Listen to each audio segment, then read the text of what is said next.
Ladies and gentlemen, welcome to Polemic Day. Now, there's a possibility that some of you don't know what Polemic Day is, and or have not actually been with us for the last, sometime, about a year ago. So it's very simple. Way too late, Von Falkenstein. So, let me give you the full story.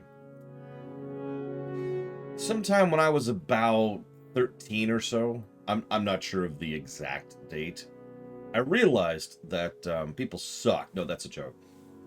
I realized that there were certain topics that people couldn't discuss. Oh, I haven't had time, Von Falkenstein. I saw the video, I just haven't had time. That people couldn't discuss without it devolving into some kind of yelling or screaming fest, basically. At the time, it was homosexuality. That was effectively what it was. People, this was back in the early 90s at this point, were like, oh my god, it's so terrible. Blah, blah, blah, blah. And I was just kind of confused by that at the time. And after some studies, because it's me and I'm a boring, weird person, I figured out that certain topics were just kind of off limits. So I made a rule back then, which I've adhered to this very day, and that rule is no controversial topics. Now, you're probably thinking, hold up. What's a controversial topic? And that's the critical part right there. Because the answer is it depends. It depends on who you're talking to. It depends on when you're talking to them. It depends on the circumstances and location of where you're talking to them. Something that might be controversial to mention to the same person at work might not be controversial if you're hanging out with that person after work at a restaurant or something, or vice versa, for that matter. So what is controversial is kind of a non-stop gradient of how to deal with this. How to get through debating class? By being better than the other side. So that's what controversial topics are in general. So I've been following that rule for the last 27 years, give or take. And it's been working out pretty well for me. Haven't had any issues with it. And again, by the very fluid nature of the definition, what is controversial kind of morphs around a little bit. So, a few years ago, because I haven't actually described Polemic Day yet. A few years ago, I'm getting stub-bombed before I can finish my initial thing here. I don't even remember where this came from. To this day, I do not actually remember where this came from. But this was quite a few years ago now. Probably about 6 or 7 years ago at the moment. We were doing a Halloween stream. And what we used to do for Halloween streams is we used to do like horrifying games that weren't horror games, that they weren't a part of the horror genre. We streamed Assassin's Creed, we streamed Half-Life, Metroid, right? Stuff that has horror elements but are not actually horror games. And that's what we used to do because obviously I'm not into horror. But then, somewhere along the line, someone was like, hey, what do you think about such and such? And I was like, sure, just for today I'll answer that.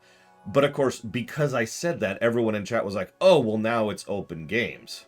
Or open game. I can just ask whatever I want to.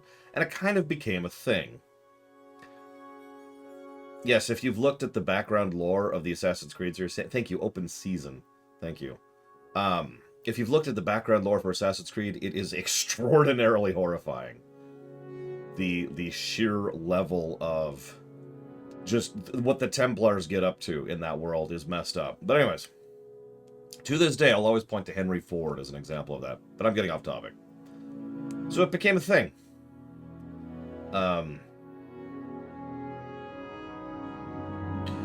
And as a consequence, it became a tradition. Sorry, I'm getting off topic because people keep giving me stuff. I'm just going to ignore chat for a second. As a consequence, lost my train of thought. What happens is I open that limitation once per year on Halloween as a tradition. Just for you guys, obviously, if one of my friends or family pokes me, well, it sucks to be them. Having said that, what I find amusing is that we've had more uploads of these than not. So let me explain what I mean by that. Some years, the VODs for Controversial Day, for Polemic Day, have to be deleted.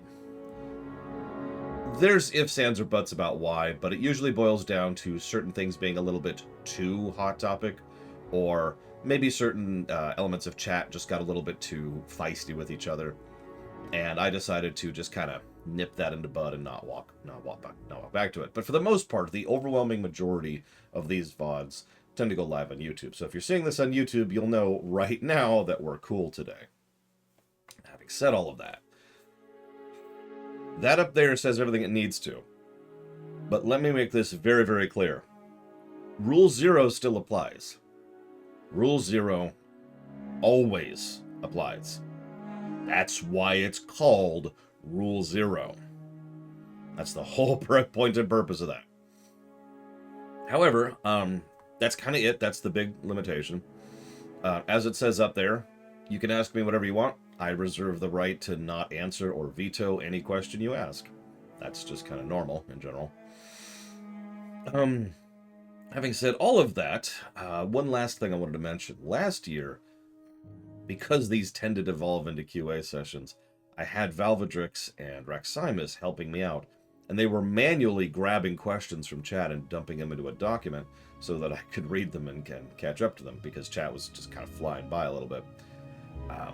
Some of you may or may not know that we now have the question bot. What most of you probably don't know is that the question bot was actually inspired by that exact incident, and in fact accomplishes the same general thing with a lot more programming and a lot more hassle, but here we are.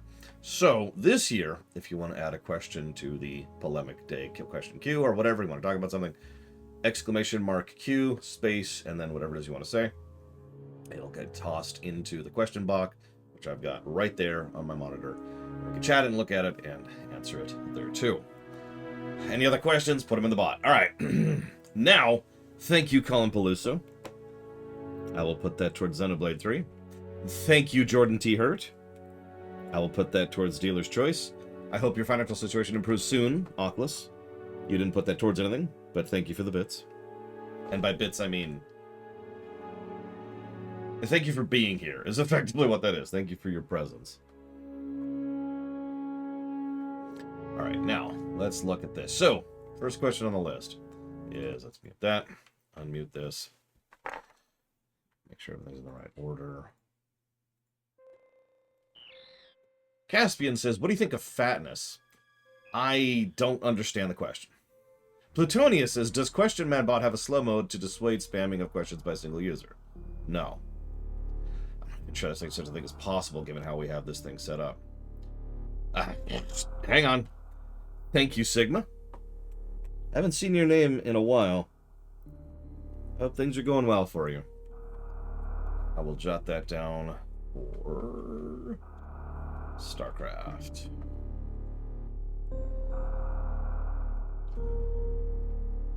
Oh yeah, and I'll be trying to keep an eye on the bot because the bot can shut down for 3 separate reasons. So we'll see what happens. Hang on. So I actually have this. Nope, not that one. Not that one. I thought I had one. Did I delete it? Hang on. Jump, dash, select. No, that's correct. Whatever. Thoughts on the statement of most economies are structured on the pyramid model? I am using a bespoke bot, which actually involved setting up a completely separate company in order to make this work. And thank you, 10-Headed Hydra. We'll jot that down for Overlord. Please.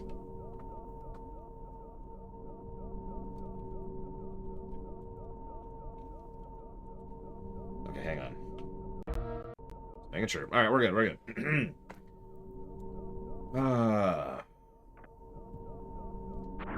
Thoughts on the statement, most economies are structured on a pyramid model. What the hell is a pyramid model? Chaos Gate Demon Hunter. No. What else would you like to put it towards, Oculus?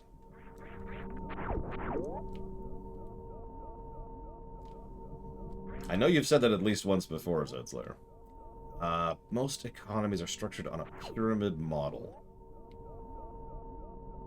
I'm afraid it is not on the list, Oculus.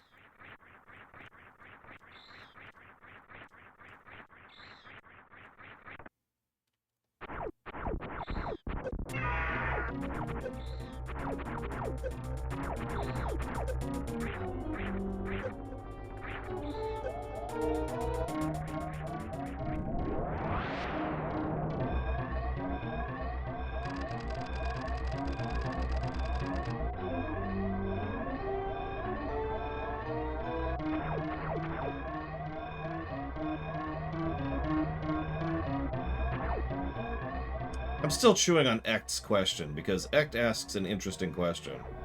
He's effectively asking, what's my opinion on economics?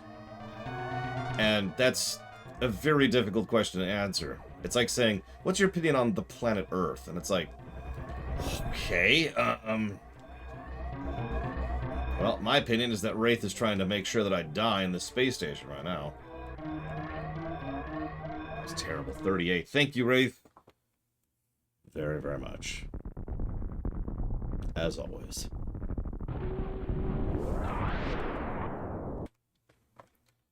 I'll jot that down.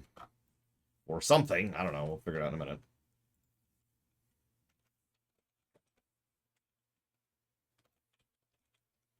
I'll think about it. Wraith. But for now, I'll put it towards Resident Evil 8th and or Resident Evil Block. I'll think about it. I'll think about it. Either way, thank you, Wraith, very much. No, I'm not muted. I can speak. Speak, speak, speak, speak in the words that go out of my voice. See?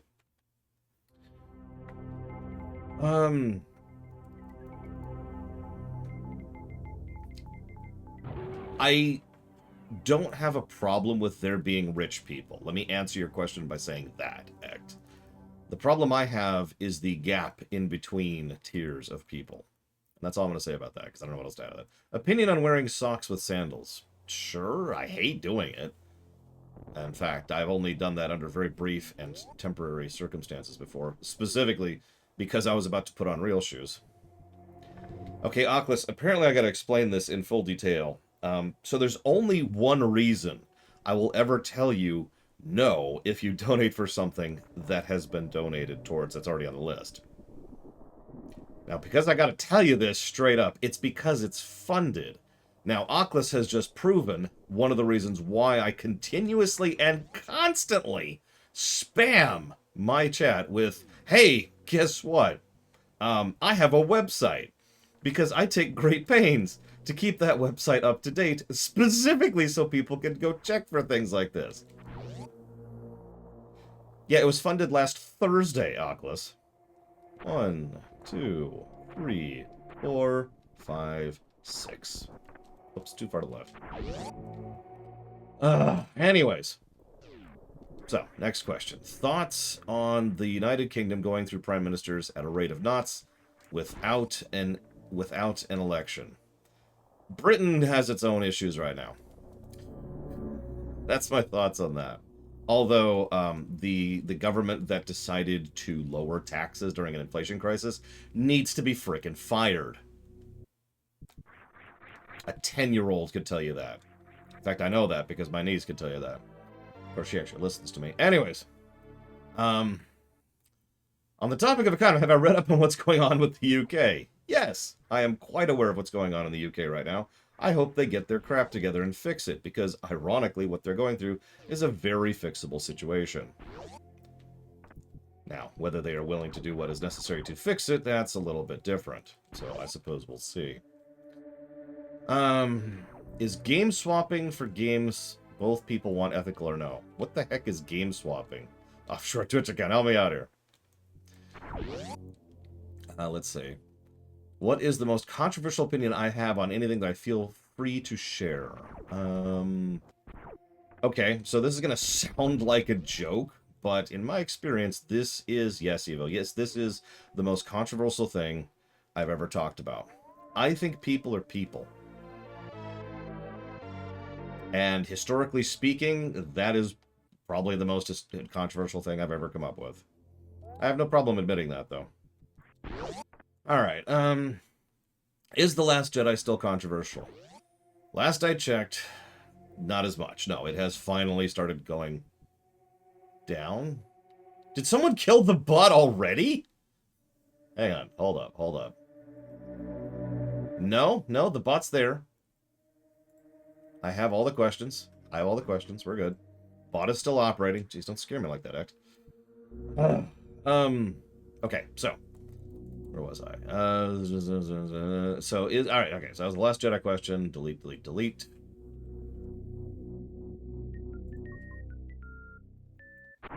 So I'll actually explain to you, Oculus, since there's some shock going on here.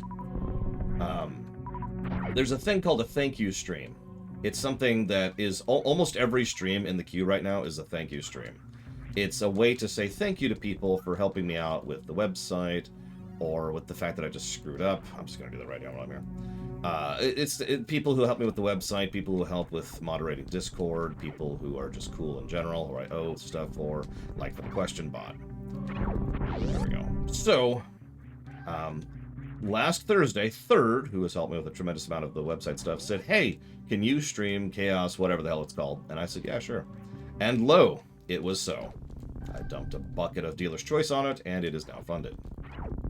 But there is a ticker on the upper left of every page on the website, which indicates which games have been funded recently. And as a consequence, I also order that so that the most recent ones are the first ones you see.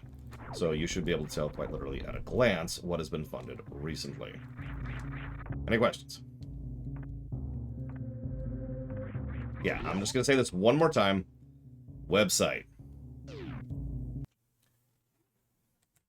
Thank you, Retu, very much, as always. And you got to give me a moment. Yeah, question bot's fine. It may not be responding, but it's getting the questions. Do I have a website? Honestly, I'm not even sure at this point. So that's going towards Star Trek Anniversary for Retu. And Diesel Edge is going towards Dealer's Choice. Thank you, both of you. It's a rumor. It's a rumor. Waffles. So pancakes are harder to screw up. So if you're not sure of the quality of the restaurant, get pancakes. Waffles, however, are better than pancakes when done properly. Therefore, waffles are, in ideal circumstances, superior to pancakes.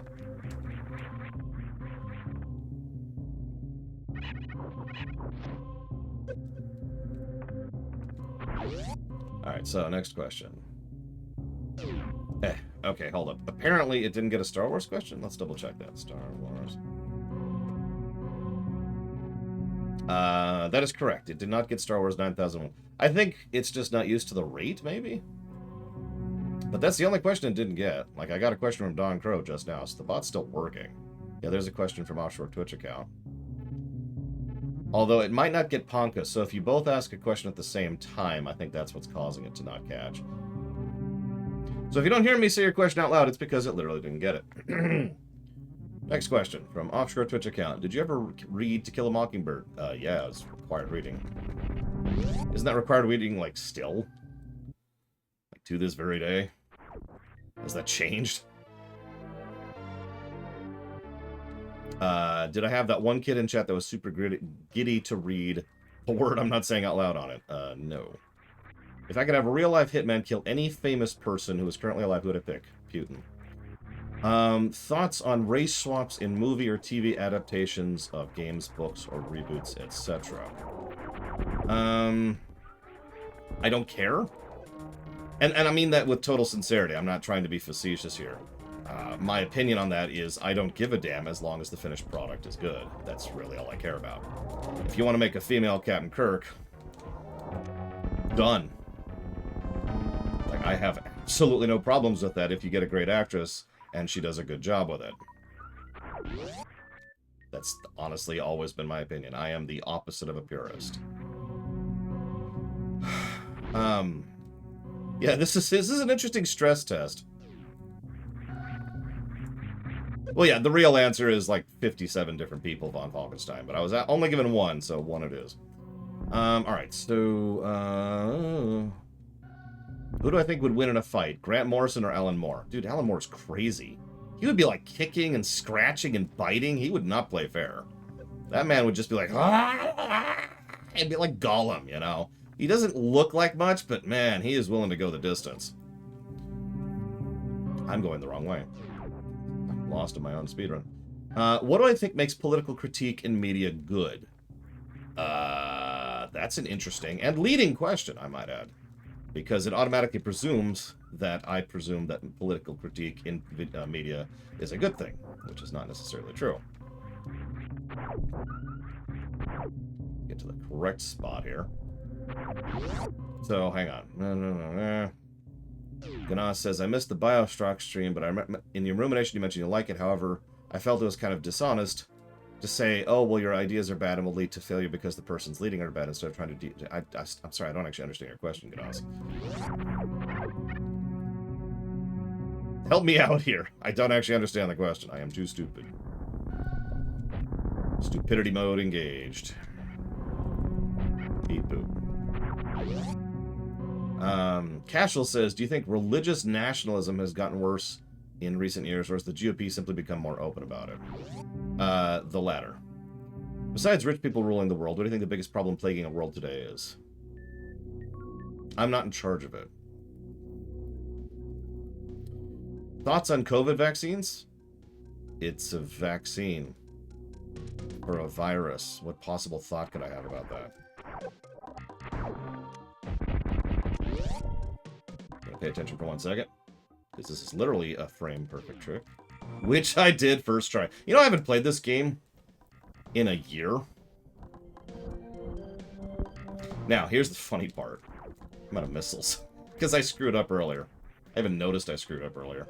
Now I gotta farm missiles really quick. Frame-perfect trick? Sure, no problem. Forgetting my missile count? Yeah, you know.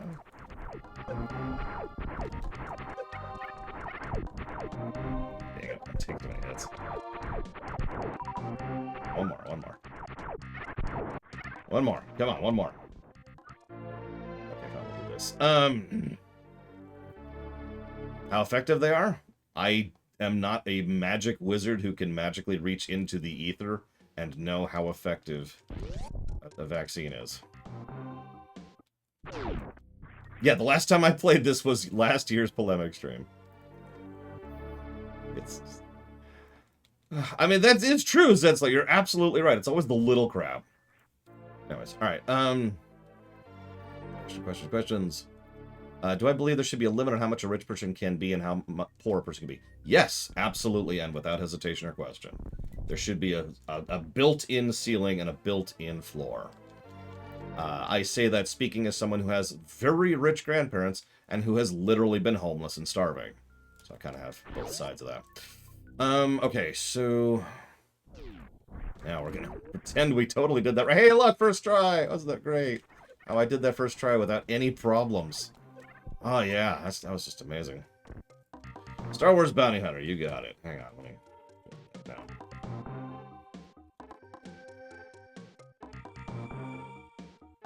No. Okay. He's getting gold.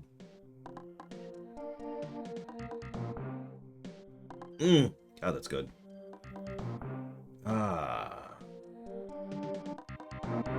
Delete. Do I see the current U.S. political situation as a fascist takeover? No. Is there anything in particular you'd like to discuss that isn't in the queue besides behind Question Man's collection of viewer topics? Believe it or not, this year I don't got anything.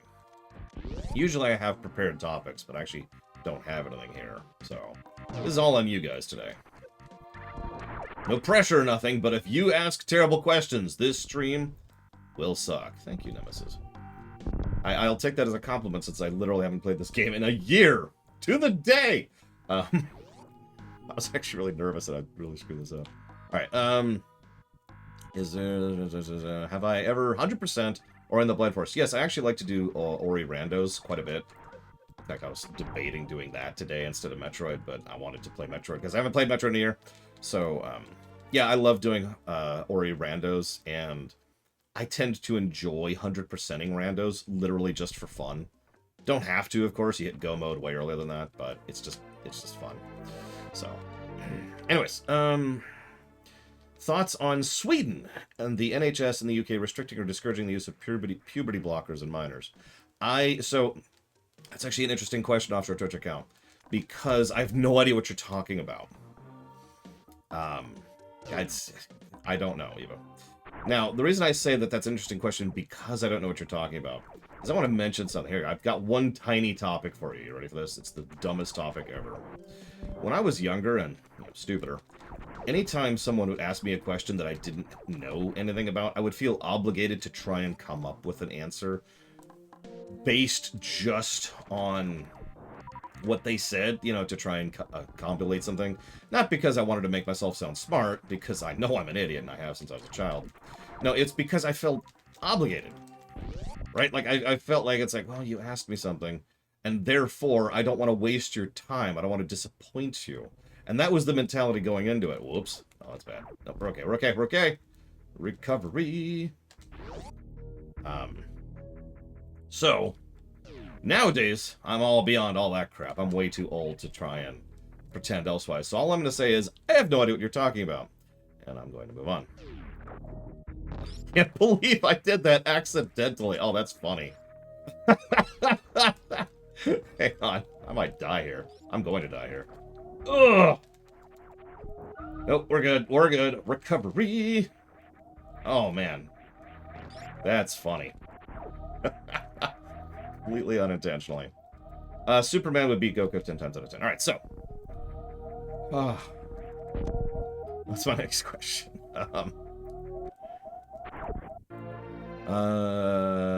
What do I think is the best thing Star Wars could do for the franchise? Oh, then that's a good question. Now, I'm going to give you two answers for that. One isn't actually joking, and the other one is obviously a little bit more, let's call it, acceptable for public consumption. So here's the first thing, and I'm not really joking. The best thing Star Wars could do right now is have a mainliner. Who's me? But for real though, the best thing Star Wars could do is have a mainliner and actually start codifying their crap. Have one cohesive mainliner who's keeping track of every project, and that's their goddamn job. That is the best thing Star Wars could do right now, bar none. And it should be Rick Berman. Now,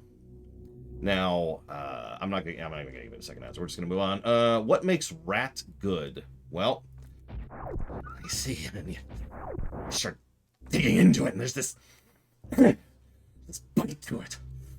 Oh, it reminds you that you're alive. I like to think of it like spice, You like to see... Hang on.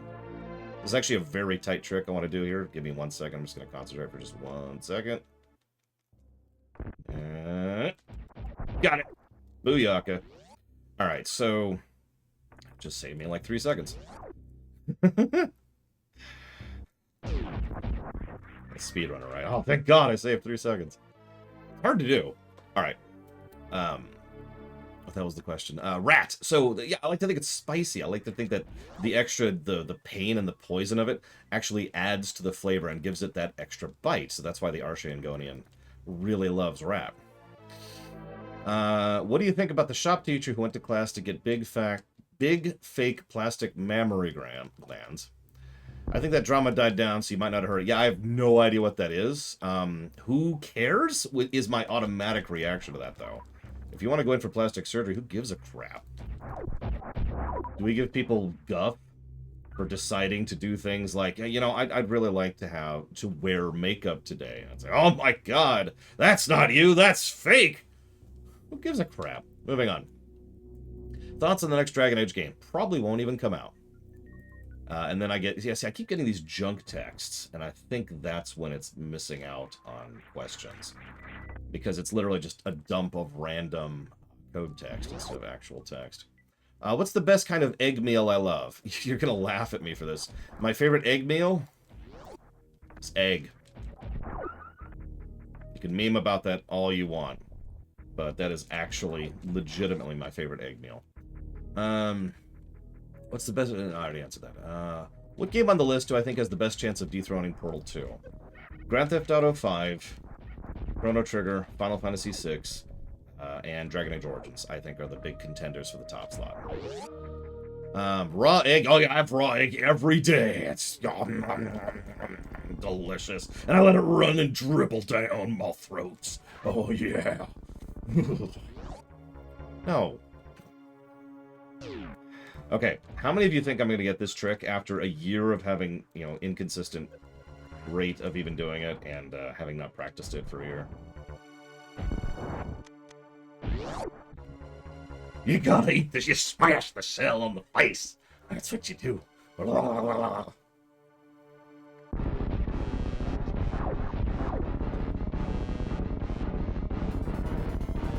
gonna ignore that for 1 second, Doralis.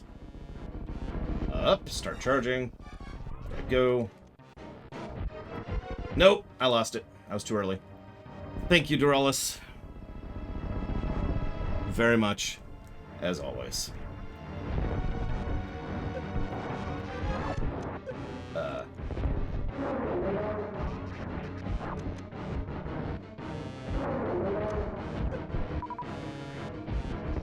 Now you gotta give me a minute.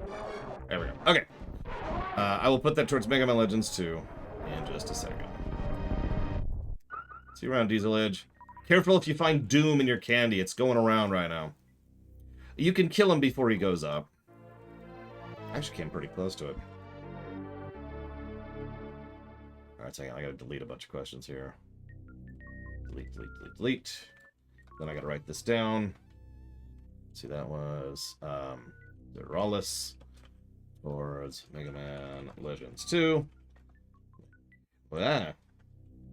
Hilda 21, excuse me, which is going towards Naruto Ultimate Ninja Storm Legacy. Thank you, Duralus. And thank you very much, Linkelda. Always appreciate. Thank you. Sorry I screwed up the check. True. Alright, so, thoughts on Mario LA movies. What is a Mario LA movie? My opinion on Death of the Author. Wow, I've given that opinion so many times at this point. Okay, so let me give you the practiced speech. So, Death of the Author. Death of the Author means two separate things, and they're actually pretty distinct from each other. But they're both equally defined by the concept, Death of the Author. Oh. See, I'm thinking what I'm like, what does Los Angeles have to do with anything? Like, I was picturing some kind of fan thing. Like, you remember that Robot Chicken game or film about that? Man, I don't know. Alright, so hang on, let's rewind. Yeah, we literally discussed Death of the Author just last Saturday. But again, I don't mind repeating myself. Alright, so, what do I think of the Mario LA movies? Now, the fact that you have plural there makes me wonder, because I only know about one. But it's terrible. And some people are like, oh, it's not as bad as you think. No, it actually is a terrible film. It is bad top to bottom, with bad performances, and bad directing, and bad script, and bad everything. It is garbage. It is a film that would get a garbage tag. Now, we can make fun of it. It might be Ride to Hell Retribution levels of amusing, and that's fine, but the film doesn't get credit for that. We do. Similarly, that's why Ride to Hell Retribution might actually surpass Mega Man X7, is even though we can make fun of it, it is still terrible. Haven't seen the Japanese one. Yeah, I actually like Bob Hoskins and Dennis Hopper as actors. Still hate that movie. Moving on. So, Death of the Author. Okay, so, two things. Death of the Author refers to two things. One of those things is that... I'm going to go and blow this now, I think. Yep, okay, there we go. One of those things is divorcing the author from the quality of the work and vice versa. And the other thing has to do with whether or not they get a say in the matter. So let's talk about the first one first, because that's usually what people mean when they say Death of the Author. So let's say, let me just use a random example here, and I'm going to make up examples rather than actually say anything.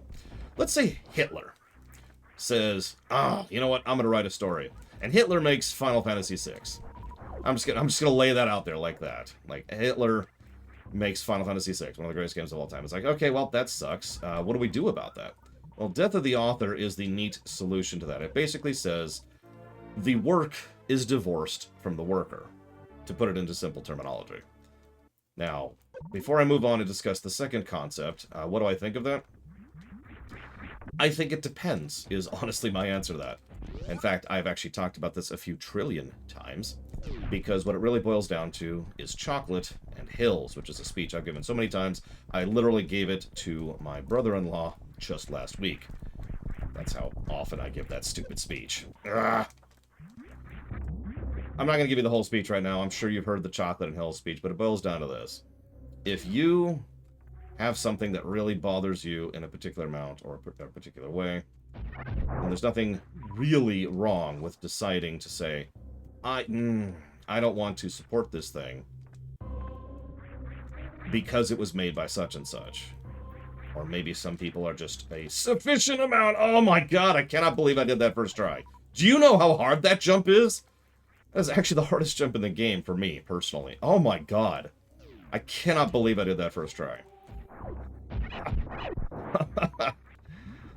Anyways. I know, it's actually not the hardest jump in the game. The ones I breeze through without effort are the hardest jumps in the game, but that's the hardest one for me. For whatever stupid reason, I always screw that one up. Anyways, so it depends. It depends. If Hitler made FF6, would that bother me? Yes. Absolutely. Because the severity of how awful the author is something that bothers me that much, right? And so you see the idea, right? And of course, there's gradients of awful. There's also types of awful. Like some people are awful in different ways. Some people are awful in ways that bother you more or less or in between. It's all gradient. It's all malleable. However you want to do it, that's up to you. So, the second aspect of Death of the Author is slightly different. It has to do with how much ownership an author has of their work once it's been released into the wild. So let's flip this around a little bit. Let's say that I make a story, and it's called The Adventures of Dragoons and How They Love Tanking the Floor. And let's assume that I intended this entire story to be an allegory for economic progress in the 1915s, okay? That's the whole point of the story. Now, under non-Death of the Author, the idea is that because I say it's that, because that was my intent, and in interviews off camera or out of the story, I have made those kind of statements, then that means it is now valid to presume this is an allegorical story for yada yada yada. However, if we are to presume Death of the Author, what that then allows is for you to interpret it in different ways. For example, you may look at that story and screw up a very easy jump, because of course you do, because you're terrible at video games, and say, you know what, this is actually an allegory for weather control, which is this brand new technology I just invented. And that's valid, up to you, because, hey, guess what? You know, it's something that you can actually interpret. And that's the other side of Death of the Author. Now, you're probably thinking, well, which of those two things do you land for on that? Now, I've had this discussion a few trillion times on camera, even. But it boils down to, I'm not on either side. I don't think it's that linear, that binary. I think there is plenty of room for both to actually coexist alongside each other. I think sometimes it matters and sometimes it doesn't. I don't think that what the author says is absolute and inviolate, but I also think that it should be taken into account. It is something that you should consider, especially when analyzing a work. That was a very long answer, but, you know, that's what my job is. Being stupid. So, hope you like that. Next question. It's getting hit by that thing. Where am I? Star Trek or Star Wars? Yes. Philosophical then is, do you think there's an ultimate meaning to life? I absolutely do. I think the meaning to life is that every individual person has to decide what the meaning of life is for them and themselves. Hang on. Why am I against killing kids in games? What? I can't even...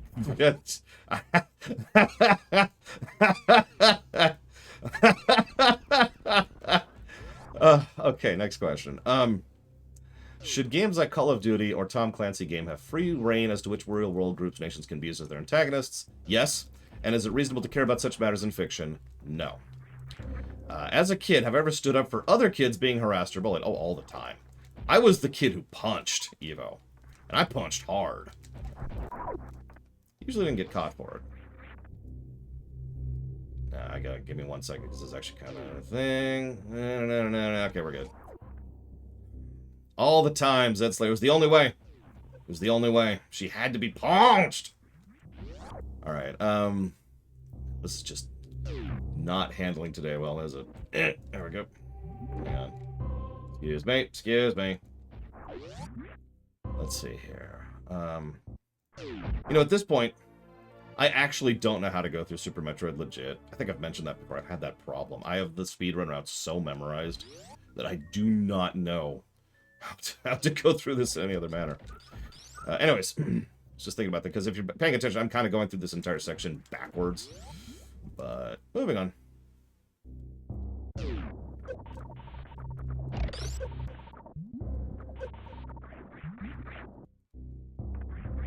Alright, just screwing up, don't mind me.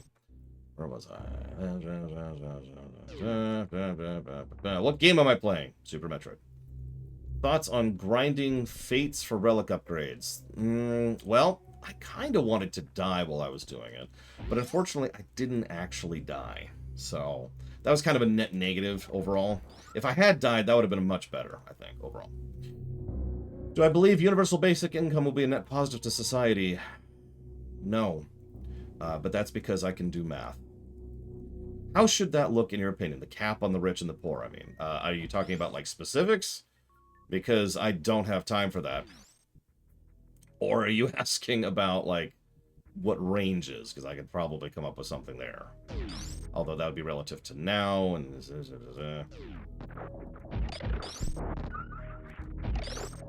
Need it. Let's see here. What's the most controversial thing I've ever done?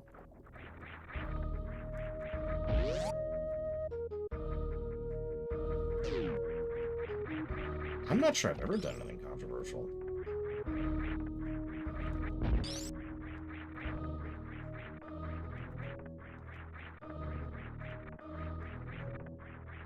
I voted 2 years ago. Does that count? That's kind of a joke. Play one. Oh, I immediately screwed up. Oh, Jesus Christ. Oh, God. I just screwed that up so hard. We're just gonna... Oh, my God. Yep. We're just... Oh, Jesus. Okay, hang on. Let's just reset the room here. Hang on. I actually need to delete things, too. Am I gonna vote this year? No, there's no reason to. Let's see here. What would I replace with licorice if I had Q powers? Nothing. People like licorice. I don't want to take away things that people like. How do I fix the Jedi? The first thing we must do is exterminate the Jedi. How would I fix American cinema? Don't understand the question. Oh, this is really turning out... Look at this! Oh my God, the question bot is not keeping up. It is just churning out garbage text. Wow. Good God. I don't know what's actually doing it here. But yikes. Okay, hang on. Let me try to clean this up a little bit. Hi, Zalok. It's not catching some questions, and just to give you an idea, I don't know if it'll even let me do this. It's past the character limit. How about this? Like, do you see that chunk of text I just linked in chat? That's kind of what it's doing. That's only a fifth of the block of text it's punching out. And like, it's just punching out giant paragraphs, unformatted of text. I think it's having issues. Wow. Hey Rex, you got a minute? Like, it caught some questions. So hang on, let's see. Do I think the mainstream political parties of the United States, of which there are only two, because two-party system, which sucks, promoted the defund the police messaging in order to set any attempt at police reform up to fail by associating it with those radicals?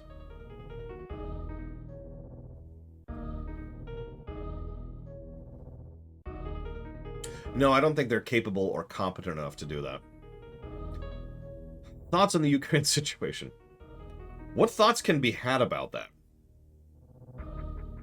No, I'm dead serious. Like, I mean, I could sit here and tell you about the economics of why it's happening. I could talk to you about the flailing economy of Russia, which has been having issues for years. I could talk to you about how the mere fact that this has started means that we've just created a lose-lose situation for everybody. But at the end of the day, a sovereign nation has invaded another sovereign nation with the intent to conquer it.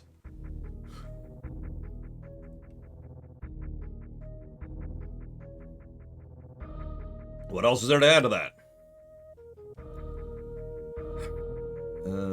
Oh my god, I can't parse this. This is unreadable. Hang on. Okay, I don't know who's asking this, but someone asks, have you ever been interested in conspiracy theories, or have you always felt they're nonsense? Ever since I was a kid, I thought conspiracy theories are nonsense, and I still think that to this day. Here's another paragraph of nonsense.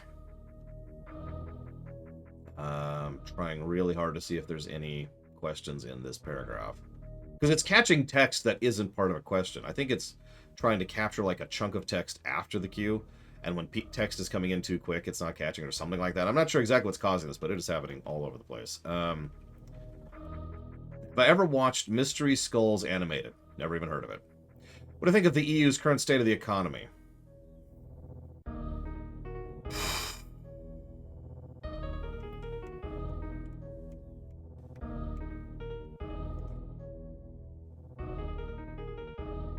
They need to do the extremely unpopular thing and raise taxes right now. That's what needs to happen.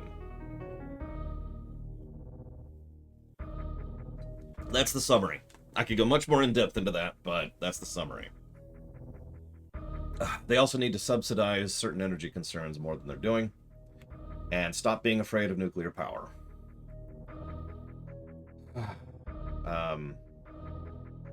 Let's see, what else we got here? Do I perceive the inflation in EU as its biggest challenge so far? No. Do I think there are any ways to solve cycles of violence? Yeah, just kill them all. What's your opinion on polygamy? So, I am very much not a polygamist. No thank you. But I also have no judgment for that if someone wants to do that. Except for the fact that if, like, a friend of mine was like, hey, I want to date 2 people at once, I'd be like, all right, hold up. I want you to think about the ludicrously huge amount of things that can go wrong with a single relationship that involves 2 people. And now I want you to add the exponential increase of a third to that mess. Just by math, you're having problems there. That's all I'm going to say about that.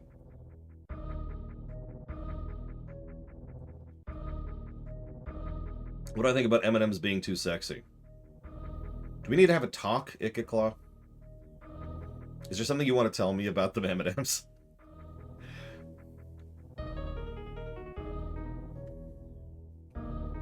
Top 3 hottest male fictional characters. Garrus.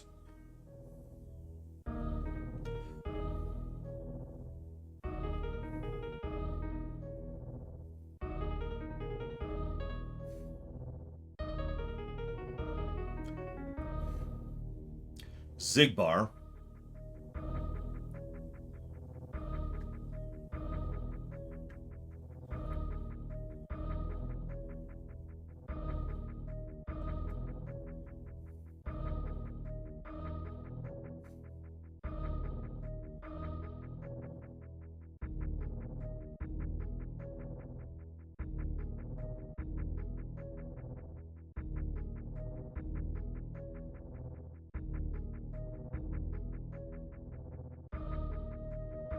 And Dr. Wily.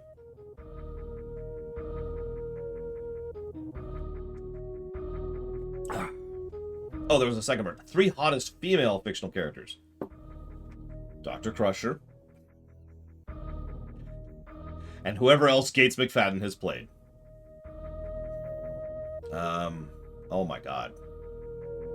What in God's name is this doing? Holy crap. Okay, so I'm gonna shut off the question bot. It's not working. It is straight up not working. Question bot is off. Hey Rex, you got a minute? I'm gonna try to get through the what's here, but yeah, it is absolutely not working. It is super mega not working.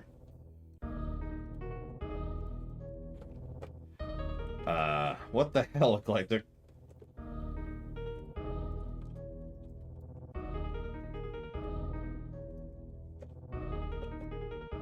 This is the first. No, actually, it has done this before, but it usually does it very intermittently, like once a week, not once per page or twice per page. Like it's absolutely bonkers. You know, like I'll give you an exact chunk of text, or I'll just toss it to you on Discord. Maybe you can figure out what the heck it's doing. I'll give you 2 chunks of text. I haven't talked to you on. So here's 1. Enter. And then here's another one.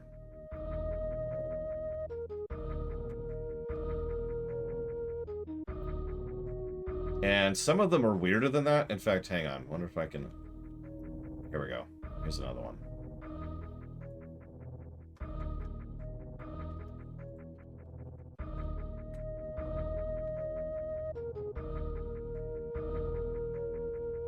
I mean, if you know the answer to that, Eva, by all means, answer me. I'm listening. I know you're a coding genius, so if you know why it's screwing up, please let me know. I think it's quantity. I think it's sheer quantity. I think it is not programmed to take in questions at a rate of multiple questions per second, which is what's happening. That's just my presumption on the matter.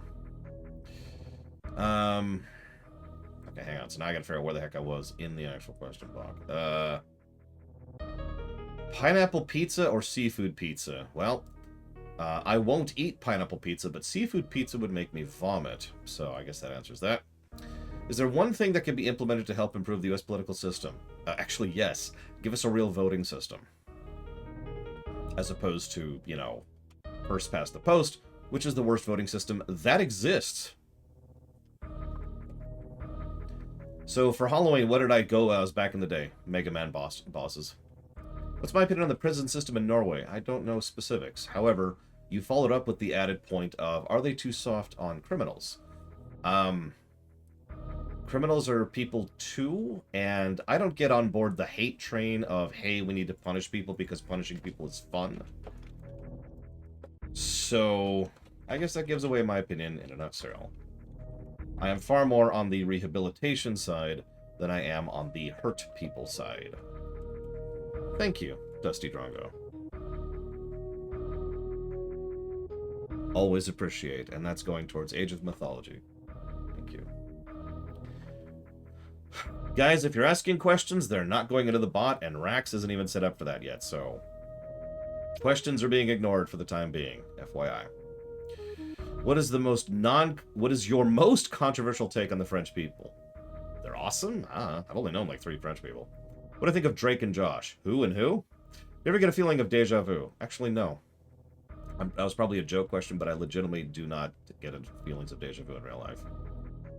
Live action Mario Rumination when? Hopefully never.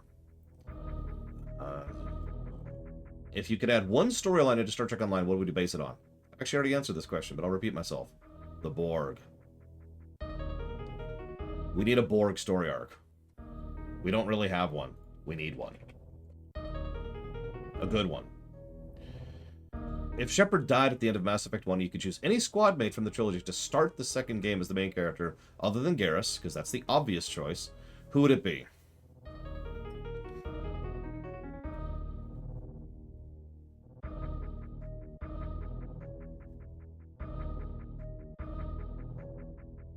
I love this song, by the way. Rex can die, so he can't be it. Can't be Ashley or Caden either for the same reason.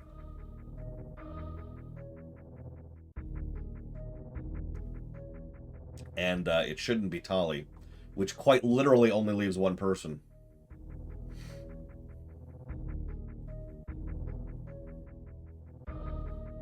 Ironically, I think Liara would be a better main character for Mass Effect anyways. If Putin made the next Final Fantasy game, would you play it? The rule we've established on the stream is that we don't ban things for out-of-character reasons, otherwise we would be playing a lot less games. So if you funded it, I would play it. Would I play it on my own? No. Is there one period of US or world history that's fascinated you the most? You've read or researched a lot. Yeah, the Great War and the Sengoku Jidai are the two really big ones for me. How often do I make the jump to get the upgraded X-Buster and make my next one on the first try?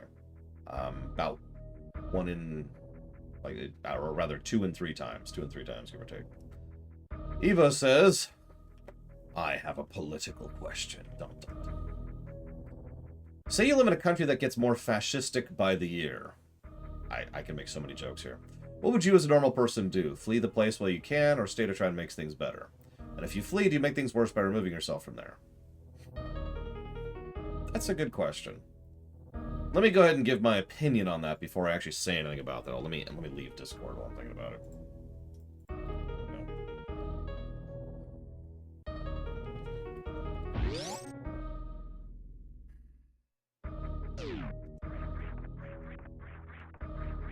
Let me ask you a related question. Anyway, that's how the room's supposed to go. So, life sucks, right? Do you think it is incumbent upon you to constantly hear about life sucks, even though you can't do anything about it?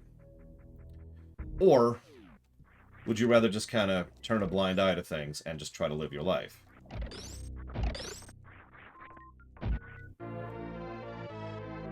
I don't watch streamers at all, ironically, since I'm primarily a streamer. There are a couple of history YouTubers, which I don't know the names of, and economics YouTubers, which I don't know the names of, that I watch semi-regularly. The reason I'm asking this question, Evo, is the answer is it's up to you. As a reminder, any questions you're asking right now are not being caught by anyone or anything. They're launched into the void, never to be seen again. So hold on to your questions. Seriously, if you've got to write them down on a notepad to remember them, please feel free to do so. But we are currently not taking questions. We are having technical difficulties. Please stand by. The reason I ask that, though, Evo, is I don't think judgment takes place there, if that makes any sense. If I decide I need to stay informed, despite the fact that all it does is cause additional stress and pain, because there's nothing I can do about it, that's my choice. Nothing wrong with that. If I decide to leave the country, because I can't improve the country I live in, there's nothing wrong with that. If I decide to try and stay, try to fix things, fail at it, because I would, that's my choice. Nothing wrong with that. Does that make sense?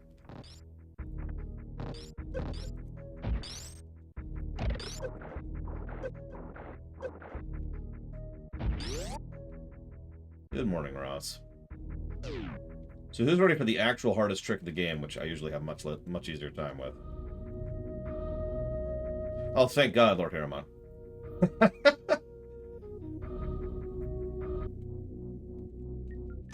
was kind of the risk I ran there, but I needed the bot to be empty. All right, so before I download the new thing, no, we're not at. We're working on our way towards Fantoon right now. No, I will, Zilok. I want to get through the existing pile before we get there.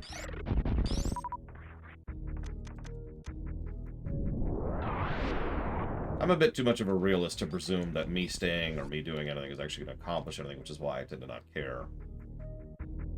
So that's my answer to you. Do I support the Texas independence movement? No, that's extremely stupid. For so many reasons that I feel silly even trying to discuss it. Do I think games should always have a golden path where everything turns out? Let me stop right there. No. Not every game should have a golden path. However, there are certain types of games that absolutely benefit from having a golden path. Cough, cough. BioWare games. Do I think the global economy is on the edge of collapse? No. And can anything be done at this point for it to be avoided? Yes. Then there's a block of garbage. Apparently didn't speed up enough. So, How many tries do you think it's going to take me?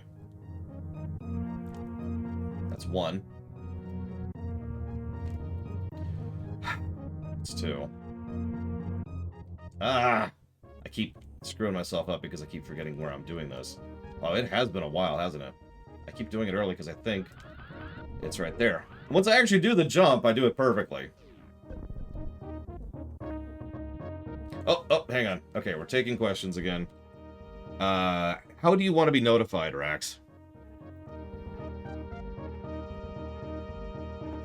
Oh yeah, by the way, look up some of the referendums they've done in Texas for how many Texans are in favor of that.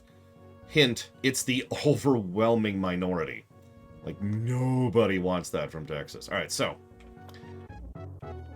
Delete. Delete all sorts of stuff here. Do I think the U.S. spends an appropriate amount on foreign aid? I don't know. I have no idea how much they spend on foreign aid. Do I think games loosely based on real-life conspiracy theories like Deus Ex have handicapped storytelling potential in contemporary society because things that might be deemed as misinformation or propaganda or dog whistling? No. I forgot, but Polemic Day is usually 1 stream or 2. Depends. Am I a fan of the Austin Power films? No. Favorite game or movie that's made me feel horrible, but I still feel it's a masterpiece?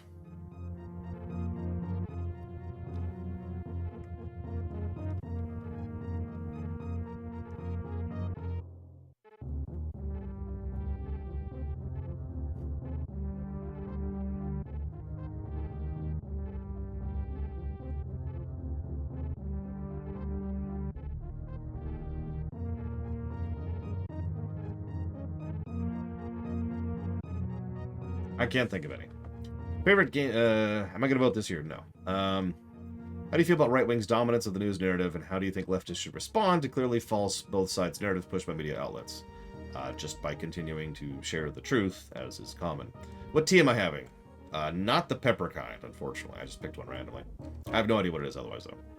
Oh! Nope, it's not one of those.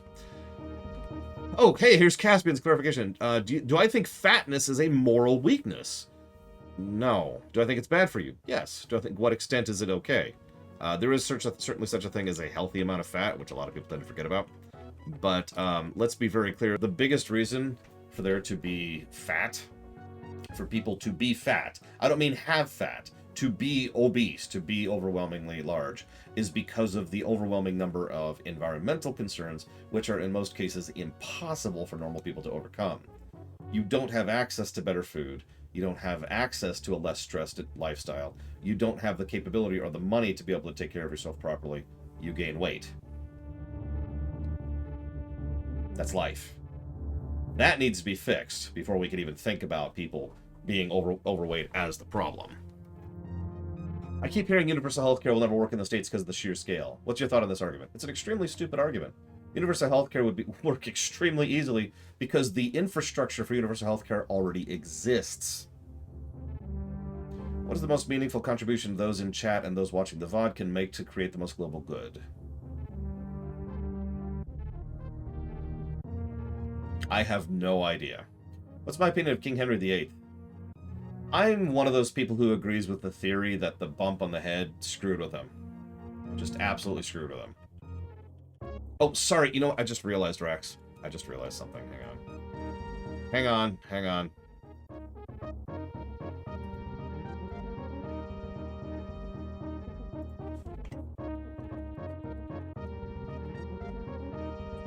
There. Please add Reximus your questions. And I need to pull up Discord to get that link. Where would I assign blame or responsibility for the inflation being experienced in the U.S.?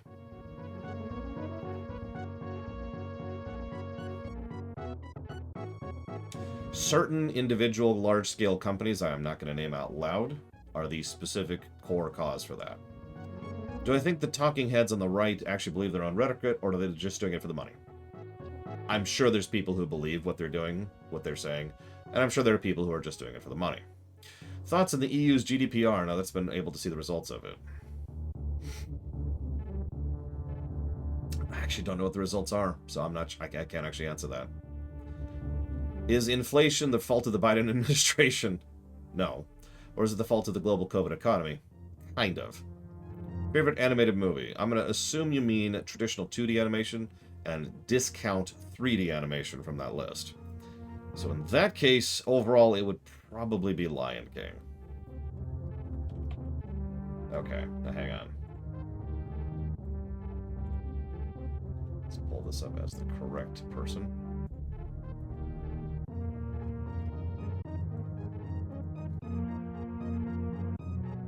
Hang on just a second. Sorry.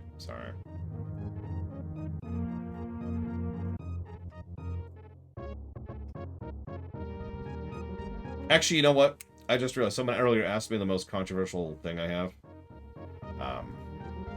Controversial opinion. I am 100% in favor of suicide. Under the right circumstances, done properly, with care and consideration. But I am in favor of suicide being an option on the table.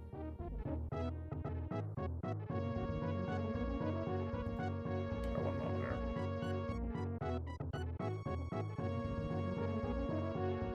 Remember, if you have questions that you want to be answered, make sure to @ them to Reximus, otherwise they shall not be capped.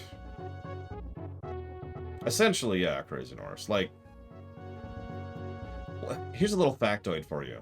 I don't know if this is true in other countries, but here in the States, one of the overwhelming causes of suicide is what you call moment suicide, right? So, what I mean by that is, let's say your wife leaves you, oh God, I feel terrible, and you kill yourself. That's what I mean by moment. You react and overreact to a stimuli, external stimuli, effectively before your brain's really engaged, right?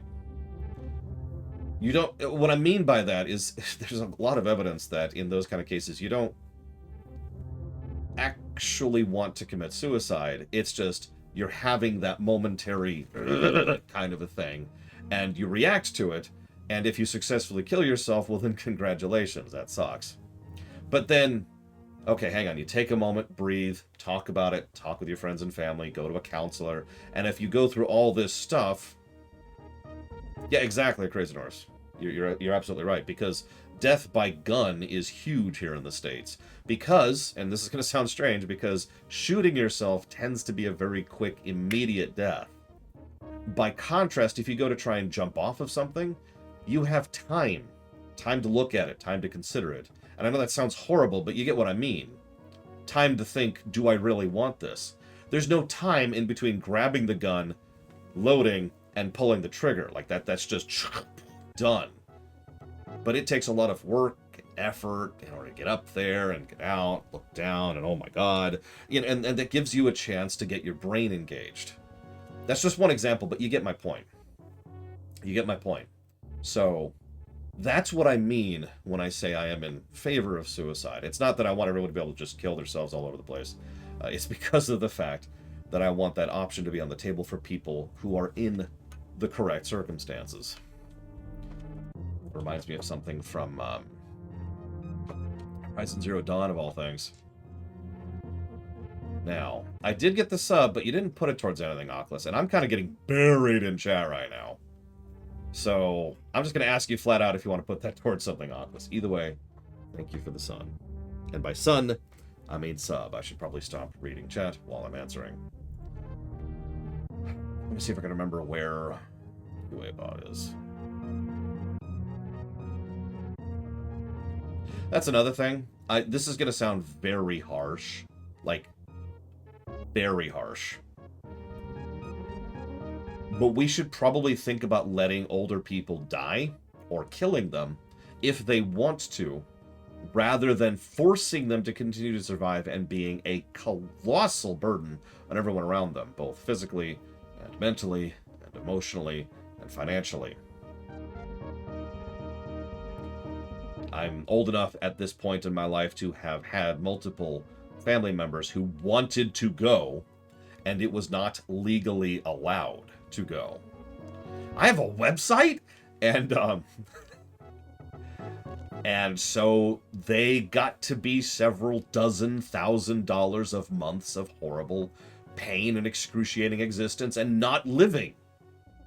I'm a big, anybody knows me, you know this, I'm a big proponent of the difference between surviving and living. And there's also existing in the middle, but you get my point. It's kind of a gradient. And they're over here.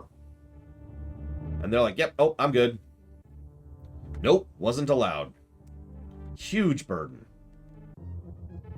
And again, I'm admittedly primarily talking financially, but at the same time, I'm not, because their life sucks. What they're going through sucks. The people who have to take care of them are going through a lot of suckitude. The people who have to just sit there waiting for the phone call are going through a lot of suckitude. It's ridiculous.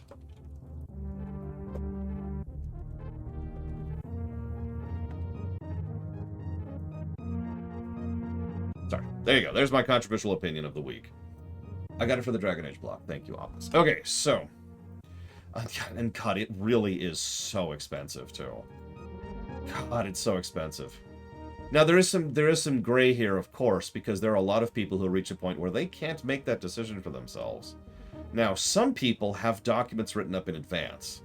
Several of my family members actually have documents I have copies of that say if I am at a point where my mental health is in question and I may or may not be capable legally or medically of making my own decisions, this is what I want to happen.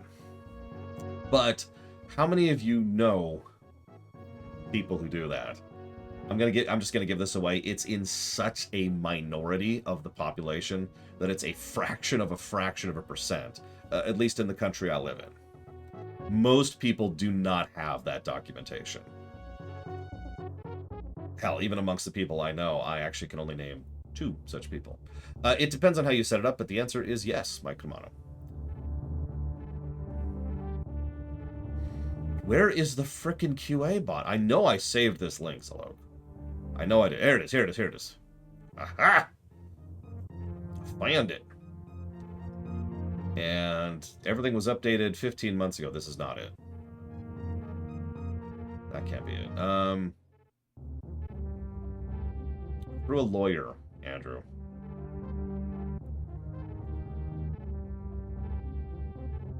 Is this it? No, that's my Amazon account.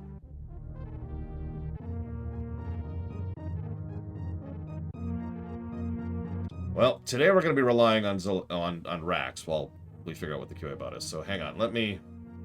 Oh, Jesus. Rax, I'm sorry to do this. Oh, I don't have editing access. Rax, could you increase the font size, like, several times, please? Please. Please. Make it easier for me to read.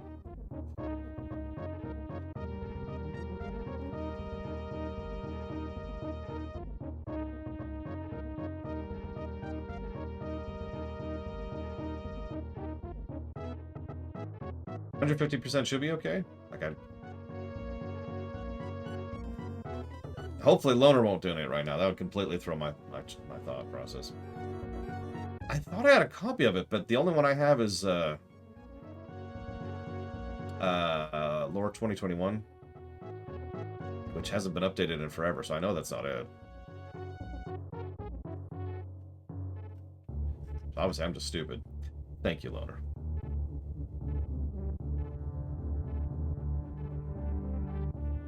And if you give me a moment, I will jot that down for various things. We're going to stay paused for a second here. Happy Spooky Day, Paranoid Android. Okay, so StarCraft, worst game ever made, Conqueror's Bad Fur Day, and BRPG block. You got it. And thank you, as always, Loner. I'll put the extra to the BRPG block. Okay.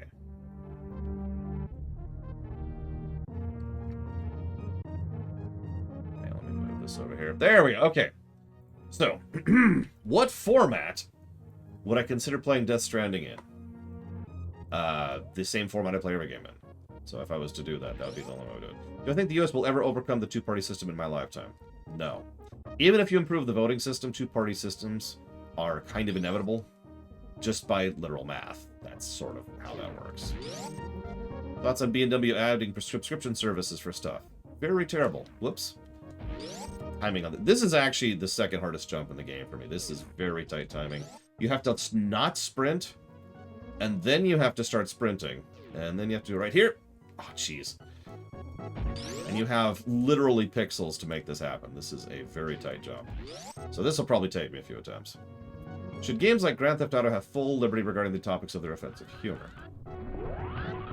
Booyaka. Still got it.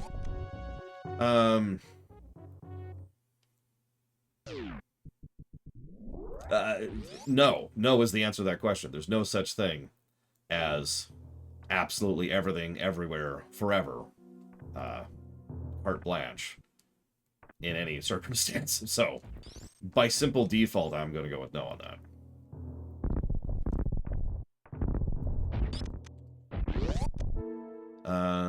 In Mass Effect 1, I don't know who's asking these, by the way, so just whatever. In Mass Effect 1, Anderson said humanity would be stuck on Earth if they hadn't discovered the Prothean ruins on Mars. If that's the case, do you think the Reapers... You know, I got this question like 5 times during the Mass Effect run and answered it each time. So to answer yet again...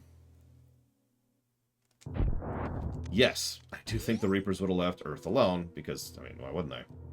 They're only interested in the level of life that is currently following their tech tree.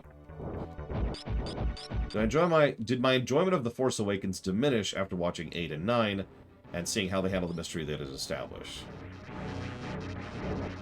I've never seen 7 after 8 or 9. I never planned to, for that matter. Come on. Oh, come on. Bad RNG. Yeah. Now, early? Nope. Not again.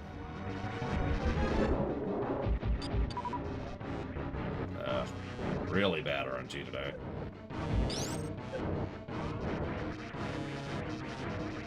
Alright, who's screwing with my RNG? I've gotten the worst pattern several times in a row here. Ross! I blame you for this. It's one of the only fights I can't actually read questions while I do. Alright, where are you? Stop screwing.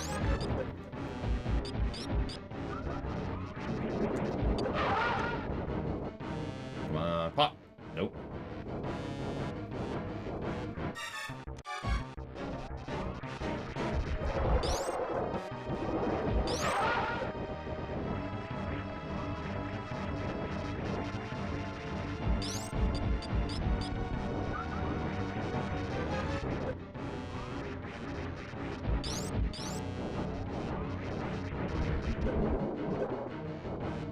Disagree with that. Missing him, but whatever.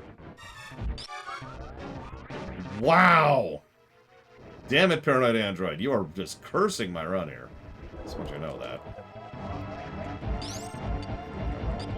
Or not. That's also cool.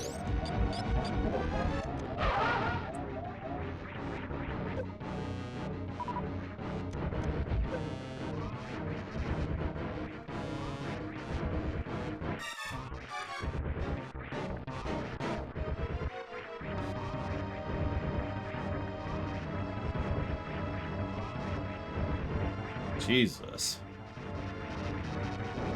Pop. Nope. Pop. Pop. Oh my god.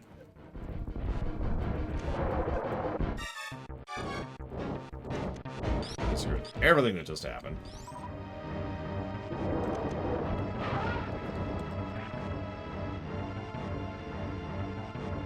Do I think that truth can be absolute or relative? Yes.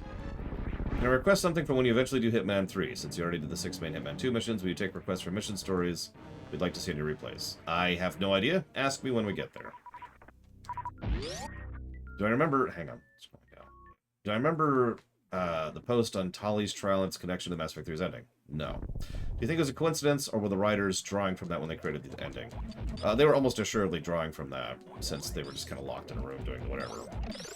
Writing a terrible, terrible ending.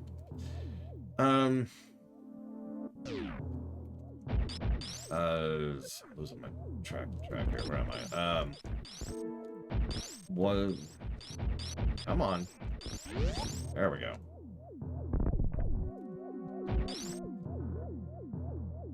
Why do I think BioWare is still around despite EA's reputation? Because of financial chicanery. Thoughts on the ramification of the French Revolution? The French Revolution, and consequently Napoleon, pretty much shaped the entire modern era. So, consequences are everything. I don't even know where to begin with that. It's like asking me, what do you think the consequences are of fire? Well, we were a little bit more warm, and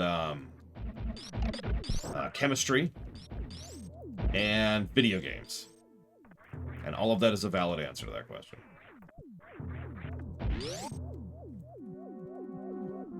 Which game made me feel horrible and is still a masterpiece? I actually already answered that.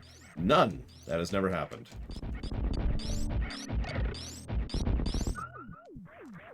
Unless you count Disco Elysium, which I don't.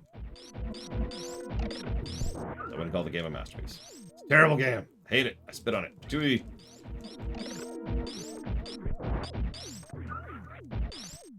I've never played Nier.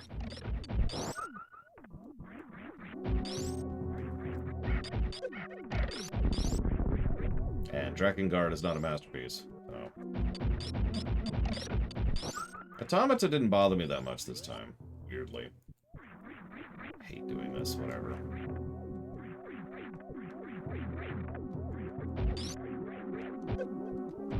Come on. There we go.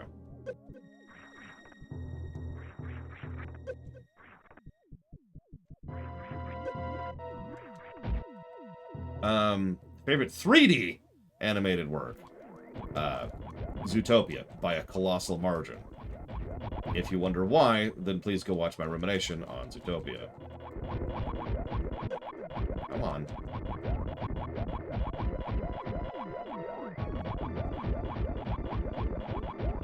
Do I think we will fail with global warming? No. Have you ever been friends with kids who are considered weird? You mean me? No, I'm not friends with myself. Candy corn or candy canes? Candy canes are only good when mixed with something else. By contrast, you can eat candy corn by itself. Which game made you the most uncomfortable while reviewing? Franbo! God damn it! We had to add the black licorice category to the website to accommodate Franbo. Screw that goddamn game.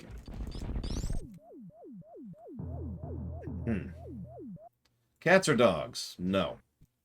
I'm not a pet person. I'll take Pokemon, though.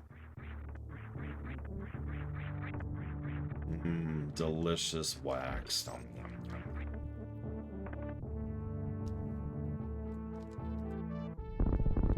Pokemon are not pets. Exactly. But I'm not a pet person.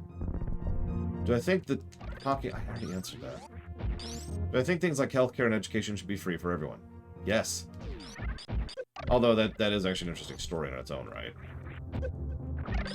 So, anyone want to know the quote that got me into economics? I was like 4 or 5, I want to say. Something like that.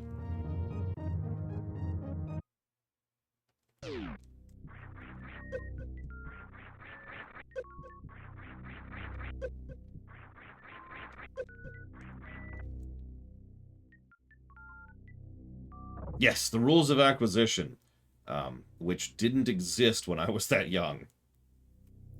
No. The specific quote that got me into economics was the phrase, "There's no such thing as free." And it's true. There actually is no such thing as free. Even if you think of things from an economic perspective, a production cycle perspective. But what really fascinated me about that is there's certainly such a thing as free for the individual, or maybe even a group, or a specific type of thing. But what really fascinated me about that concept was the idea and implications thereof, about how you can take that and run with it and develop what is an economic model. As I like to say, at some point, somewhere, somewhen, someone is paying. That's how that works. But anyways, nevertheless, I do think that healthcare and education should be provided for the population of people. Right, wrong button. I need this.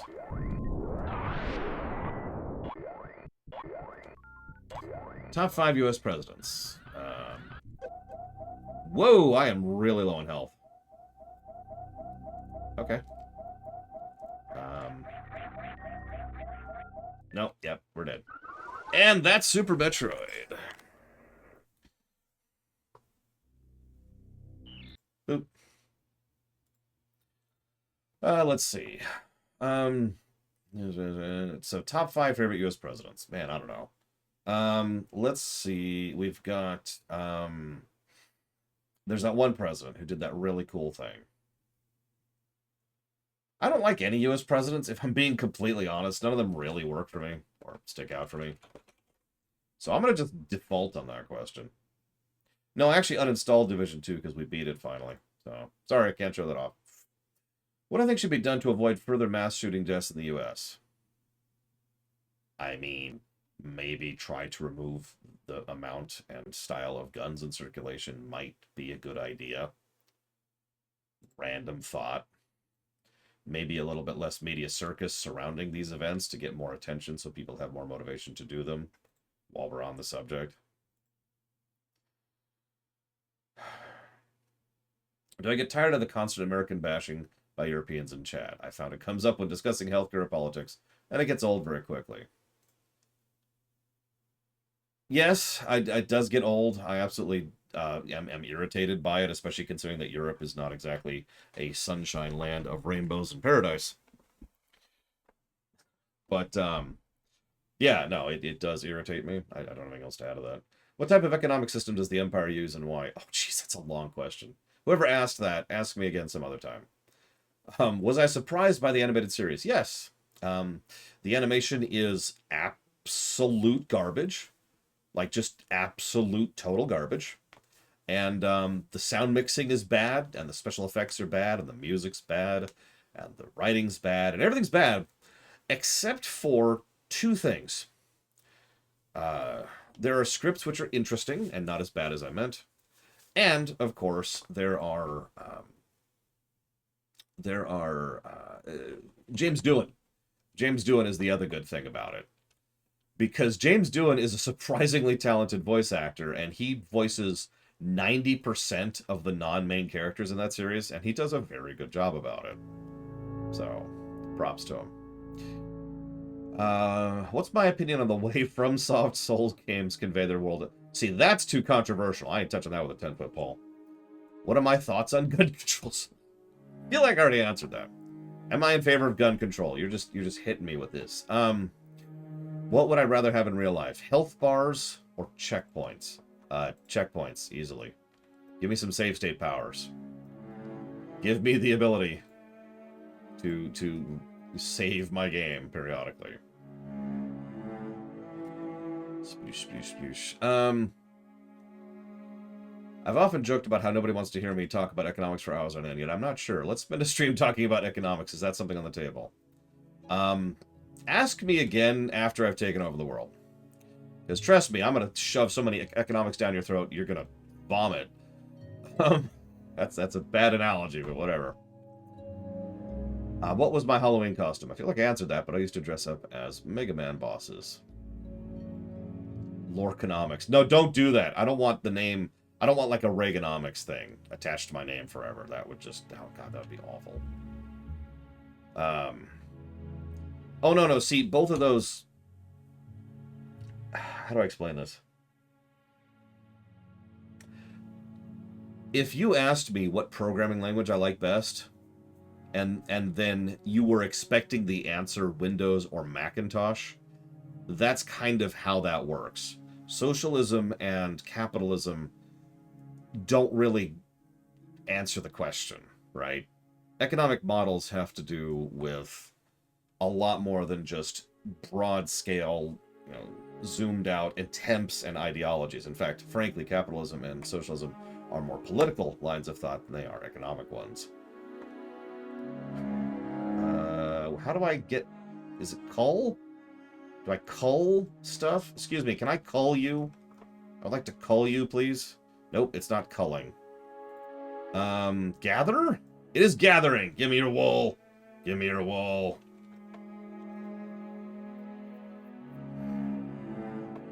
Delicious wool. It's actually what that would sound like. All right, what do I need to do next? What do you want from me? What? Tools. Okay, I need to make some tools. Got it. I should also be doing this, because this is what I'm really doing here. We'll do front line here. Nobody wants to do front line, so that'll be easy to do. Do I think the reason Paradox hasn't made a modern-day strategy game is to avoid touching controversial topics? No, I don't think they have any issues with that. I think it's just that they haven't yet. They went back before they went forwards.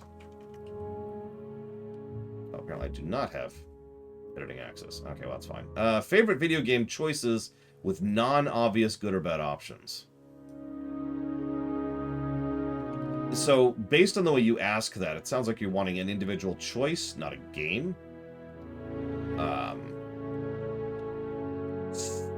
So, based on that,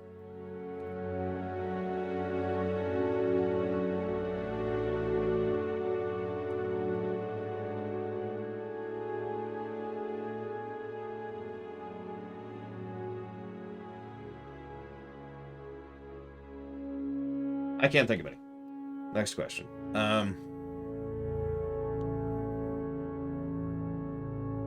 Why am I so against the idea that there may be no free will? There could be supernatural beings dictating humanity's future. That's actually a very easy question to answer, believe it or not. So if I have no free will and you have no free will, then nothing matters and there's no reason to discuss it. It's not even something that's on the table because it doesn't matter. It doesn't change anything. If there is something that is preventing us from having free will, then it doesn't matter because we don't have free will. And if that's a state that is not true, then we have free will. It's kind of a self-defeating statement, so... Between an economy that leads towards centralization and one that leads towards decentralization, now this is a more interesting question, which one am I more in favor of? It's actually a tough one, because both actually have a lot of problems. If you decentralize too much, you get interlocking systems which can and will fall apart on each other based on the fact that, you know, one piece in the chain falls apart. Let me use a weird example here for just a second, okay? Bear with me. How many of you have ever played Factorio? Or any game like Factorio?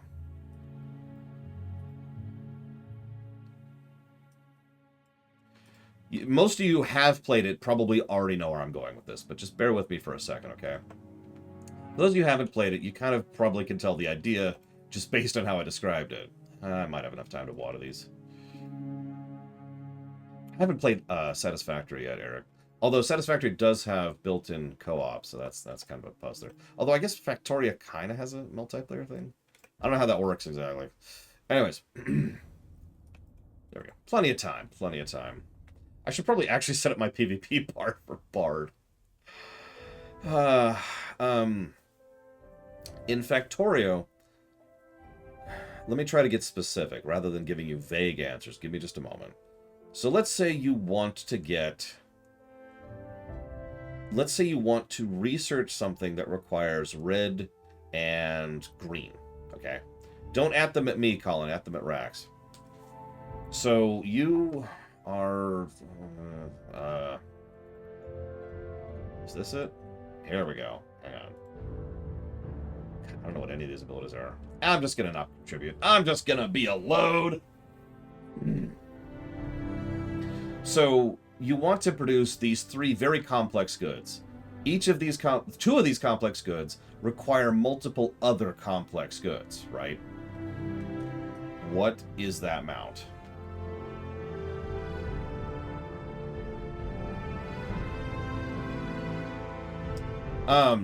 In order to be able to make those extra complex goods, you have a couple of options. Literally two, actually. First thing you could do is you can run around and manually, like, you could have a furnace over here and a furnace over here and a constructor over here, and you could pick up items and drop them in the furnace, pick up items and drop them in this furnace, and then pick up items and drop them in the constructor, right? In short, you are physically, manually labor interacting with the process of constructing the complex goods required to produce your net result. With me so far? Or, what you can do is you can automate that process.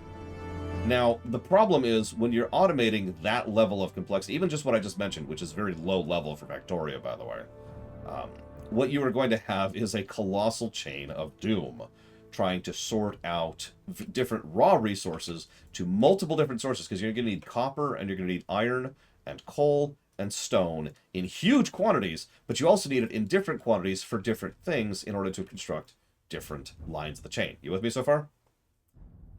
Now, if you make this big, complex, intertwined thing where you've got a train that's just pulling in resources from over here and dumping it off here so it can then be jumped off into this series of things, and yeah, the whole thing is taking energy too. What you're effectively designing is a decentralized economy. I know that sounds like a strange comparison, but it's true.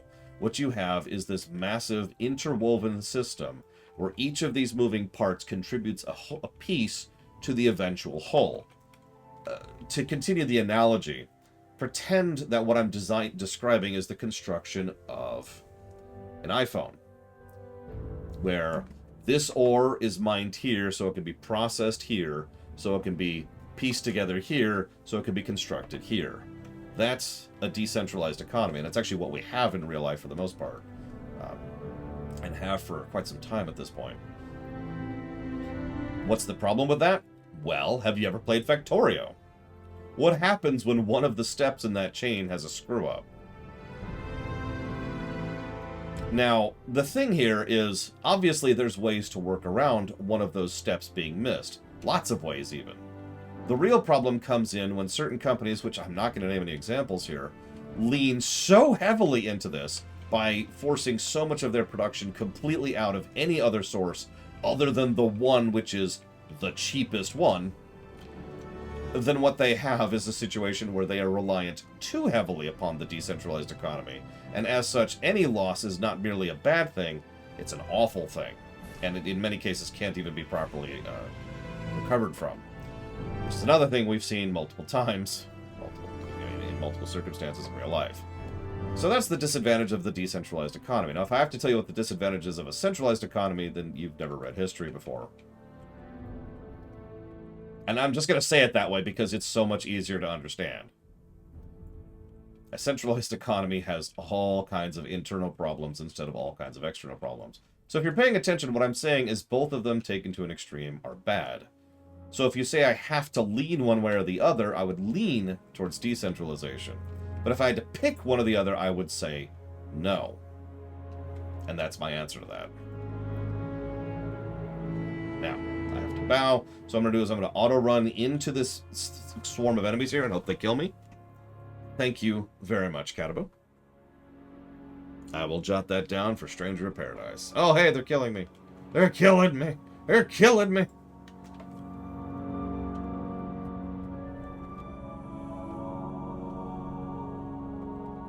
Okay, next question. Sorry that took so long.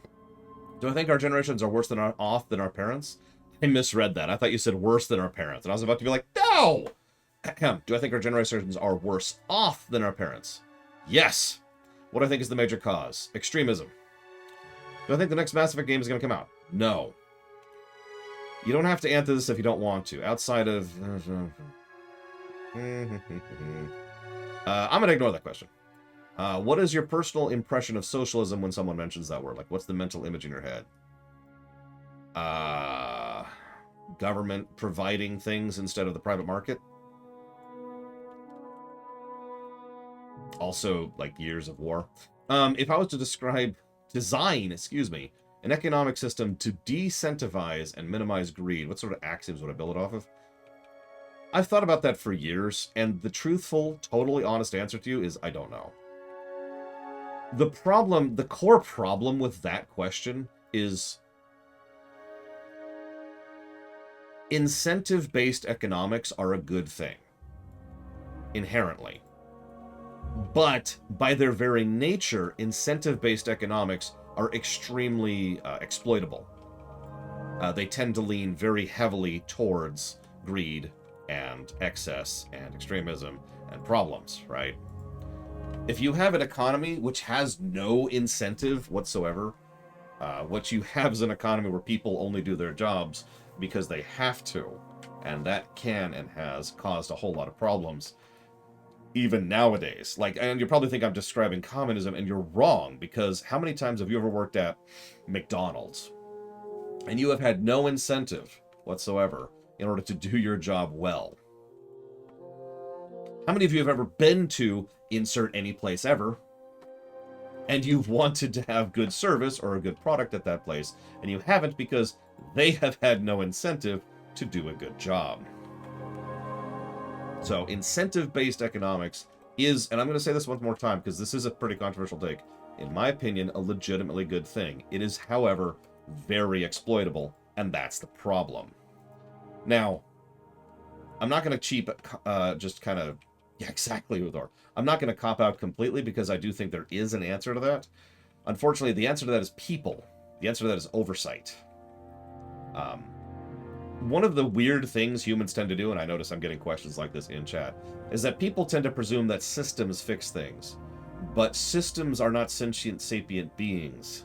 Systems, by their very nature, are just a way to try and automate certain aspects of existence. And people have, in my opinion, a very heavily... people rely too much on systems to do their thinking for them, to do their work for them. Yes, systems can be and are gamed and are exploited and so forth and so on. Systems need oversight. I'm not saying systems need to go away. That's stupid. Because the alternative to getting rid of systems is manually grabbing that bit of ore to put into that furnace, and then manually grabbing that smelted ore to put into that production thing. That's awful. We've had that. We got away from that for a reason. But if we lean too heavily the other way, that doesn't work. So, moving on. Scroll down a little bit. Should fiction sacrifice good writing for the sake of representation if the creators can't think of an appropriate way to shoehorn in unrepresented minority characters? No, absolutely not. Obviously, I am very fond of trying to have something other than the default Hollywood standard, but if you have officially reached the point where you are just adding in token characters, then they're token characters, and that's bad. Do your frickin' job. Ooh, oxygen not included. I should add that to the list. Sorry, unrelated. Moving on. Yeah, tokenism. I hate tokenism. I hate tokenism. Oh, you want me to put the tie on? I can put the tie on. I've got several ties, actually. You probably don't know this. You know that white shirt I wear? It's actually 5 separate shirts. And I've got 3 ties. I've only got the one coat. This is an expensive coat. I just kind of rotate around. Anyways. You want me to take it off? Yeah. Here we go. So. Did I ever go through an edgy, rebellious teenage phase? Yes. Considering how bad American politics has been these last 2 years. Raise eyebrows. Is it not an absolute monarchy the best system for America as corporations rule America, not elect officials? That's a very leading question. And I disagree with several of the points being made in the question, so I'm just going to not answer that. Did I ever look at the viewpoints of the people who say they enjoyed the Mass Effect 3 endings? Those who gave them, which is an enormous minority, by the way. The overwhelming majority never give reasons for why they like Mass Effect 3's ending, which always leads me to think that they're just being contrarian. I don't mean any insult to anybody that, but in my experience, if someone says, I hate the Lord of the Rings movies, and doesn't give any reasoning, that's important. They don't give any reasoning for it. Generally speaking, what that means is they're just being contrarian. They're just saying that to get heard, and get attention, and make noise. So generally speaking, no. I haven't heard that, but yes, I do listen when given. Which leads me to the second part of the question, which of these viewpoints did I find to be most valid?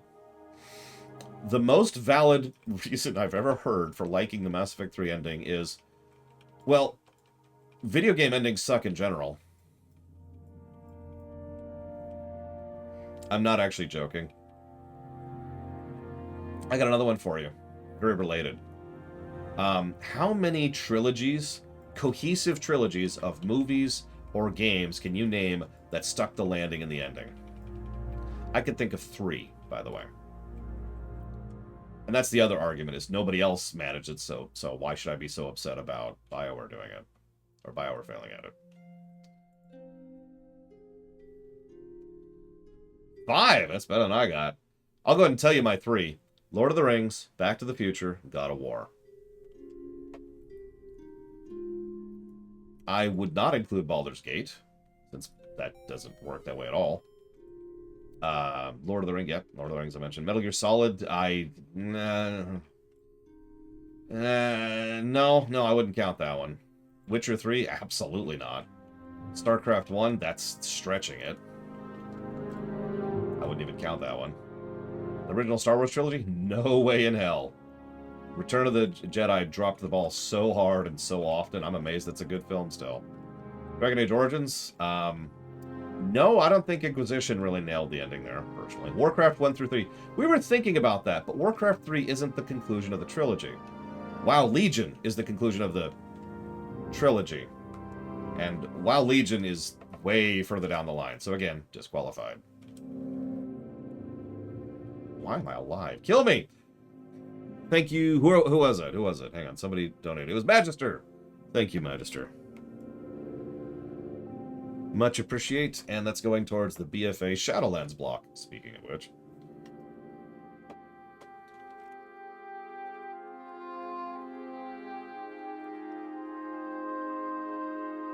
Okay.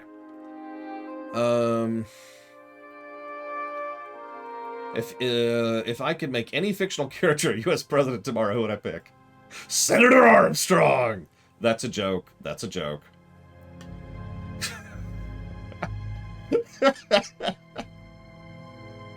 He just walks up onto the dais during the State of the Union. Nanomachine, sons! And then he just starts beating the crap out of all the reporters. Oh, I'd pay to watch that. All right, I would pay to watch that. Does anybody know any good 3D animators? Asking for a friend.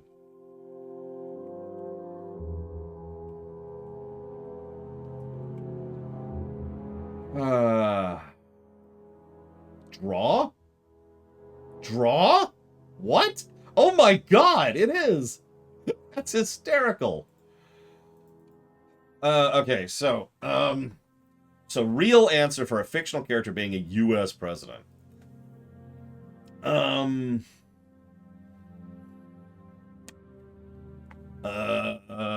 me a minute to think about that.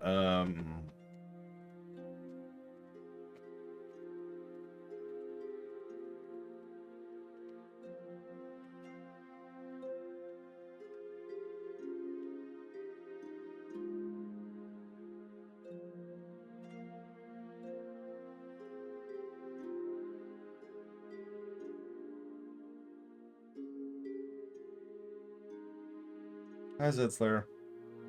Here, for those of you who like puppies. Well, the puppy just ran away, so you don't get any puppies, sorry.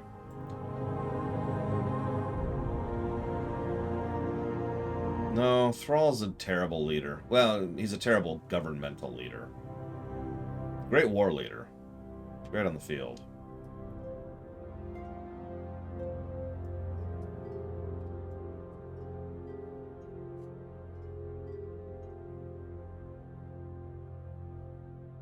As a reminder, exclamation mark Q will not work. The question bot is not up. I can't think of someone. I was going to say Q, but Q's doesn't have the mentality for it. So, someone with the power of Q and the mentality of James Rayner. There you go. There's my answer. Which I can't think of anybody off the top of my head. Thoughts on Roe versus Wade being overturned?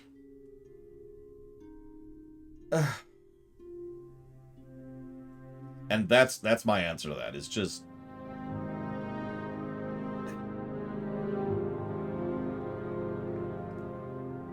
Now, I could... Do you want to join me, by the way, Zitzler? While I do roulettes? I could give several answers to that. But... I don't think you want to hear any of that nonsense. Because what that actually has to do with is the divide between federal law and state law. That's where that argument really lies. Because the general argument that's been said in favor of ripping that law out is that that kind of law should be a state law. And I personally disagree with that. But of course, the problem is what should be a federal law and what should be a local law is an argument that has no answer.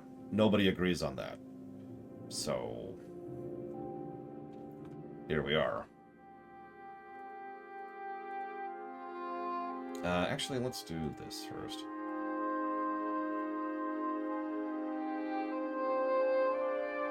I don't understand that sentence, Crazy Norse. But put simply, I would say that federal law should override state law. Or let me say that very clearly. Federal law should override local law. That's how that should work. However, which should be what is a little bit more of a question. However, if you're going to ask the question straight, yes, I think abortion protection should be something that is a federal law. That's medical. Really? Really? Zedslayer, you cursed me! You did this Saturday, too. You just cursed me. Okay. I'm gonna die. I'm gonna die. I'm not even good at this class. Alright, last Polemic Day, I told you where I stand on the abortion issue. I'm wondering if there's anything I can think of that, if true or convincing, would change my mind. Like, how settled do I find the question, and what would I find convincing? So, here's the deal. My mind works in a very stupid way, because I'm an idiot. Whoever asked that. Who did ask that? I'm actually kind of curious. But it boils down to this. My mind is completely made up until the very second that I find something that proves me wrong. If that makes any sense.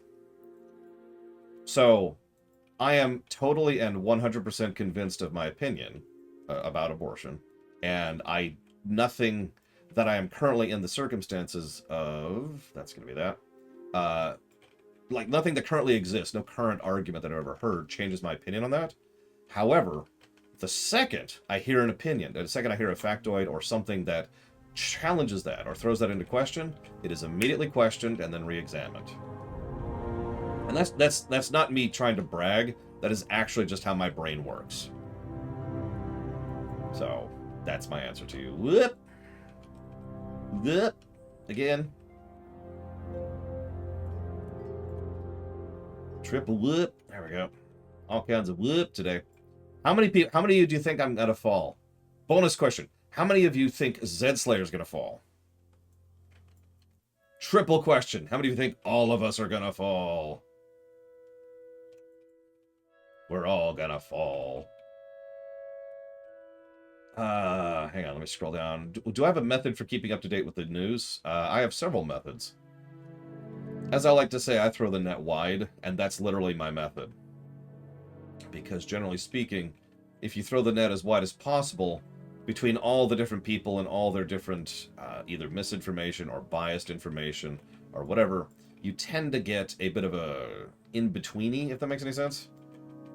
Like, you tend to see... Like, if 50 people all say different things, but all of them agree on something, there's a decent chance that that one thing is actually true. Does that make sense? Gotta move! Don't have arm's length on the bar. Probably, maybe, I don't know. I don't even know what the icon looks like for arm's length. Besides, I'm a bard. I can move while fighting. You know what? I'm gonna start fighting worse just for you, Rax. I'm just gonna run right over the edge just for you. I don't think I'm gonna make that. Nope, I made that. I'm kidding anyways. I don't want to slow this down for all these nice people who are here on the queue.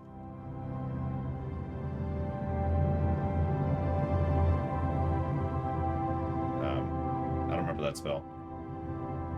Oh, that's the big one. Okay, that's why I don't remember that one. Favorite Disney princess? That's a good question. See, I'd give the meme answer of Princess Leia, but that is a meme answer, and I don't actually mean that. I don't know.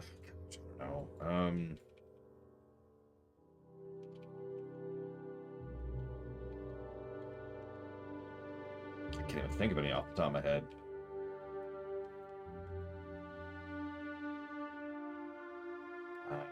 Let's go with...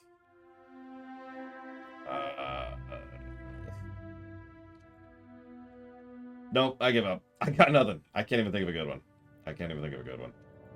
I mean, don't mistake me. Jasmine's fine, and all the other people who are Disney princesses whose names I can't think of right now are fine. Elsa is a queen, and therefore does not count. I don't remember what those do. Move.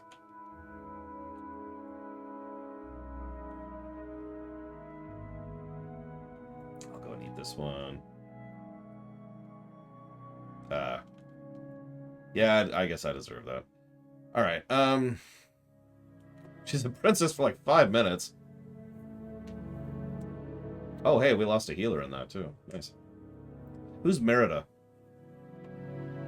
Or I suppose the more accurate question is, what is Merida from? Brave. Oh, right. That movie exists. Still no, though. I guess I'm gonna pop this.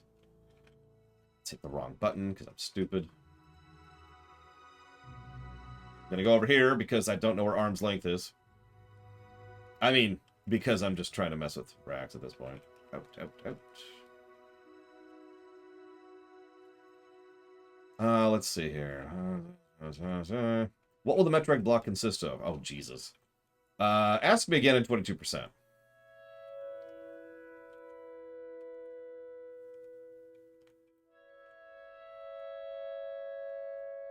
Brave's a perfectly fine film, but, I mean... You know what? Hang on, let's scroll down. Given how much that we've decided that luck plays such a huge role in BioWare's biggest hits, do I think Larian Studios and CD Projekt Red are better RPG studios than they ever were?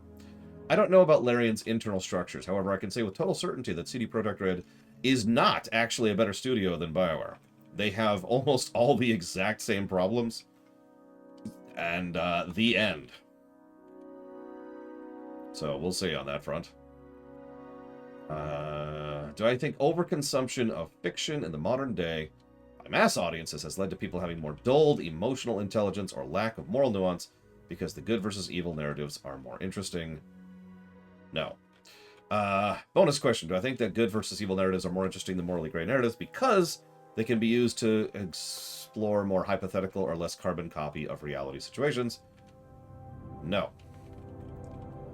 Rewatching my Mass Effect 3 Rumination, just the remake one from some time ago. I said I retracted my statement the game was great until the ending. Now I reviewed and scored 100 points before the outro. Do you retract that retraction, or do I think this score was undeserved? No, I stand by my statement 100%. Nothing's really changed there. There we go.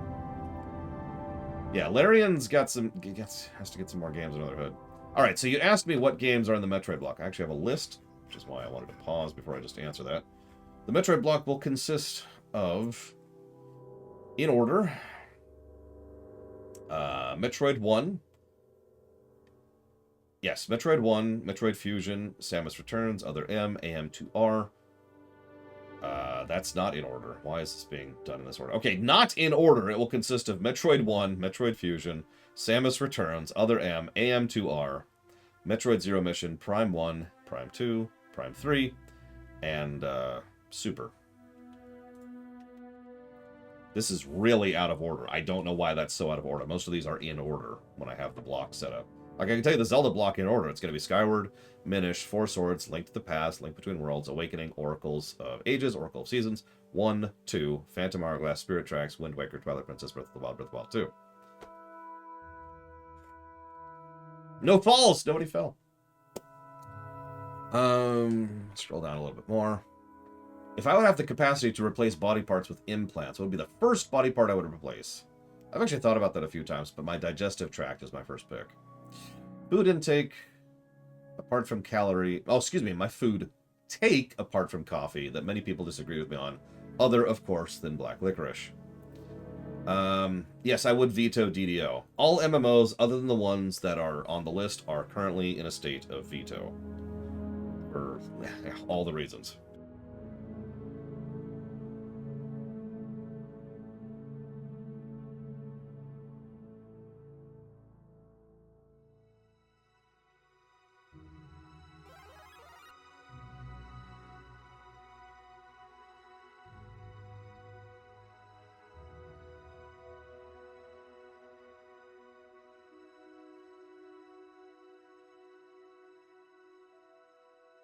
Thank you very much, Ryman. If you know what you want to put that towards, please let me know. Would I veto KOTOR 2? No. Isn't it on the list right now? Also remember, if you ask a question and it's not answered, it's either because Rax is failing his job Or substantially more accurately, it's because you didn't address it to Rax. So please do that. He's working very hard. Please say thank you to Rax. Food take that people disagree with me on the most. And I don't know. I don't like most drinks. Actually, you know what? This is easy. Alcohol. I don't drink alcohol. I don't like alcohol. And alcohol is probably the single most drunk drink in human history. So, there you go.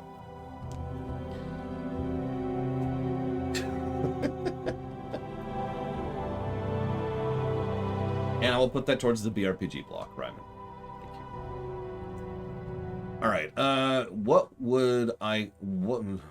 which would I go for? Mechanical augmentation, yes. Biological augmentation, no. Flesh versus machine. Robot, let's go! Am I 89? I am not 89. Let's do this. It's gonna suck. Durability is low. Right. And I can fix that. It's a thing that I have the ability to do. No. Get rid of the flesh, Crazy Norse. Death to the flesh. And to the living! Where's the repair person? God, it's been a while. There you are. Repair my stuff. Please. Thank you.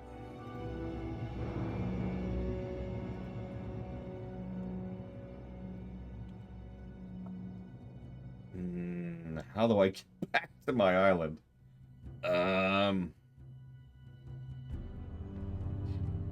Here, I want to say. Morbi Docks.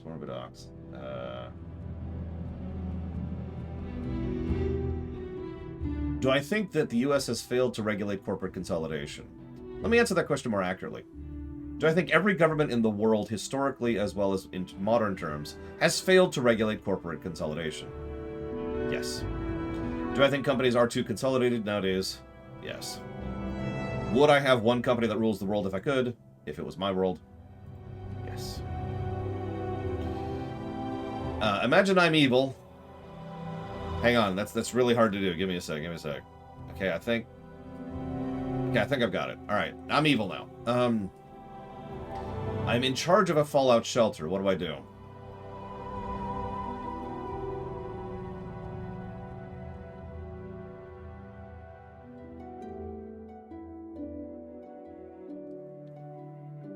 So, everyone there has a computer, but each computer only has one video game installed, Final Fantasy XIV. And they're linked on an internal network. So the server for FF14 is actually in the vault, right? So they can all play FF14 together. Here's the catch. Every single time you give someone a commendation, that person gains a point on their social card, which gives them more and better rations.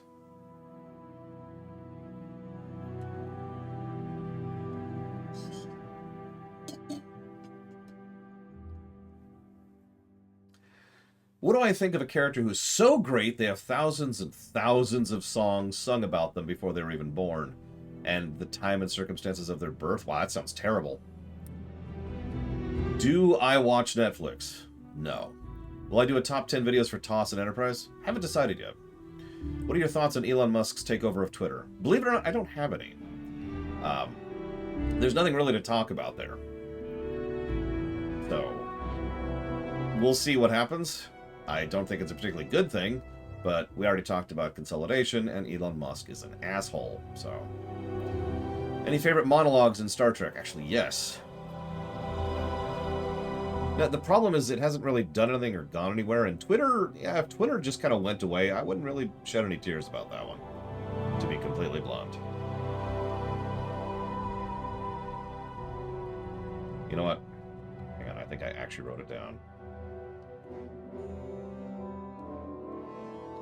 Probably not, period.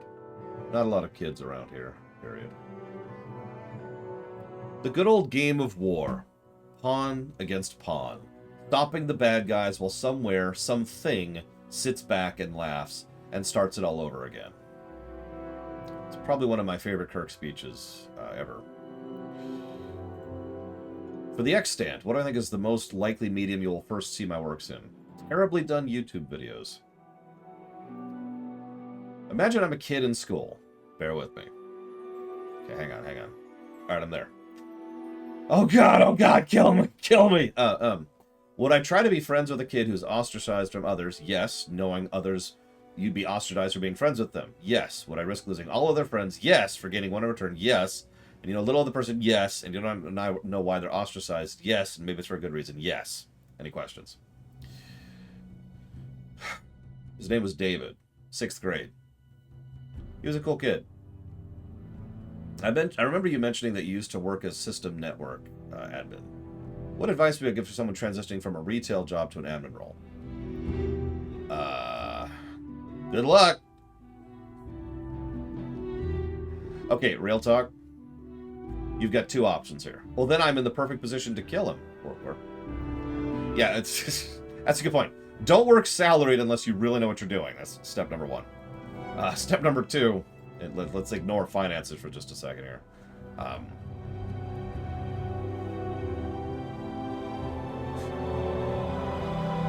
Decide where you sit on the how much you care about doing your job right line, and then commit to that regardless of all of the garbage and crap that is going to be thrown at you for doing your job.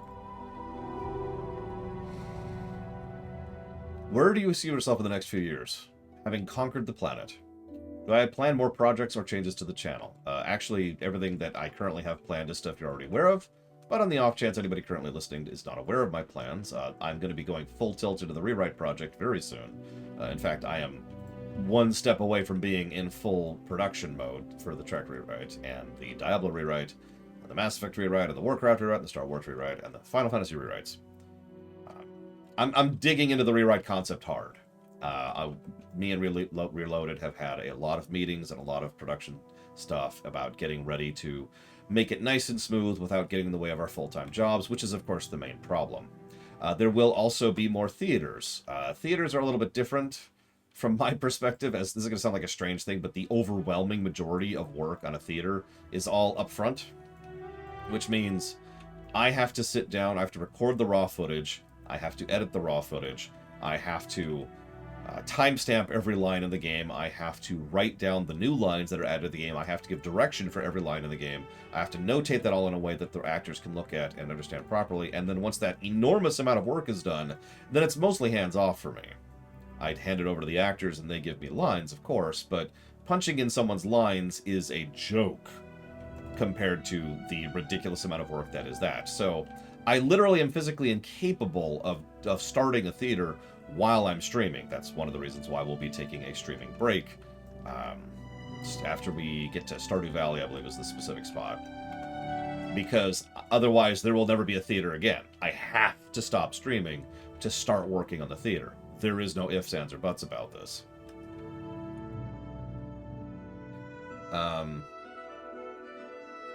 Question.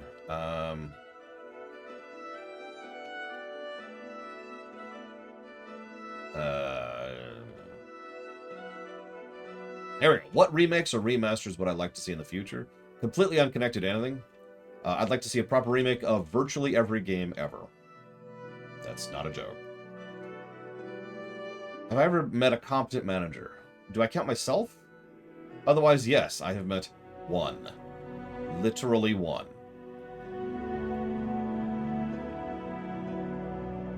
Will the media stop being obsessed with Trump after the next election? Or will the left continue to bash him while the right continue to worship him until we die?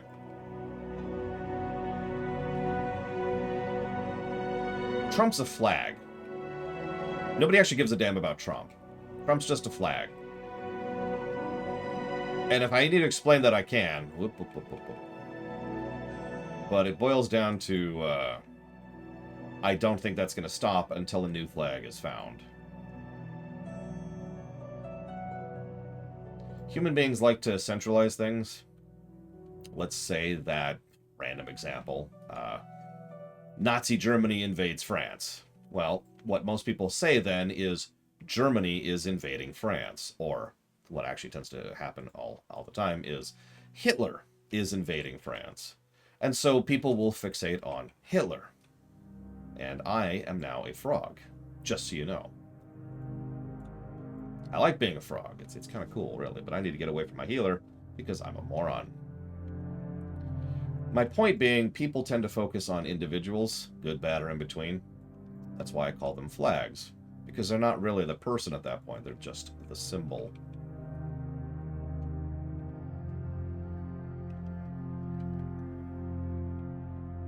Is there anything that would prevent us from having... If there is something that prevents us from having free will, would you help me kill God?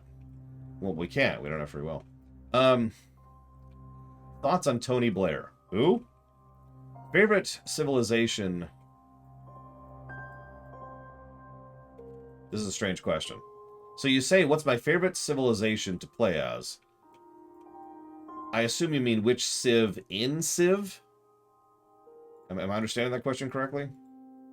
In which case the answer is Egypt or Rome. No, I stand by my answer. Who? Do I think programming platforms are becoming too complex or abstract? No. Do I think the bar for entry is too high? Ironically, I actually think it's lower than it has been in a long time. How many of you remember trying to get into programming back in the 80s and 90s? Because I do.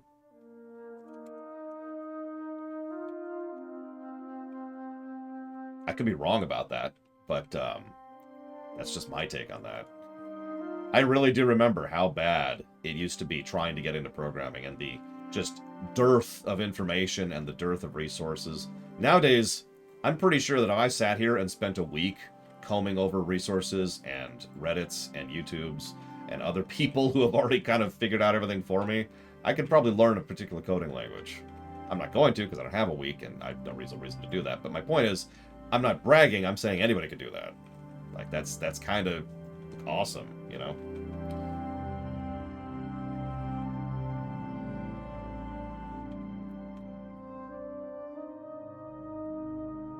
In that case, I'm afraid you're going to have to eat all the candy by yourself! Exclamation mark. And now I got to type this. Muahaha. There we go. Cord, as a reminder, send your questions to Rax so that they can actually be caught.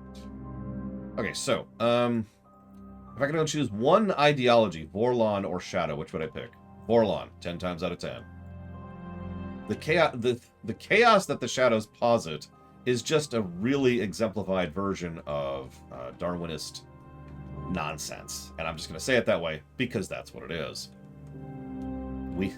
One of them literally says in an episode, we knock over the anthill. Like, that's... Jesus Christ. Do I think Disney is intentionally avoiding all sympathetic depictions of Imperials in Star Wars, and if so, why? Because it's easier to write that way. There's no need to actually do writing when the bad guys are capital B, capital G, bad guys. Diablo rewrite question. How zoomed out should the picture be of the high heavens? The one you showed me is perfectly fine, Evo. Ever watched YouTube poops? Nope, not my thing. What do I think will happen once once AI reaches the level where it can do most jobs more effectively than humans, i.e. write software more effectively and faster than engineer could? Well, then a whole lot of people are going to have a whole lot of works and jobs trying to maintain and upkeep that system. Let me hit pass here on 3 pieces of loot very quickly so that I can say thank you, Asinius, very much. As always, and as ever.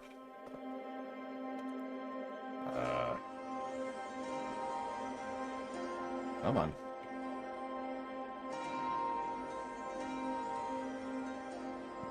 No. Sorry, give me a second here. Give me a second. Asinius, 45452. LTTP randomizer. Thank you very much, Asinius. Much appreciated. Do I think less of people who enjoy porn? That's not what the question said, but that is what the question meant. And the answer is no. Why? I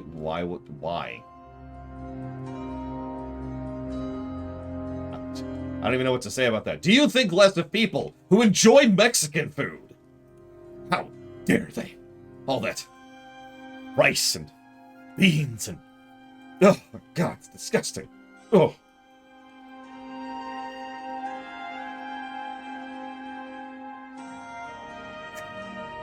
What do you want from me? Yeah. Okay, so let's see here. Oh god, I'm getting distracted. Quick! Oh god! Target the right thing, you stupid game! God damn it. Um, do I think there's a chance extremism will reduce in the years? Or are we stuck on the slippery slope? Actually, I do think we're due for a reset, which is what happens historically speaking. Things go, and then they kind of rubber band back, and a lot of people die, and life gets worse for a while, and then things kind of smooth out of it. So look forward to that. It's okay. Once I take over the world, it'll all be fine. Do I think Elden Ring deserves all the praise it's gotten? No. Don't mistake me. Elden Ring is probably the best Dark Souls game I've ever played, personally, and it is a good Dark Souls game. But the people who have been licking its boots since before it came out are just... It's popular. It hits several demographics, and as a consequence, it is way more popular than it has any right to be. For the record, I would say that about several games, so don't think I'm just picking on Elden Ring here. If humanity would discover aliens, well, we don't want to be discovered, but they would have an opportunity to stream one game to them. Which game would I choose to stream to aliens? All right, so I'm going to stream to my people. Let me think about this for a second.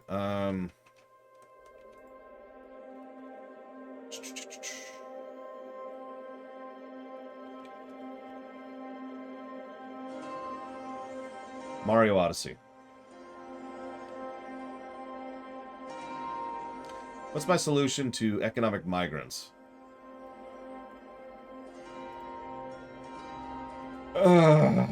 I don't have one, is the easy answer to that. I'm not going to say there is no answer to the nation of that, because you're probably thinking, you know, when people say migrants, you're probably thinking refugees. But the problem here is there's actually a whole lot of different types of migration. How many of you are familiar with the concept of brain drain? Which is a very real problem that there's also no real solution to. For those of you not familiar with the concept, I suppose I should explain this.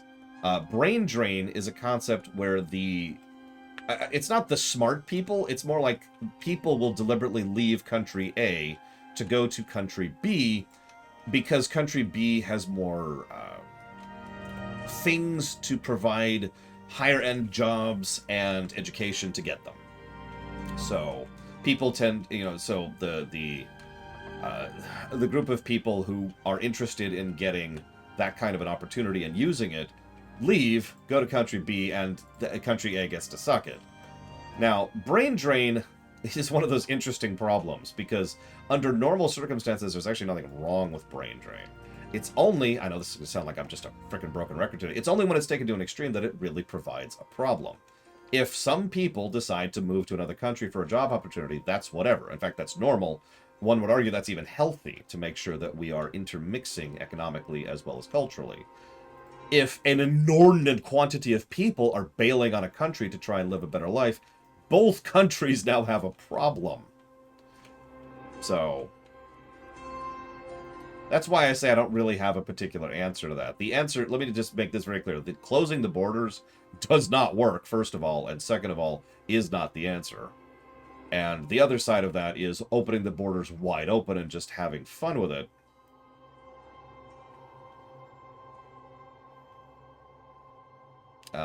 What's happening? Oh, right, gotcha. You were sharing the QA bot question. Oh, hey, it's the Calcabrina, or whatever they're called in this one. And then just opening the borders wide open, also not a really great answer. There's a whole lot of problems that come along with that.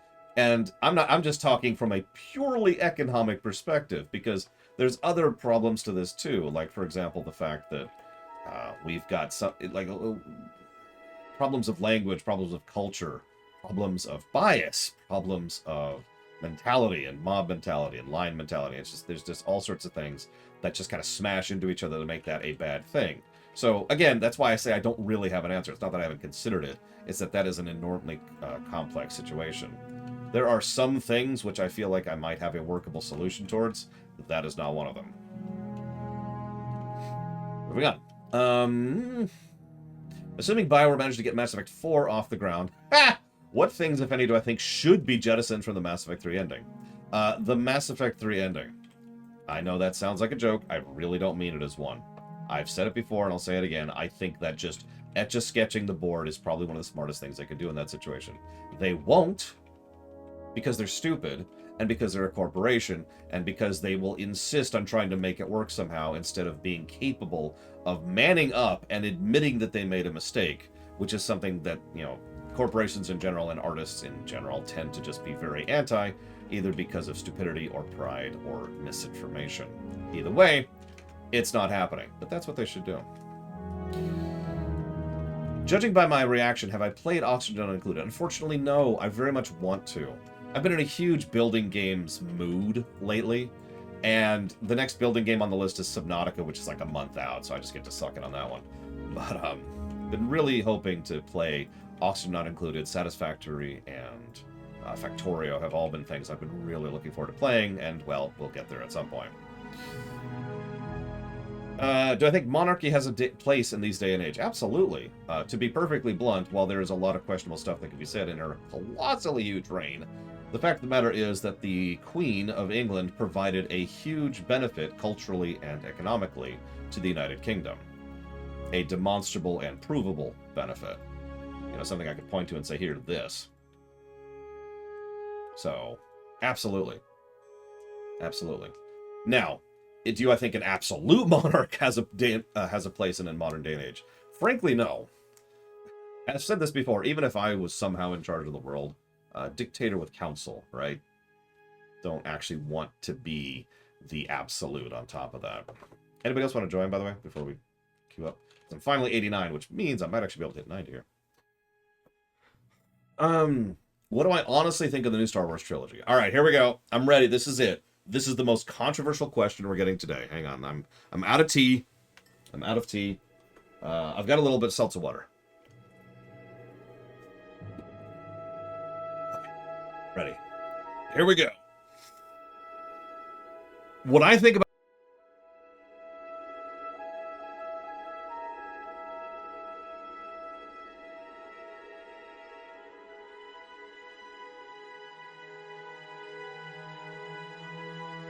I couldn't even finish it. I couldn't even finish the bit. I couldn't even finish the bit. I'm sorry.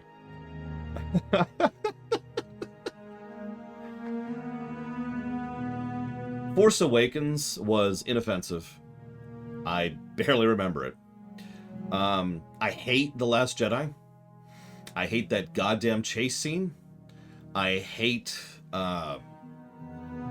just the total lack of logic. There's so much just go with it in The Last Jedi. I know that's a weird thing to get hung up on, but I can't get into the movie because the movie is shoving me out of it constantly. Every space battle, every big action scene is ridiculous and stupid.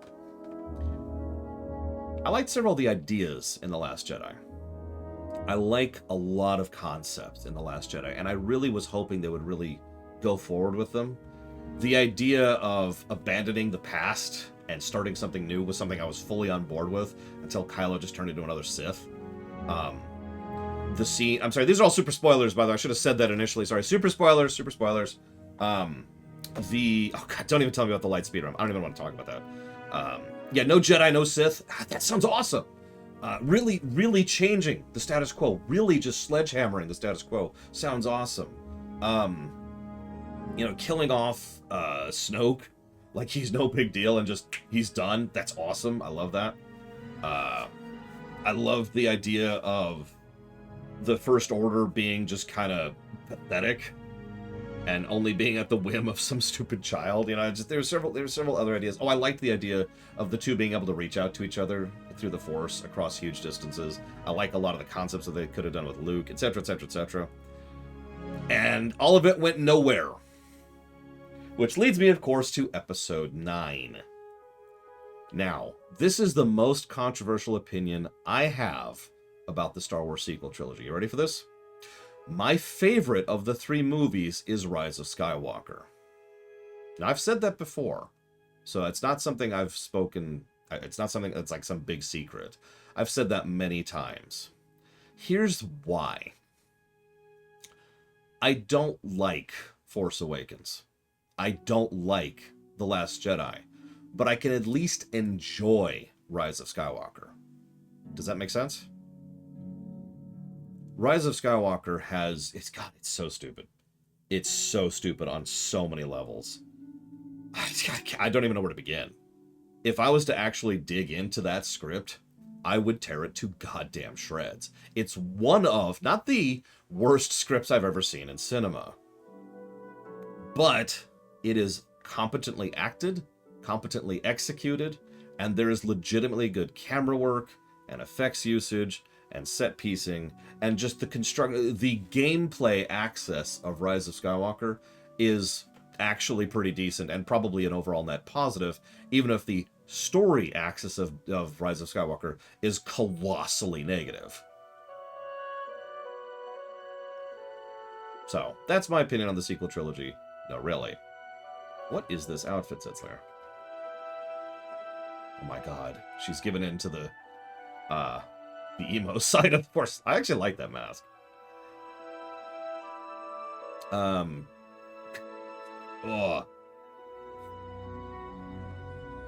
Hour and a half would be the norm, I think. Yes, Crazy Horse, that's about right. Ears, gotta have the ears. Gotta have the ears. Hang on, let me get the ears a little more visible there.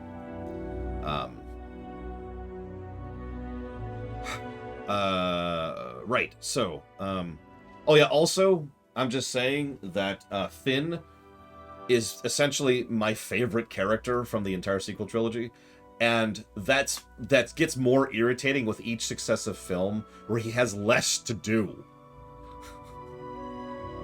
I loved Finn in 7. I liked Finn in 8. Finn was okay in 9.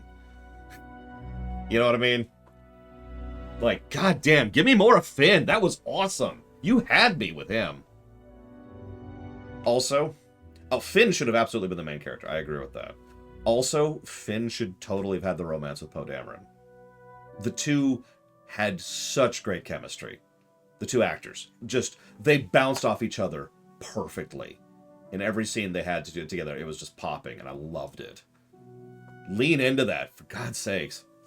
I've gotten a lot of flack for this too, but I loved Kylo Ren. Or, to be slightly more accurate, I loved the actor who was playing Kylo Ren. The character was a ping pong ball in a dryer, but I really liked Kylo Ren conceptually. I liked the actor. The actor's just abso-freaking-lutely brilliant. And there could have been so much they could have done with Kylo. Just so much. Even in Rise of Skywalker, where he just kind of flips a switch and turns good, I was still with it because the actor was just carrying it, right? Like, I mean, he goes out, pulls out the lightsaber, and he just shrugs like, eh. That was great. I love that. And yeah, it's all down to Adam Driver. Adam Driver carried that. And honestly, I think, if I might be so bold, in many ways, the sequel trilogy reminds me of Star Trek Voyager. Fantastic cast, with great chemistry, throwing themselves into it at a terrible script. Lots of failed potential. Hello, Carbuncle. Alright,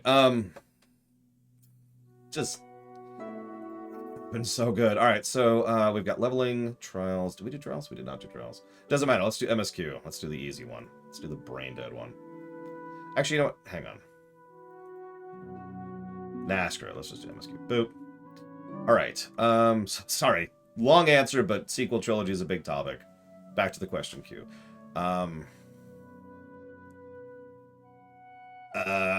Okay, so a truly centralized economy. Oh, God, please don't. You know what? I'm not going to answer that because that's a huge topic. Much bigger than the one I just talked about. So I'm just going to move on, if that's okay. Why are bow ties so much better than generic ties? Because they're worse than generic ties in every way. Main reason Return of the Jedi dropped the ball. Okay, so it was asked to be as brief as possible. Han Solo was destroyed as a character. Too much emphasis on doing Star Wars Episode 4, but bigger. Behind-the-scenes garbage. Like, there was a lot of behind-the-scenes problems with Episode 6. And, yeah, Ewoks, while we're on the subject. I think that's as brief as I can be about that one. I just bam, bam, bam, bam. Yeah, Lucas, I actually feel really bad for Lucas. I really do. And god damn it, I wish... I know this sounds so petty and pathetic, but you know what I would do if I had Q-level powers? I would reach into a hypothetical reality where George Lucas and Steven Spielberg were able to make Episode 6, Return of the Jedi, like was supposed to happen. Because you can't tell me that film wouldn't have rocked. Just, and then like pull that film from that reality and be like, hey everybody, you want to see the hypothetical Steven Spielberg? And then just release it to the public for free, just so people can see that. Because that would have been so damn good. Oh. Oh, God.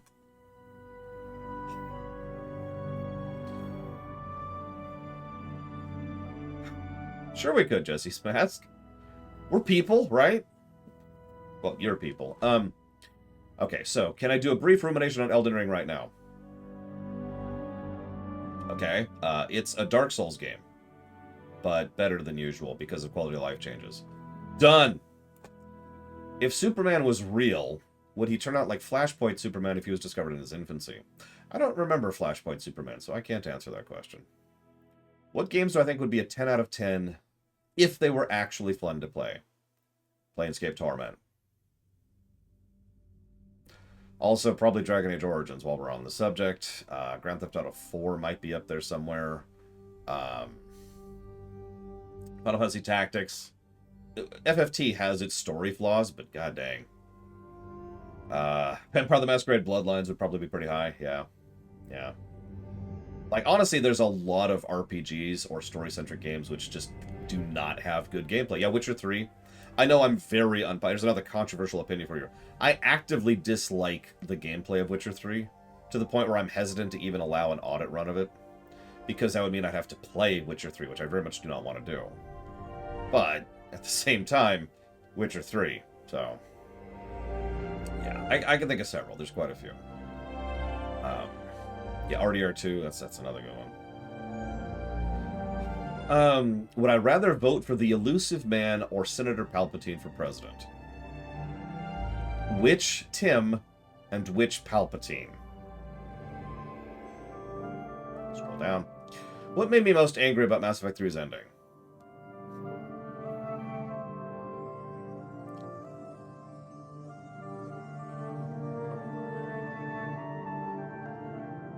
Might I recommend last Friday's stream, where we spent 3 hours just in the outro?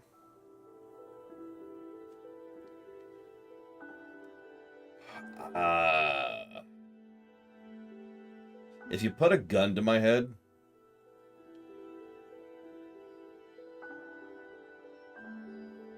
I'd probably go with the total dissonance from the entire rest of the franchise as the biggest thing that pissed me off about that.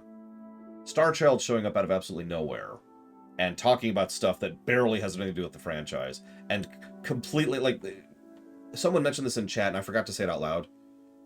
The perspective shifts in the Mass Effect 3 ending. Shepard stops being the player character, or the protagonist more accurately, and the Starchild becomes a protagonist.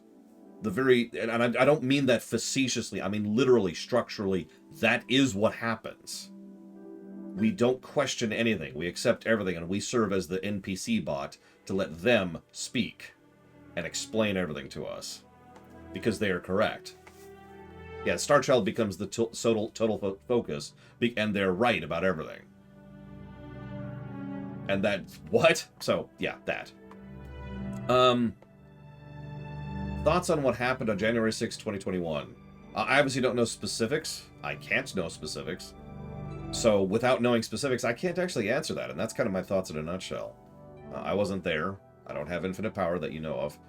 And so I can't judge something I don't know. It's like saying, all right, I did something on February. What is your judgment? It's like, no, I need information. I seem to be using the word contrarian as a pejorative, which I absolutely do, and I do that on purpose.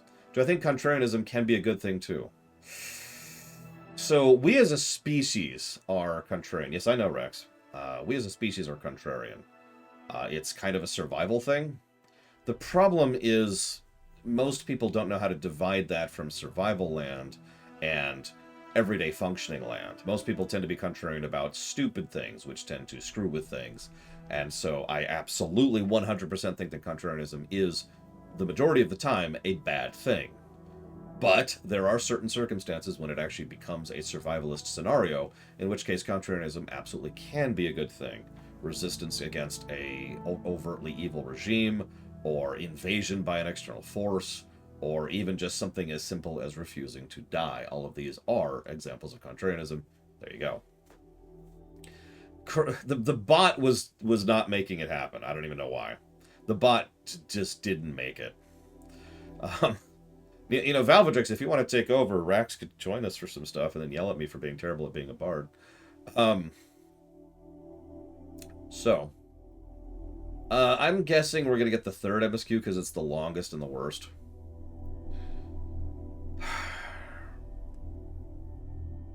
Do I think AI-generated art will replace the artist?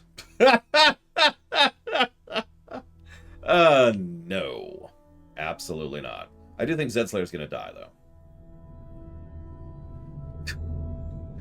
Have you seen AI-generated art? But no, in all honesty, even if you look at historical trends, that's not going to happen. Even if AI-generated art became standardized, there is always going to be a market for real, and I'm going to say that very bluntly, real artists and bespoke, manual crafted stuff. Procedural quests have existed in video games for quite a long time now, over a decade, but they haven't replaced manual quests and they never will. And there's a lot of other examples of that I could give too, but you get the idea. Thoughts on national centralization versus federalization, especially when it comes to large countries like the United States? Is it a case-by-case answer, which is the answer to that is yes, or is it a case of neither being that superior? No, it's absolutely case-by-case, and that is really the problem. I can't really give a big answer to that because it's just going to depend. It's going to depend on your workforce. It's going to depend on your culture base. It's going to depend on what kind of gross actual raw product you have within your country, if any. It's going to depend on what you can do to insert yourself into the global economy, etc., etc., etc. So it depends, unfortunately. Even an oil state doesn't necessarily fall one way or the other, because there are actually several oil states in real life which have leaned one way or the other based just on whatever the government decided at the time. So, oof. Thank you, Edward Bedore, very much. Now, I'm actually going to leave the queue here really quick. Hang on. Just withdraw from the queue. Oil is pretty gross. You ever felt oil? It's gross. Gets everywhere. It gets into everything. I will put that towards Deus Ex Human Revolution. Thank you, Edward Bedore. Valvidrix, do you mind? Real question. Which mainstream news source do I trust the most? You're funny. Could be U.S. or foreign. Actually, hang on. I do have one. I can't even think of their name right now. I think it's NPR. I want to say. Yeah, NPR. There you go. National Public Radio.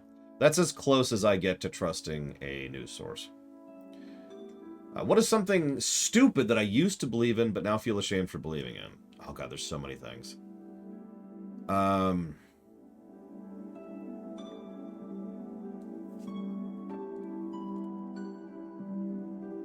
God, where do I even begin with that? Yes! Just all the things.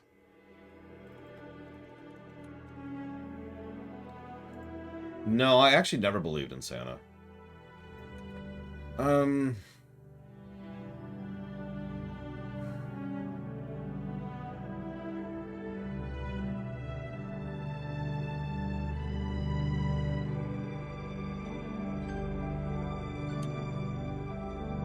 Reagan was a good president. There you go. And I can explain that one if I have to. Alright, so everyone in chat, in case you're not paying attention to the changed text, if you have a question, please add it to Valvidrix instead of Reximus, please and thank you. Rax, if you want to join us for MSQ, I'm literally waiting on you.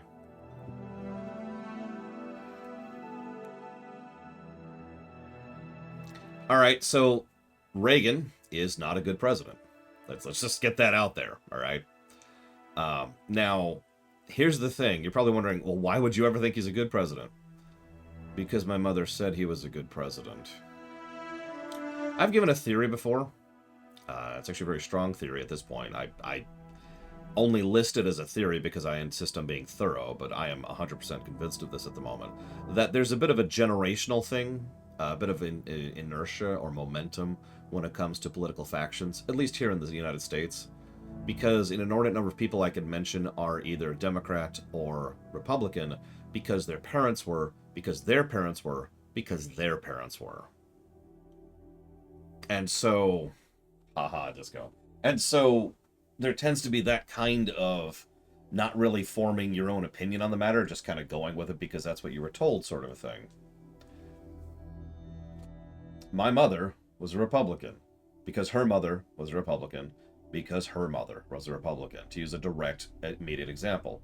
And so, because that's your party, because that's your team, let's put this into a sports analogy because this is how this works. Because that's your team, you're supposed to support your team. Doesn't matter if you agree with them.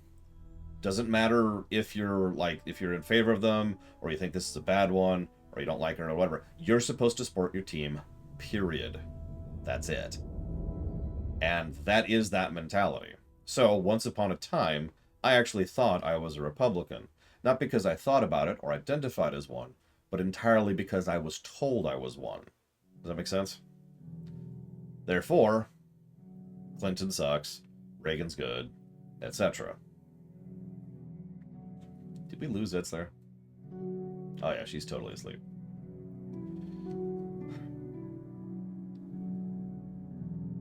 Do I think aliens exist? I hope I... Yep, I'm here. Cool. Have they visited Earth? Yes. Favorite video game protagonist or top 3? Ooh, that's a tough one. Oh gosh. All right. Terra from Final Fantasy VI. James Raynor from StarCraft.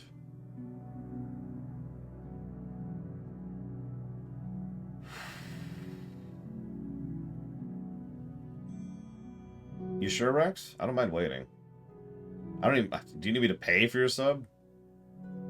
I actually just leave my sub going as a way to support FF14, even though I don't play the game. Like, I've logged on 3 times since the low run. I've been a sub the entire time.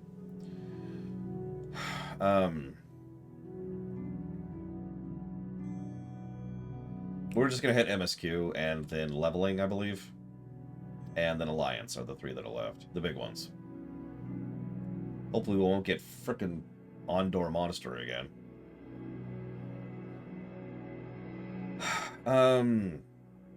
Okay. In we go.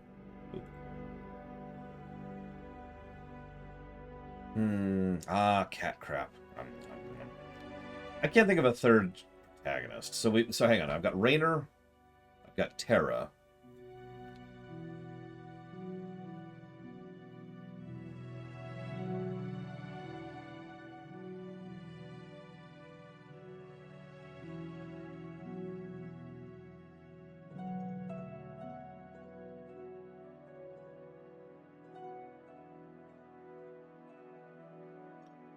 Mario. Go ahead. Make fun. Send your questions to Valvedrix or Rax, apparently. But send your questions to Valvedrix. Did OJ do it? Probably. Do I believe in ghosts? No. If I had a time machine and went back to the past to say the truth about the origins of humanity, would you believe me? Would have no way of believing you. So, no. Shut down MMO I'd bring back. City of Heroes. Not for me. I don't like City of Heroes. But that game was killed way before its time. That game should still be going now. What advice would I give to someone who wants to get rid of vestigial extremist ideas they've held in the past? Being willing to be embarrassed and humiliated by your own opinions.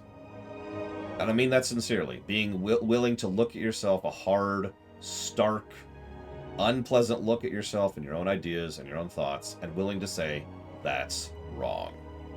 Um, that's something I did have to learn a long time ago at this point, but still, it's a skill. It's something you have to make happen. It's not just a thing that is. So, that's my take on that. What do I think about YouTube's decision to hide video dislikes? It's extremely stupid. What do I think of people who don't cry or tear up when watching movies or playing games, even emotional ones? Do I think it's normal? I'm pretty sure that actually is normal, yeah. I don't have any opinion there otherwise, because those kind of things require a degree of emotional attachment and a willingness to be able to express whatever it is they're feeling at the moment. A lot of people I know personally deliberately actually have the same emotional impact from games or movies or whatever, but don't show it because they've got a bit of a societal or cultural pushback against that, where they don't want to appear like they're a crybaby. And I know you know what I'm talking about. How many people are there? How many people of you would be willing to cry at a movie or a show or a game in front of a close friend, or maybe a family member, or maybe not a close friend, maybe a coworker? How about a total stranger? See, total strangers are actually easier because you don't really care, right? But go back to that coworker thing. Someone you know, someone you'll see later, someone who can make fun of you for it.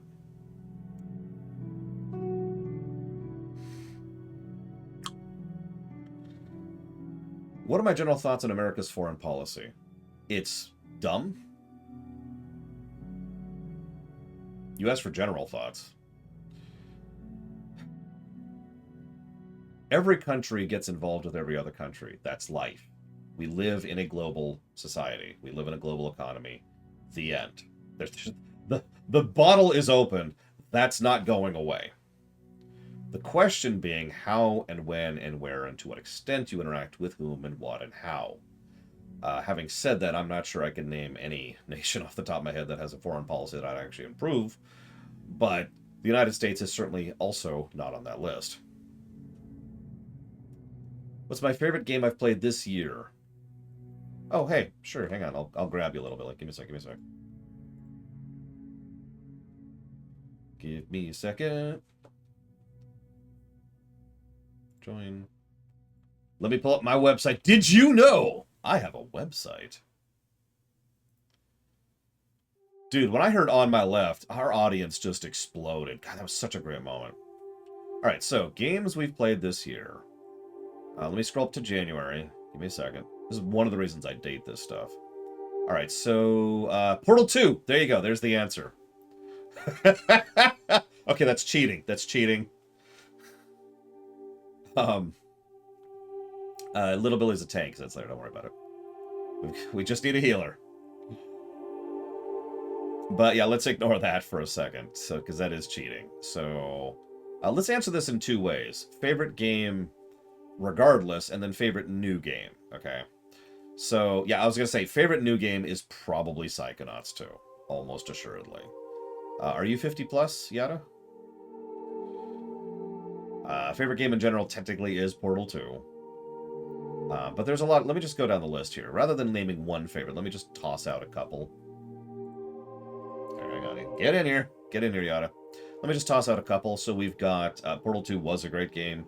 I actually really liked the Modern Warfare remake, way more than I thought I was going to. Titanfall 2 was legit. Plague Tale Innocence was fantastic. Like, I was gobsmacked by how good that one was. I liked Cyber Shadow was phenomenal. I highly recommend it. I haven't shut up about it since we played it.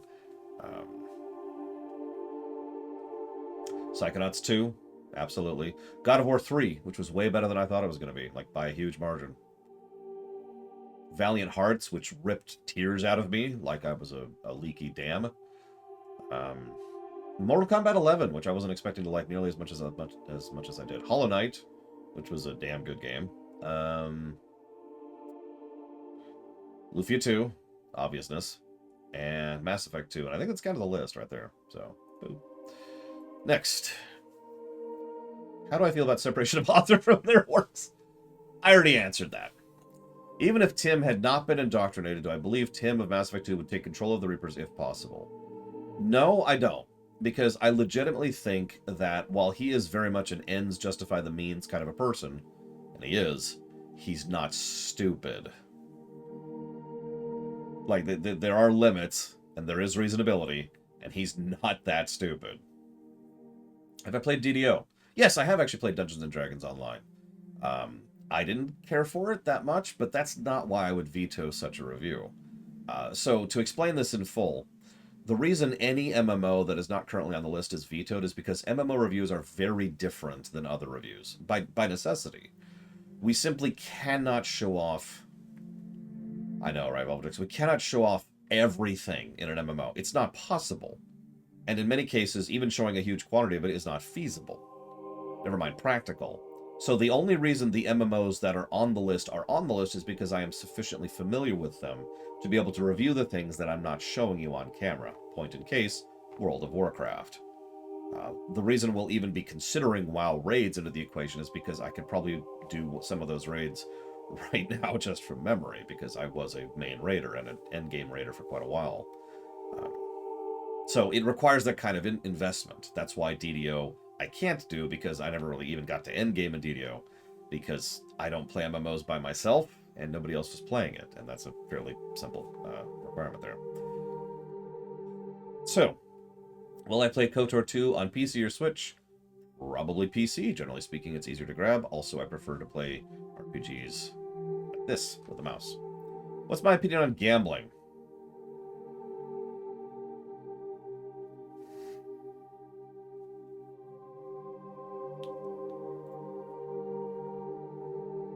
Hold up.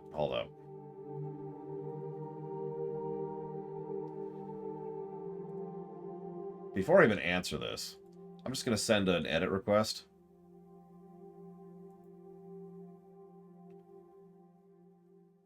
To either Rax or Valvage, whoever's owning the document right now. Also true, Edward Bedore.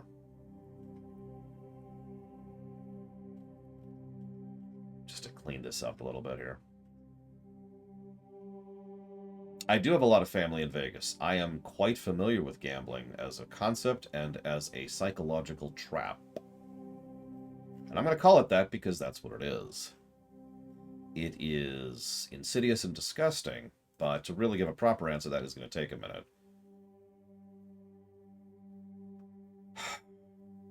So let me start by saying that I think making gambling illegal is not the way to go. I don't think that's a solution, because it freaking isn't. One of the... Oh god, there's a snowman. One of the solutions... Are you coming, by the way, Yada? One of the solutions to gambling is to try and make it as much of a hassle as possible, while still making it as accessible as possible. And I know that sounds like a strange statement, so let me try to explain that a little bit better. Why can't you join the party, Yada? Why not? Whoops. What's the issue here? Send me a tell. Making it more accessible to the players, but making it more of a hassle and less profitable. Send me a tell, Yada. On the actual gambling, the casinos, is something that has been proven to at least curtail some of the gambling and some of the issues that go along with that. Now, the problem with that is, of course, the fact that that's immediately going to fall apart once... I mean, the problem here is that the gambling generates a ludicrous amount of money, and therefore the people who have that money can and do use it to lobby, which leads to gambling laws being loosened, so everything I'm just saying doesn't work. Unless you have people who are capable of not being bribed, which means robots. So, you get my point. There's no solution here. It's not going to work. Gambling sucks. The end. And that's kind of my opinion there. Let me know when you're a healer, by the way, Yada. Let me know when you're ready. And that is kind of my opinion in a nutshell. I think gambling sucks. I legitimately think that gambling should kind of go away. I know that sounds horrible, but I mean it with total sincerity.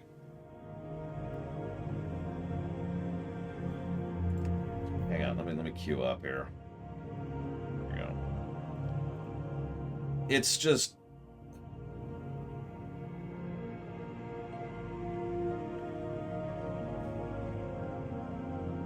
I would, Ross. I would. It's a horrifically vicious cycle. Now, I wouldn't get rid of gambling across the board because I'm not going to make it so you can't play poker with your buddies for a few bucks. That's stupid. That's not what I'm talking about. when I say gambling, when I say gambling shouldn't exist, I mean the level of severe, crafted, polished, institutional gambling, which is specifically designed to make you feel artificially as good as possible in as short a period of time as possible, in a way that rips as much money out of you as possible long term. And that's the really messed up part. You know how many companies in the world are so stupid? Yes, Evo.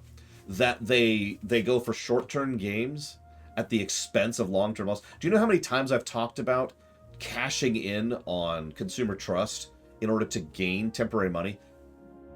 Major casinos do it the smart way. They go for the long-term thing. They try to make sure that you keep gambling and keep gambling and keep gambling. They don't want to take all your money right now. That's not smart. They want you to keep coming back to that casino for years. And so they do everything in their power to make sure that you are fine and they don't absolutely destroy you. And there are methods. There are actually, I don't know if you know this, there are casinos in Vegas, I can speak to Vegas most directly about this, that will stop you after you've gotten to a certain point of how much money you've lost that day. Because obviously they can keep track of that sort of thing. There will people who come out and be like, no, your card's been turned off for the day. Go home. Because they want you to come back when you have more money to spend it again. It's also free PR. And my point in all of this is it's so horrifically insidious the way it works. So, yeah. Sorry, getting a little off topic here. But I do think that there is a level of institutionalized gambling that is awful. Is a net detriment to human society. That's my take on that. Moving on. Now, so I'm going to jump ahead a little bit here. Someone asked what I would do in the extant. Well, I'd take all that money and throw it at the government to spend on things. Kind of a tax buffer state. Anyways, so that's a very good question, Ross. The answer to that is extraordinarily complicated. Because you'd think, oh, should people have the right to, shove a knife up their eye, is a simple question. But the problem with that question is that presumes the only person affected by that freedom is them, themselves, and no one else. But we live in reality land. Here in reality land, if you open up the door and something like that, you're not allowing it so that one person can shove their knife into their eye. You're opening it for that to be a thing. For that to become a cultural thing. Or a mimetic thing, for that idea to spread, for additional consequences to be built out, which I can't even think about right now because that's how life works, and so forth and so on. And yeah, that's ignoring the obvious presumption of informed choice, because there's a difference between an uninformed choice and an informed choice. There is a world of difference between the two, and the worst part is there's almost no real way to measure between the two.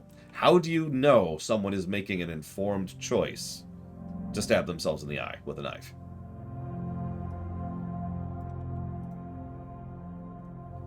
That is a massive topic. That's why I'm just like, By the way, I love how Little Billy is a Lalafell. That amuses me. So, hang on, let me refresh now that I believe I have editing access.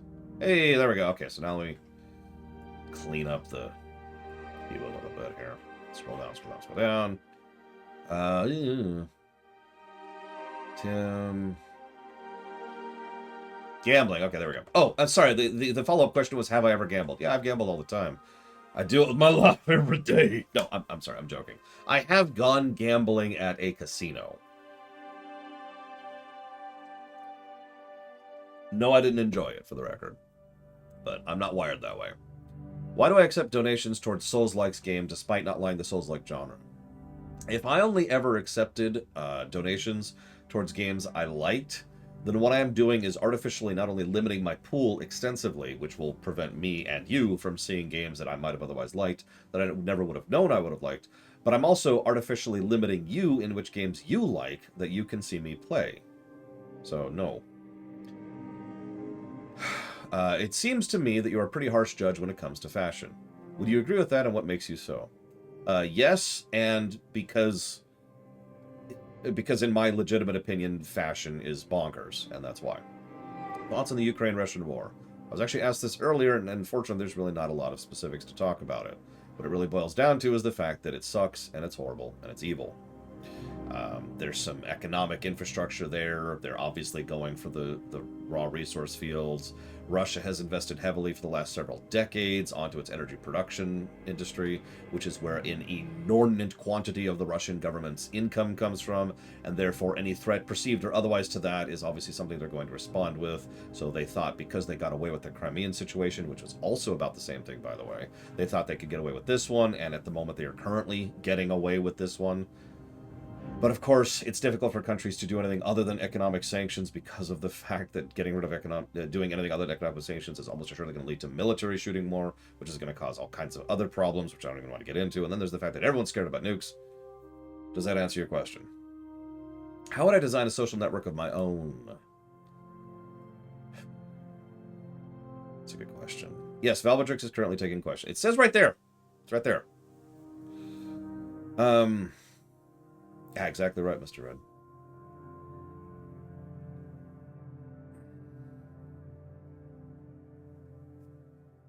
It's a good question. Yeah, it's covering half the screen. I actually was worried it would be too in the way, but I mean, whatever.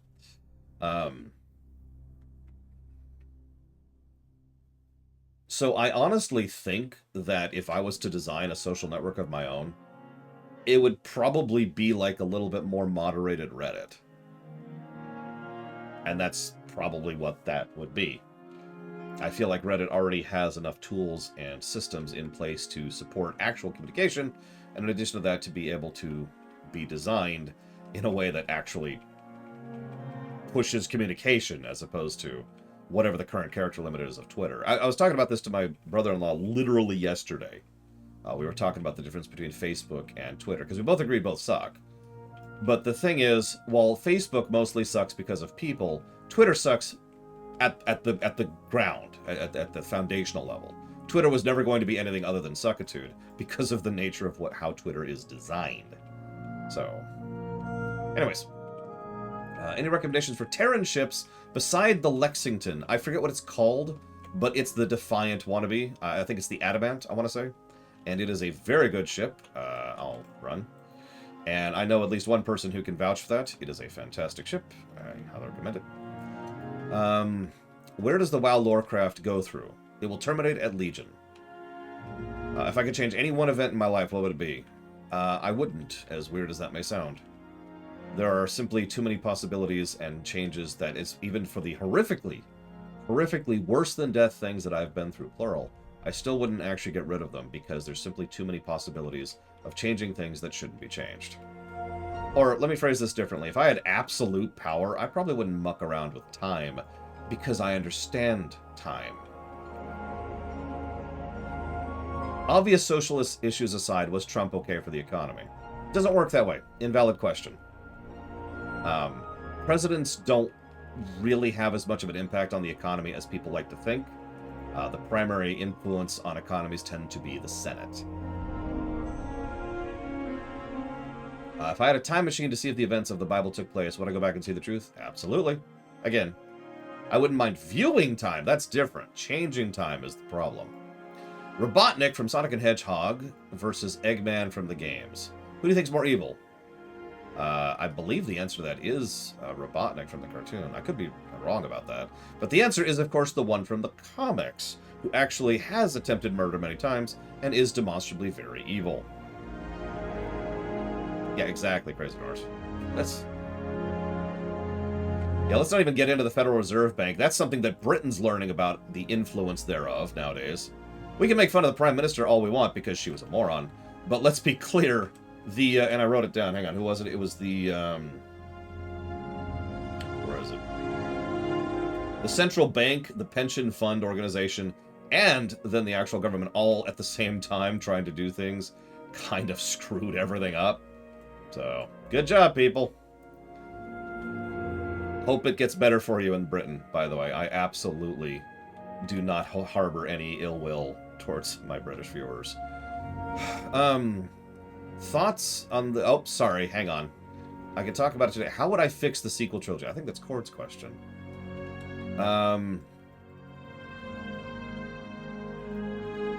So, okay. If we're playing the minimum change game, I forfeit because it doesn't work that way. There's just too many changes that need to happen. There are way too many changes that need to happen for the sequel trilogy to really be what it should have been. It's history, Lataria. Wouldn't you want to see what actually happened in history? So, God. I mean, obviously, I suppose I'll have to answer this question when it comes to the Star Wars rewrite, except for the fact that I kind of won't, because there won't really be any, sequel trilogy in the Star Wars rewrite. We'll probably follow the EU more than the AU. But I already kind of mentioned several ideas earlier. So first of all, we focus more on Finn.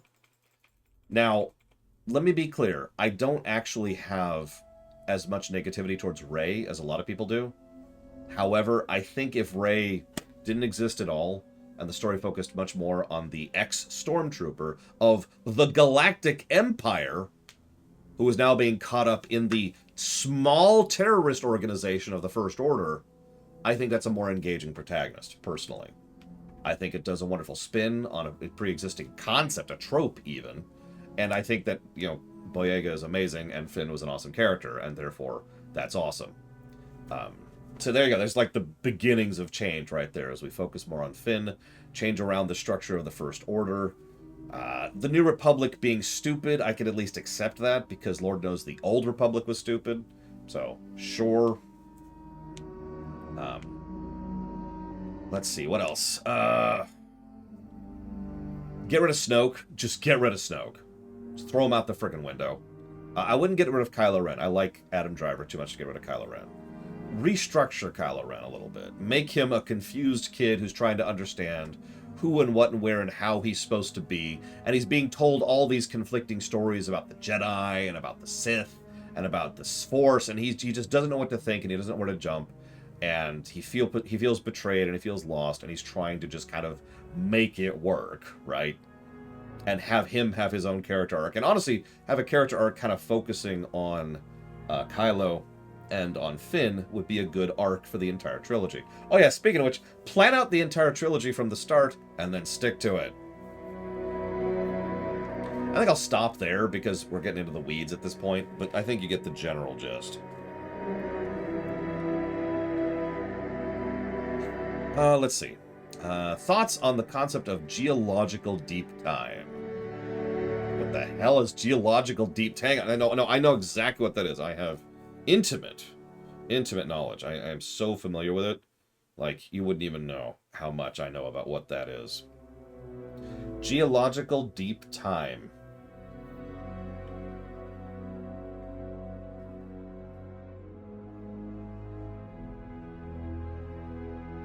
This is a terrible answer. This is not answering me. Hang on. What do we got here?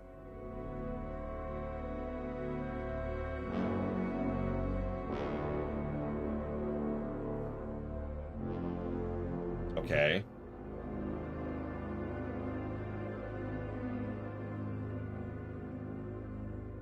Okay, that actually answers me. I had to go through 4 separate things to figure out what the heck that actually is. So what do I think about geological deep time? I don't. You want a real answer? I could lie. With the great celebrys and pathos of I can't BS. My BS is gone. I can't BS. I am given a choice as to what the extant's debut is in mass media. Music, books, movies, games. Any one of these can be, more can be picked as the first piece of media in the extant that can introduce the wider world. What format does it take and what story does it cover?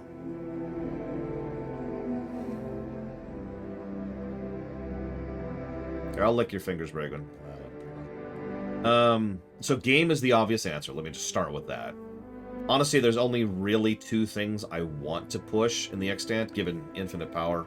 That would be games and shows, long-form visual media. But I love ginger, and turmeric's okay. I love ginger. I need to buy ginger. I'm actually out right now. They stopped carrying pickled ginger at my local grocery store. Can you believe that? Books? No, I'm never gonna produce a book. No, visual media only for me. Mwahaha.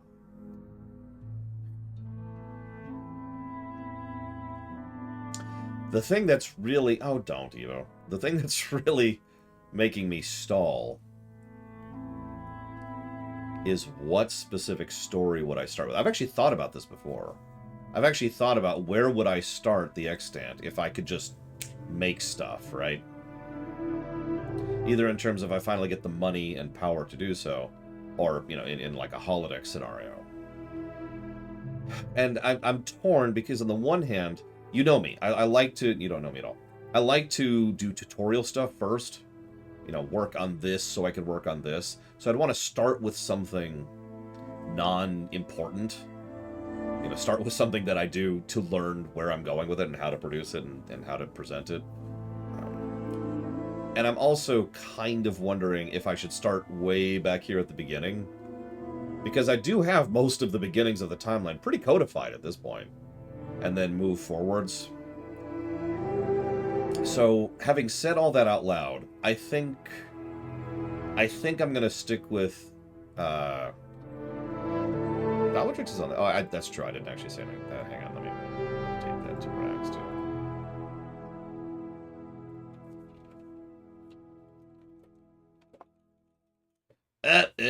Hang on.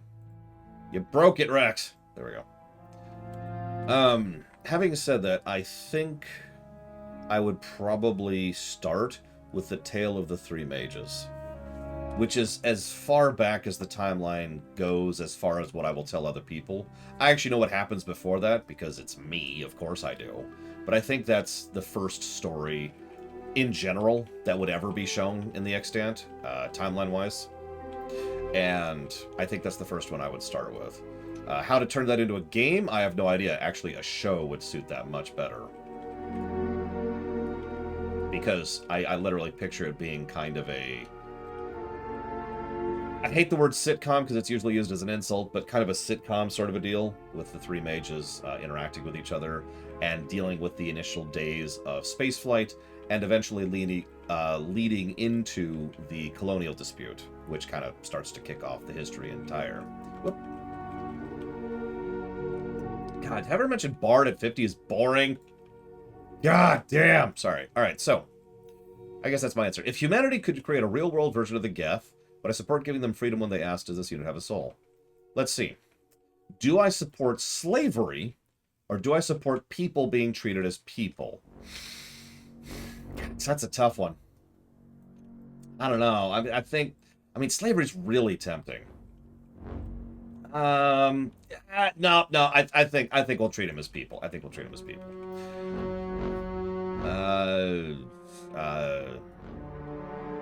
Do I feasibly see a huge revolution, a World War III-esque event happening in our time?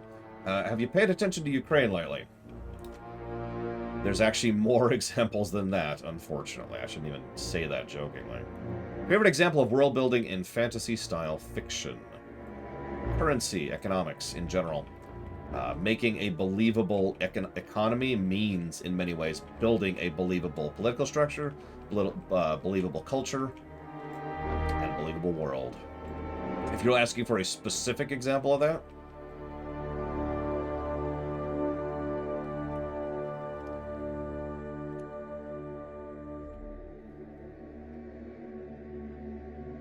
let me mash 1 a few more times.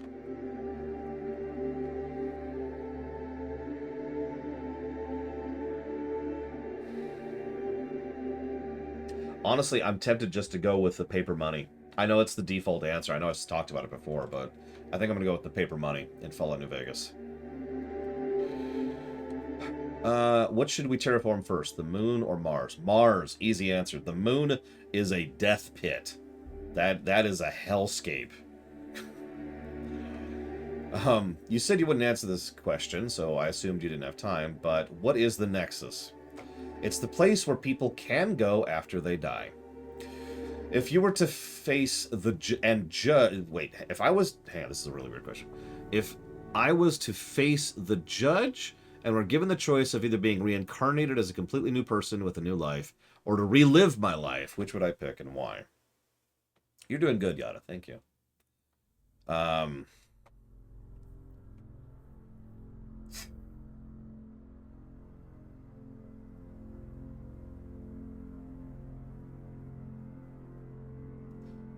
I assume reincarnation means I am no longer myself. It's a new person. Whereas reliving my life means I am myself. Therefore, choosing between dying or getting another chance, I will choose getting another chance. What is the first thing I will do once I take over the world? The environment. I've actually thought about this because I'm a geek like that. I mean, there's a lot of political, economic, social, geographic stuff that probably needs to be solved, but all of that's nuanced, complicated, in depth, and in many cases doesn't have a right answer. You know what does have a right answer? Fixing the air. And then the water, and then the soil. That's the big three. That's step one. Hell, if I took over the world, did those three, and then stepped down, I still think that would be a net positive. So, yeah.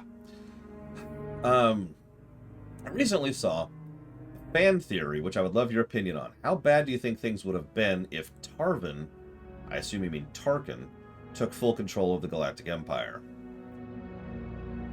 Yeah, then I fix WoW. I want my WoW back. And then I fix FF14. And then... I don't know what then. Then I fix Mass Effect. No. Okay, so if Tarkin took full control of the Galactic Empire... So Tarkin is brilliant and ruthless and more than capable of staying on top for quite a while. So that's bad. He's also the most evil person in the entire setting. So that's bad.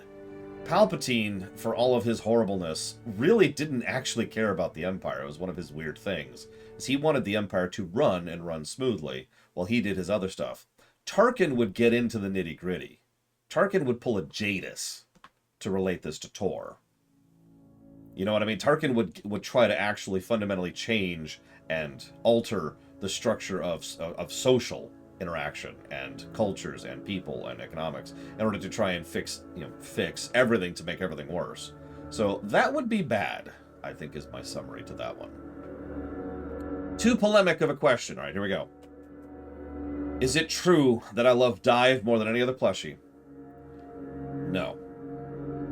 Sorry, Dive. You're amazing. You are. I'll have Dive now for a minute. But you're not the best, Dive. Ugh. Do I think the Mass Effect 3 ending was a failure of concept or execution? Yes. To be completely blunt, see last Friday's stream, but in all and total sincerity, I really do think that it was a bad concept that was badly executed. Have you ever been interested in the very ancient part of human history? This is from Evo, I'm imagining. I don't have any names, so I'm just guessing here. Paleolithic, Mesolithic, Neolithic, etc. Of course, it depends on the region of the world. In any region, in other words, have you ever been interested in the age of humanity's infancy? No. It's never had any interest for me, because that's life. That's how humans work. We all have different things that are interesting to us, and things that are not. I happen to be very big into Formula One. I imagine that half of chat couldn't give a damn about Formula One. Let's see here. Do you think etch-a-sketching the Star Wars sequel trilogy and replacing it with a new cohesive pre-planned trilogy would be beneficial to the fandom and Disney? Now, that's interesting, the way you phrase that, because if you gave me command of Star Wars, I would do that without hesitation. But I wouldn't be doing it for the fandom, and I wouldn't be doing it for Disney. So do I think that would be beneficial to the fandom? No, because all that's going to do is create yet another divide in the fandom, of which we already have plenty. As for do I think that would be good for Disney, it would sell like crazy. They'd make bank on that. Would I bring the EU back? No. No. I've said for years now, and I stand by this, that if I was going to pull the EU forward, I would cherry pick. In fact, During the Star Wars rewrite, I plan to do exactly that and cherry pick the EU. And the AU, for that matter. Ignoring that we're comparing a game and a movie, is Mass Effect 3 superior to Rise of Skywalker? That's an interesting point. I'm going to say yes, because both of them are good on the gameplay axis, how gameplay relates to movie construction. But on the story axis, Mass Effect 3 has good story beats, whereas Rise of Skywalker does not. Would the sequel trilogy have been... a lot of these. Have been better if they'd had one overarching story pipe. See previous answer. If I was in charge... oh my god. Would I change the status quo in Star Wars universe by removing the Force from the galaxy in lore due to a specific event? I've actually thought about that a lot. I've kicked that idea around the can a few times. And at the end of the day, I think I wouldn't change the status quo in that manner. However... oh my god. Who's been chatting in chat? Who is that? Is that Little Billy? Have you been ooh-ooing Gaius' speech, Little Billy? I've lost my train of thought. What was I talking about? What was I talking about?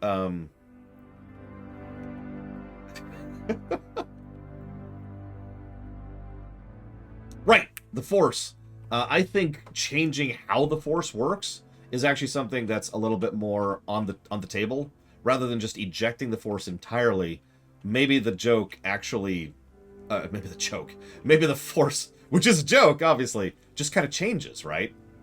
Or fades a bit, or maybe like only affects certain things or certain ways. Basically, fundamentally changing it to the point where it is still the big status quo alteration, right?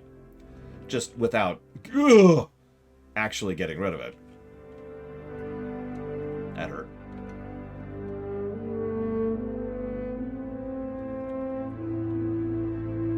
Alright, this way. We'll put this one. Gotta love this terrible song rotation. Have I watched Rings of Power? No. What setting would I consider completely inhospitable in? As in, you won't die, but you won't sleep well. Warhammer 40k, which is a setting in which death does not save you from it. There's actually quite a few settings in which death does not save you from it. Dark Souls comes to mind immediately as well. Like, in some settings, oh, this sucks, but, you know, you can go drink some radiation water, or you can jump on your sword or leap off a cliff or whatever. But some settings, no, it just sucks and it never stops. So that's cool. Would you rather have powers and abilities linked to strong emotions, such as rage and joy, to make you stronger, or something logic-driven? So in other words, would I prefer the dark side or the light side? Personally, I would actually lean more towards the light side in terms of source of power, purely because I have a substantially stronger will than I have emotions. I, in fact, have so much emotional control that in certain times I have trouble properly expressing my own emotions. I'm sure I'm not the only person with that problem. Do I think the future auxiliary Star Wars works will manage to salvage the story of the sequel trilogy? Frankly, no. They never salvaged the prequel trilogy. Is it not essential? This is a leading question. Is it not essential that we keep physical currency to protect the citizenry? Okay, so I think I misunderstood your question. So let me presuminate a little bit here. I think what you're asking me here is, does having a physical currency provide any benefit to society? To which the answer is absolutely yes. So anybody who knows me knows I'm actually pretty in favor of small businesses, and not just because I am one, but in general, I do prefer local, I do prefer small business interactions for a lot of societal stuff. Physical currency is something that those businesses benefit from quite a bit. There's a lot of circumstances in which they will be more likely to make a sale, or they'll be more stable in terms of the kind of income they can make without having to do excess fees on things like transactions or whatever in order to be able to keep functioning. So it is a benefit to them, yes, absolutely. Do I think physical currency going away? Of course it freaking is. It has been for a while. I have exactly one piece of cash on me. It's this coin, which I don't spend. I use it to flip. Just to name a specific example there. And no, to answer you directly, Rax, the Clone Wars series didn't elevate the prequels for me. The Clone Wars series elevated the Clone Wars for me, if that makes any sense. The prequel era is actually kind of legit at this point, my opinion. We've had enough good stories in books and in shows that, yeah, there's some cool stuff in the prequel era. But the prequel films still suck. At least 1 and 2 do. So, my take on that. Oh, I think I'm going to hit 90. Yay! Let's do it. Let's hit 90. Alright, so. Whoop. Right, we've got a prefab. I know you like studying people. So do I. And that, I assume, is mostly in the realm of personal psychology. But have you ever been interested in cultures and anthropology? Absolutely. Although the biggest... Really? Okay. The biggest problem with studying large-scale anthropology and culture is that they're both what I like to call gray sciences or soft sciences, because ask 15 people what the culture is of a specific spot that they all live in, and you will get 15 different answers. I'm not saying there isn't such a thing. What I'm trying to say is that a person is something you can define and codify and look at and deduce and understand, and a culture is something it's over there somewhere. We think. Might also be over there. Yeah, exactly, Caspian. So don't mistake me. I actually find culture and anthropology fascinating, but less interesting primarily because of the fact that it's just a huge amount of interpretation and guesswork. So I didn't have a problem with Witcher 3's gameplay, so why specifically do people hate it? So I don't know why other people dislike Witcher 3's gameplay. For me, Witcher 3's gameplay fell very heavily into what I call factory worker syndrome, which is problem number 1. Oh, I don't have that ability at this level. Problem number 2, I didn't enjoy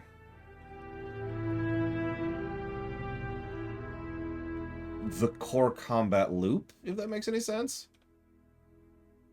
The core... Do we need that key? I don't think we need the key. The core combat loop didn't really engage me. It felt alright, but as a consequence of that, the more I have to do it, the less I enjoy it. In fact, now that I'm thinking about this out loud, now that I'm processing it in my head, it reminds me of Dragon Age 2. Almost directly, in fact. Dragon Age 2 actually has quite fun combat overall, but then you have to do it for 7 million billion trillion years. And that's Witcher 3, in a nutshell. So, I guess that's my answer to that. An animated continuation of the sequel trilogy in the Clone Wars style, with the New Republic being the enemy of the Resistance? Question mark.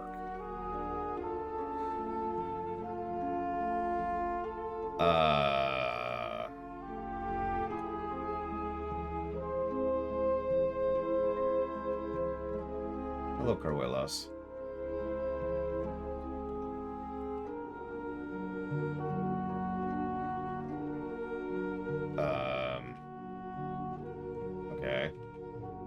Okay. I'm not actually sure what the question is. Instead, I'm going to shoot myself. Yeah, I guess what are my thoughts on a... So what are my thoughts on a sequel to the sequel trilogy, where the New Republic and the Resistance are at odds? So I like the complexity of the New Republic being versus the Resistance. It kind of goes against the idea that the Republic are universally good, which they never were. Being stated, absolutely not. I firmly believe that the story should not go on past Episode 9 anytime soon.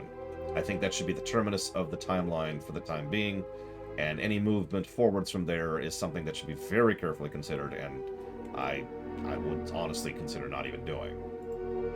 It's one of those situations where if I was in charge and you tried to pitch the idea to me of anything beyond Episode 9, I'd be like, sell me.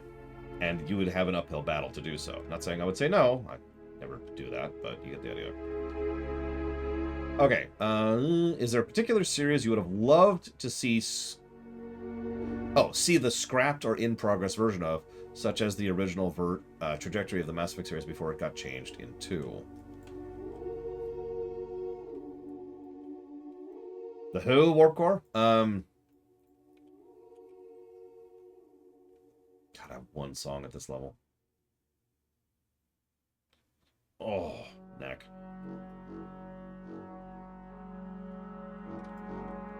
But we have the original Resident Evil 4. It's called Devil May Cry. That's not a joke. Well, that's a good question, Edward Bedore. Sell me. Like I said.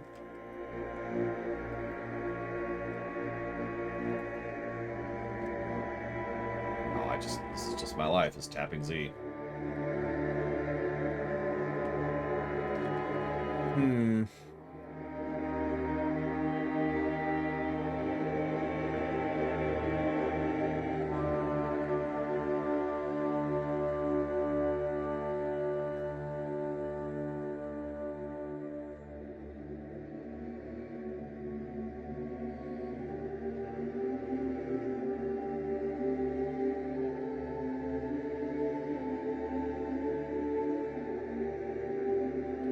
Okay. Yes. Sorry. I really wanted to process that one.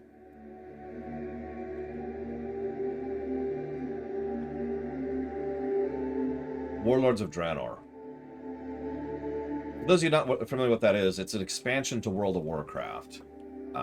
Now, I'm actually pretty pro Warlords of Draenor. I think it's actually a pretty decent expansion overall. Until it stopped. However, the original intended story arcs, of which there are 2, by the way, for Warlords of Draenor, sound substantially more interesting to me.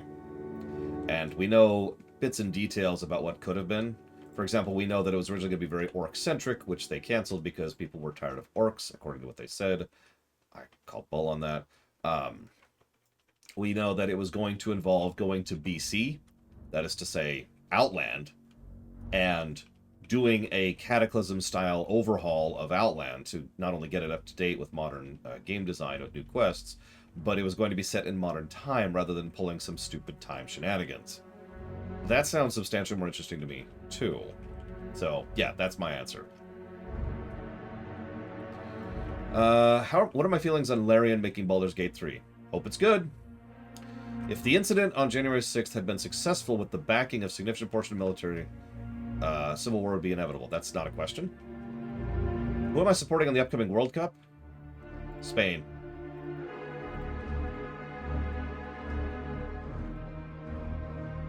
Yes. Which is worse, absolute monarchy or absolute oligarchy?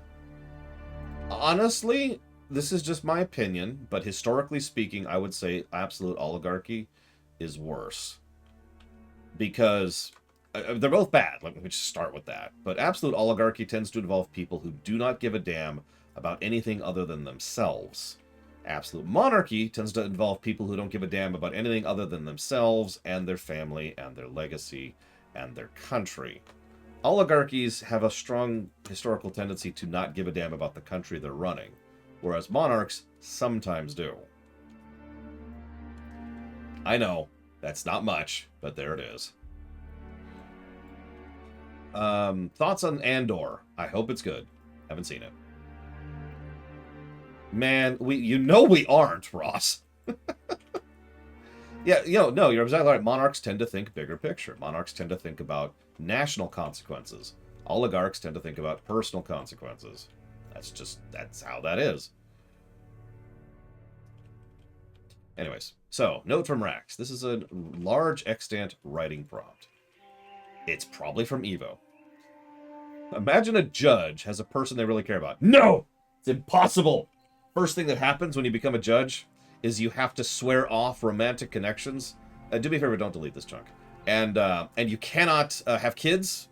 And the Jedi Code, I mean, the Judge Code forbids being in love. It's all gone. It's all gone forever. That person asks a judge never to look into their future. It's very important to them. Okay, cool. I'm with it so far. Actually, I should just go like this. Oh, where'd she go? Where'd she go? Oh, bull crap. Oh, right. Yeah. Okay, so someone asks a judge to never look into their future. Cool. That person goes on a dangerous mission, and what does the judge do? the judge respects their decision. Because the judge is not a horrible person. Hey, ding! Level 90. Woo-hoo. Song gauge expanded? What? What did I get at 90? Ah, okay. If the judge decides to respect them, and then something bad happens, what would the judge feel? Suicidal grief. Thoughts on Mikhail Gorbachev? The man was very, very well versed in procuring and maintaining power, and that's about all I'm willing to say off the top of my head. Looks like we also lost Yada. Thoughts on Jonolith Irenicus? A more interesting villain because of his actor than because of his writer. However, I will say Irenicus is an interesting villain, especially given the fact that I happen to find that type of nobody villain very interesting.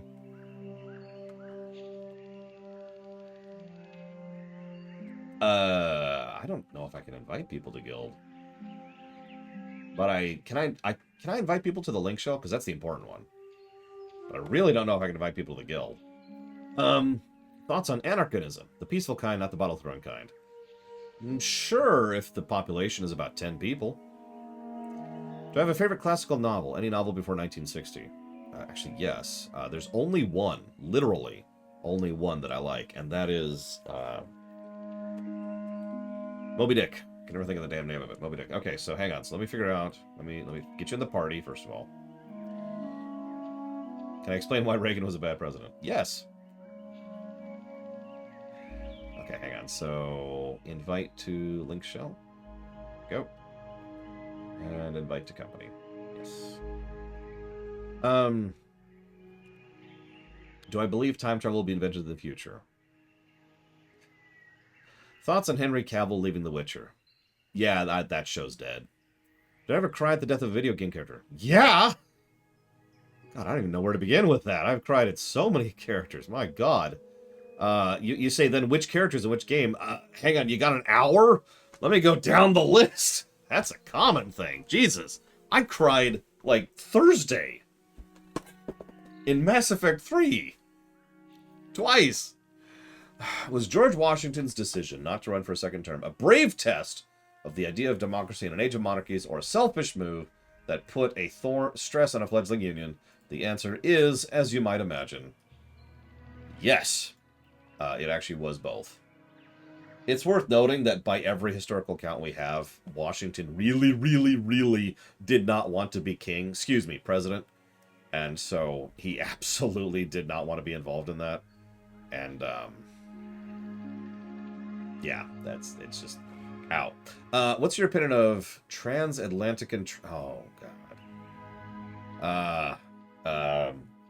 Let's pass on that for right now. What if a person in question doesn't cry, not because of shame or cultural stigma or lacking emotional response? They don't cry because they don't process feelings.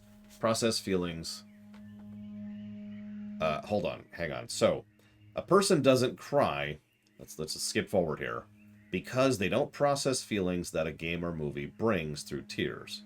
So in other words, they do process the feelings, they just don't cry. Is that normal? Who cares? Because as long as you're still having the emotional process, that's the part that actually matters. And that's my answer to that. Did you accept the invite? Let's I can refresh here. Yada did not accept the invite. Yada, hit yes. Hit yes, Yada.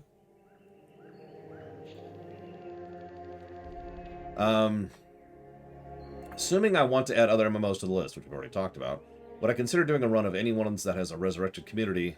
Abso-frickin-lutely not, no.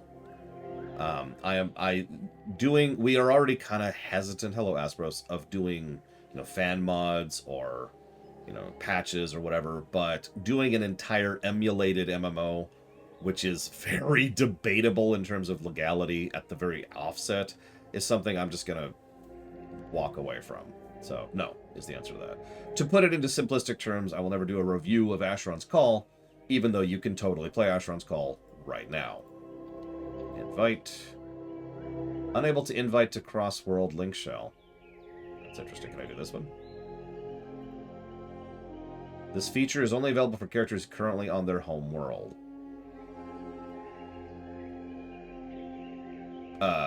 Okay, that's new to me.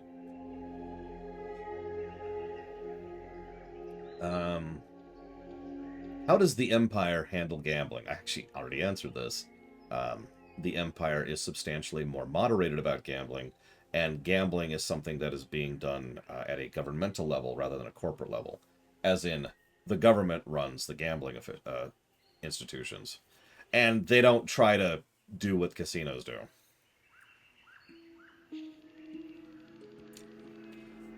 Thank you, Rex. Leading question, but why is lobbying still legal? I mean, money is the answer to that. I don't know what else to add to that, really. The answer is money. Update that really quick. Right, speaking of which, speaking of money, donate now to get your question heard. Could you imagine? Could you imagine if I pulled that kind of bull crap? God. I would boycott me if I did that. Alright, so... That's actually all the physical range DPS. Yay! So I still need to do... let's do Summoner next. Let's get that out of the way. Excuse me. Oh god, super chats are awful.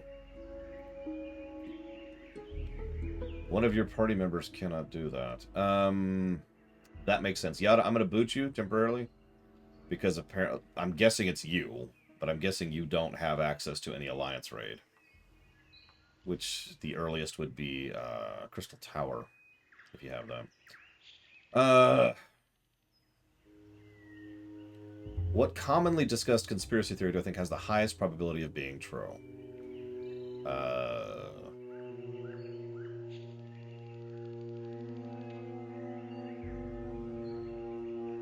Me being an alien. There we go. Imagine this weird, horrifying situation. Bear with me. You're surrounded by people with whom the only topic you can talk about is the weather. Similarly shallow conversation topics. If you try to talk about anything more deep or interesting, you get shut down. The only safe topic is the weather, nothing else. You can't even express your frustration with that because you get shut down. How would you escape that nightmare? Physically leave?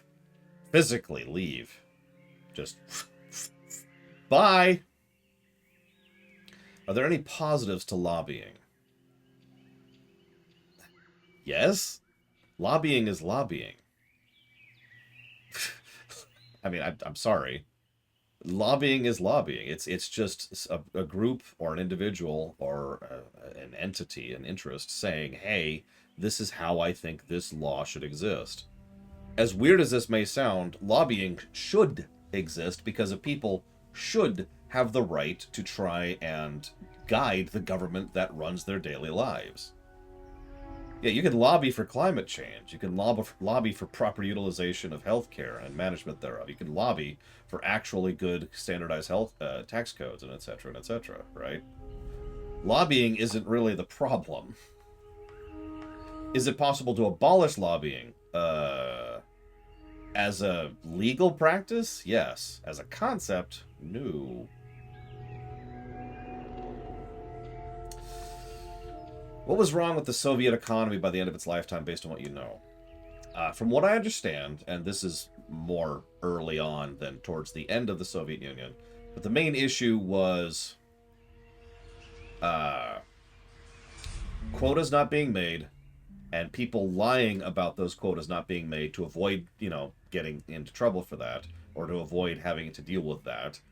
And so there's a lot of stuff on paper that didn't actually exist in terms of production, in terms of raw resources, and in terms of manpower. What is going on here? So, to my knowledge, not very versed in this, that was the big thing. Is there anything I would change about the Citadel DLC? Yeah, eject the clone story arc in its entirety. Just get rid of it. Go straight to the party. What do I think about an incarnation of the Flash that is infinitely fast and can move any location instantly? That's the most overpowered character in the entirety of everything. What are my thoughts on what happened to the Nord Stream pipeline? I know no details, and therefore can give no detailed thoughts. Although the less pipelines we have to Russia, the better. Alright, so, Have I watched Andor? Feel like I answered this one already, but the answer is still no. This has to do with the death of the author. Again! Sorry. What do I think of people assuming the author's personality and values based on their works? For example, I've been accused of being a terrible person solely based on the fact that in one of my stories I wrote a terrible person as a protagonist. People are very stupid. That is a true statement. People tend to do like they do. I don't know what else to add to that, honestly. Like, I really feel like what tends to happen... So, okay, we as human beings tend to associate our identity with things. Whether that thing is a game, or a franchise, or a team, or a nation, or a skin color, or a gender. And we tend to tie those things to our identity, which I emphasize that word because identity is extremely important to a human being. It is a lot of how we define who and what we are.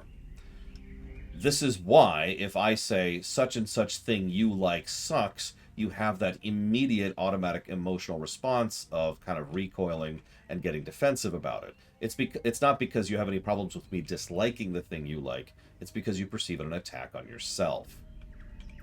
This works the other way, which is why I'm bringing this up with regards to the writing thing. We tend to presume such things in other directions. For example, if you write X, I now have reason to presume X because of the fact that you wrote X.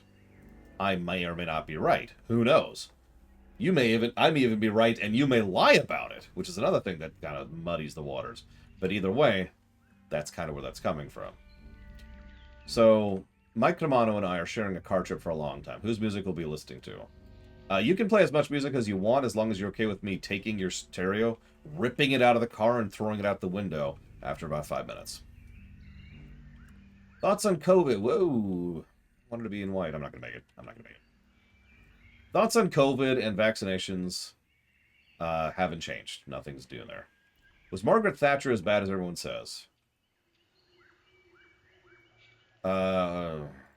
Listen, I'm very good at playing a summoner. Zed Slayer, as you can see by the fact that my Carbuncle currently now exists. Obviously.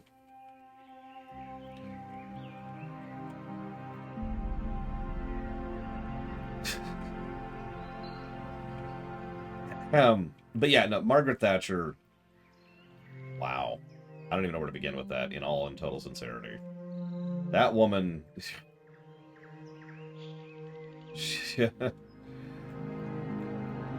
So, oh god, not gonna make it. Make it. There we go. Okay, and now to do this. Hi, I actually know how to do these mechanics. Yeah, she was British Reagan. That is actually a wonderful way to put that. To say that she was horrific, to say that she's been demonized, oh, absolutely. It's a running gag, like literally. But, oh, god damn it. But, was she actually bad? Yeah. Yeah, she was. I can say that rather definitively. It's a fun gag. It's okay. We're okay with our gags here. We here at the Lore Walkers are okay with jokes. It's allowed.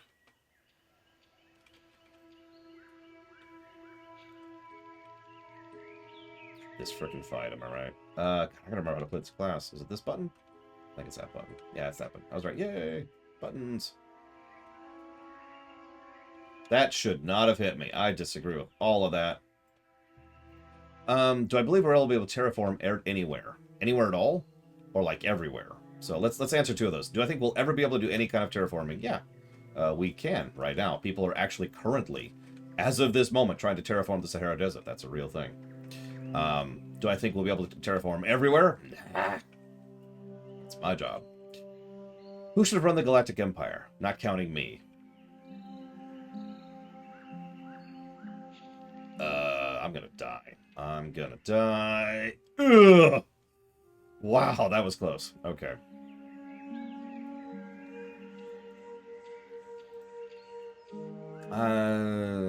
Yeah, I could see Luke doing a decent job with that. He'd grow into that. Bonus points, Mon Mothma.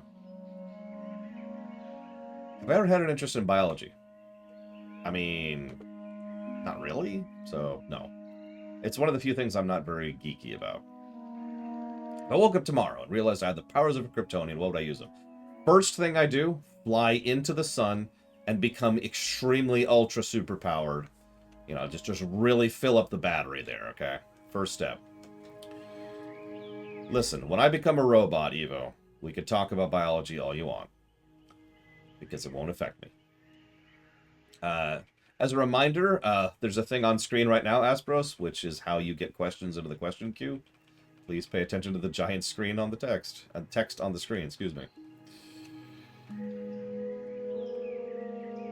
However, do I have any expectations for Dragonflight? Honestly, no. I'm just going to answer that right now. Do I think it'll rekindle my passion? Who knows? But I have no expectations. I don't think it's going to be some super amazing thing. I hope to be wrong.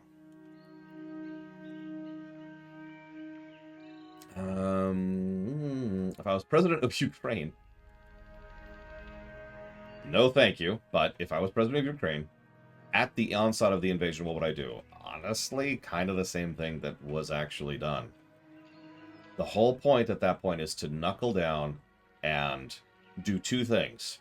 Make them pay for every goddamned inch, and push back as hard and as often as possible. Yeah, lots of bleeding, lots of guerrilla. And put on as much of a PR face for every other nation in the world as possible.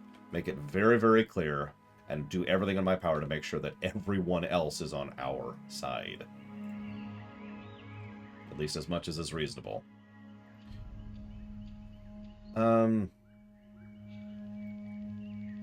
I like blue cheese? Why was that question on the queue? Yes, I do. All right. Favorite capital spaceship in fiction? That one.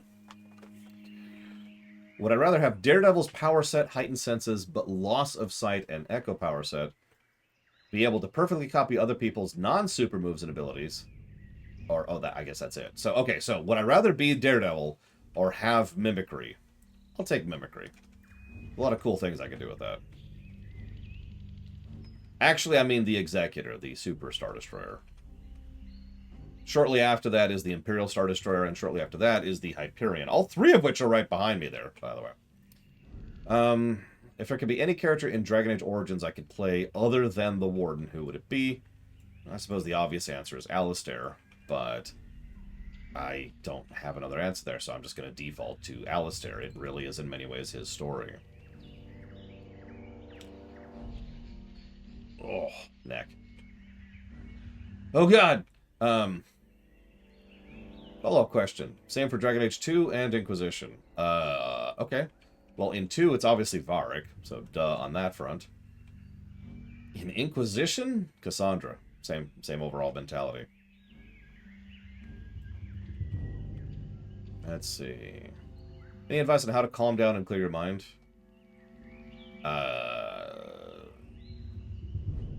That's a good question. I suppose just focusing is a big thing. Trying to remove some of the noise in your mind. How you do that kind of depends on you. Working out is actually a good thing. I find that when I'm busy with something, it tends to help me to think a little bit more clearly, like, say, playing Super Metroid while answering a bunch of questions once a year, for example. Doing dishes is another thing for me. Or, you know, working out is a good example of that. Bunch of stuff like that. Let's see. Is humanity more good or evil? Good. How screwed would the Empire be, excuse me, the Galactic Empire be if Thrawn and the Seventh Fleet defected to the Rebels? Extraordinarily screwed. Sounds like a good story idea, too. Why is Reximus so hot, and why won't he return his calls? Well, the reason he's hot is because he was just born that way, but why he won't return your calls, I think you already answered that for yourself. He's got people banging down the door. Go back up. Scroll way back up. Holy crap. What if someone revealed themselves on Polemic Day to literally be Hitler? Are they granted amnesty or no? No, they're taken out back and shot. Can I explain why Reagan was a bad president? No. So a judge would never go against a friend's wishes, even if it meant potentially saving their life? Well, that's a good question, but probably not, no. It depends, of course, as all things do, so it kind of depends on the individual circumstances. What fictional weapon that I can wield would I like to own? You mean like Frostmourne behind me there? as a reminder. It's right there.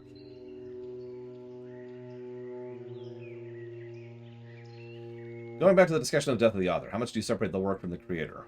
I feel like I already answered this, but to repeat myself for, I believe, the third time now, for me, it's a gradient. I consider the author when it comes to it, and I consider the work when it comes to it. Both are relevant, neither are removed. Did I like the Force Unleashed's take on Vader creating the alliance in the background to undermine Palpatine? No, I hated that. How do I see the Russian-Ukraine conflict ending? Badly for everyone. What group am I? C. Can someone with no answer judge someone with a bad but working answer?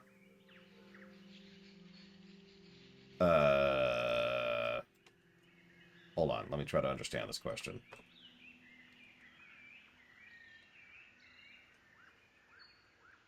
Let me get eaten by an Automos. Hey, Morganite.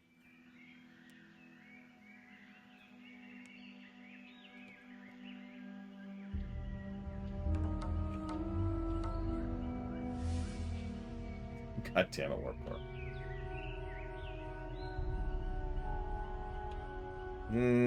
If the argument is, can you judge someone even if you don't have a better answer to their dilemma? My answer would be, yeah. Even if your answer is the only one, you still can be judged for that because it's a thing that you're doing. I barely understand that question. Super controversial topic. Oh, hey, there's the Dragonfly question. God damn it! Freaking Autobuses. Look away for like 1 second. Wolfenstein or Doom? If we're counting the whole franchise, I go with Doom because Doom 4 and 5 exist. What do I think of the idea of a god existing that doesn't care about what happens to anyone in the world? Well, that sounds horrifically evil to me. Do I think replacing Kai Lang with a clone of Shepard in Mass Effect 3 would have been an improvement? I'm pretty sure anything would have been an improvement to that.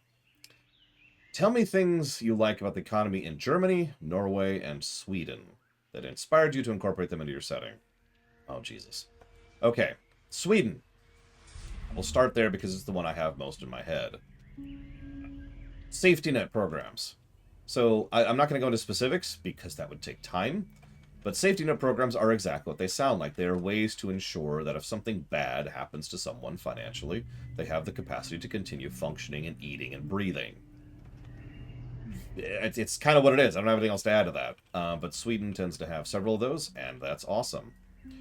Things I like about the Norway economy. So the Norway economy was one that became an oil state, which is cool, and then decided, rather than doing all of the many dumb things that oil states tend to do with that, they decided to actually turn that around and invest it into the future of the country. Now, that actually had a really interesting side effect. I don't know how many of you know this. What group am I in? C. C. I'm in chains. Okay. But things in Norway are actually really expensive. It's very, very, even like percentage-wise, it is very expensive to live in Norway.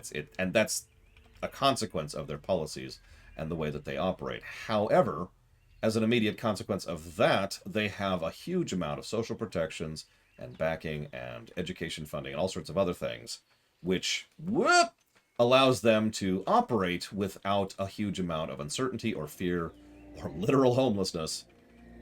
So, fair trade, to be blunt. Yeah, exactly. Contrast Norway to half the... That's going to hit me. That's going to hit me. To half the Arab states. Half the Arab oil states, and you'll see what I mean when it comes to that.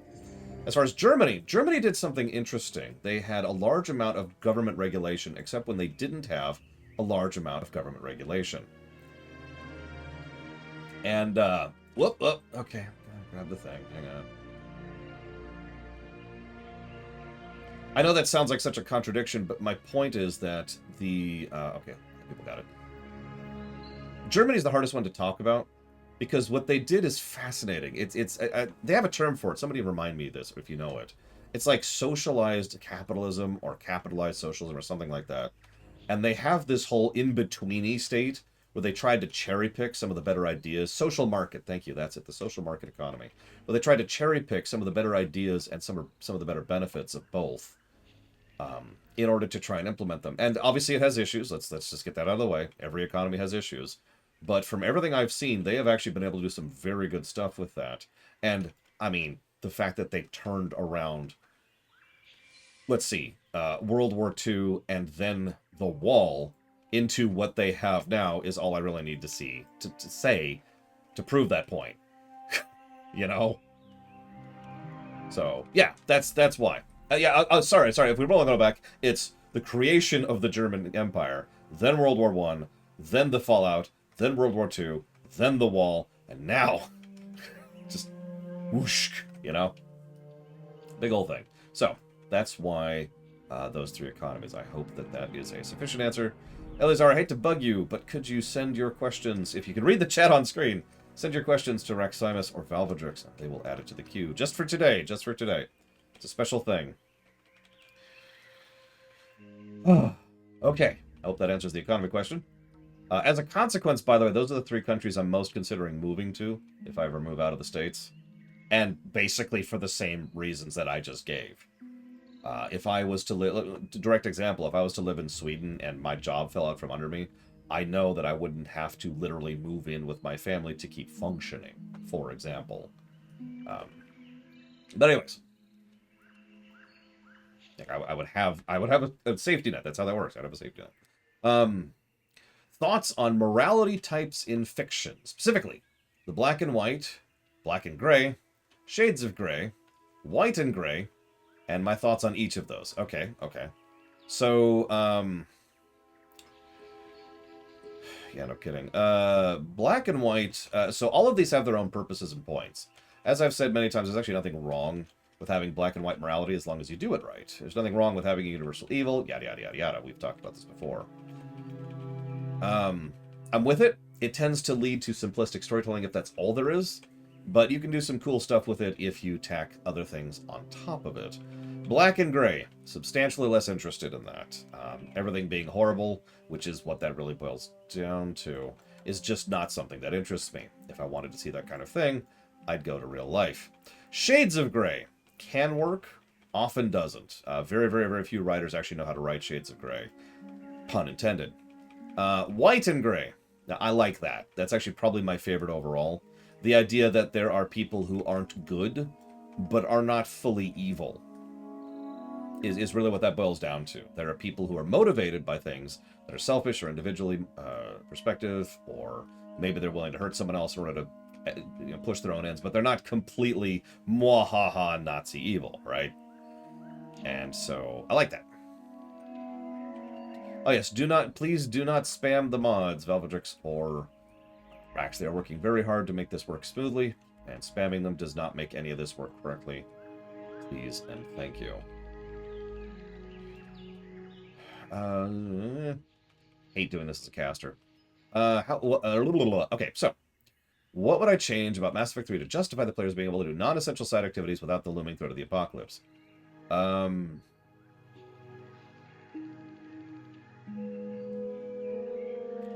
The only idea I have for that is to repeat the Dragon Age Origins trick, which is to say that the looming apocalypse is actually over there, and we can literally track its progress. So, we do have a ticking clock, but it's not like people are actively harvesting Denerim while this is happening. The army reaching Denerim at the end of Dragon Age Origins is kind of a major point for a reason, That's probably the direction I'd go with that.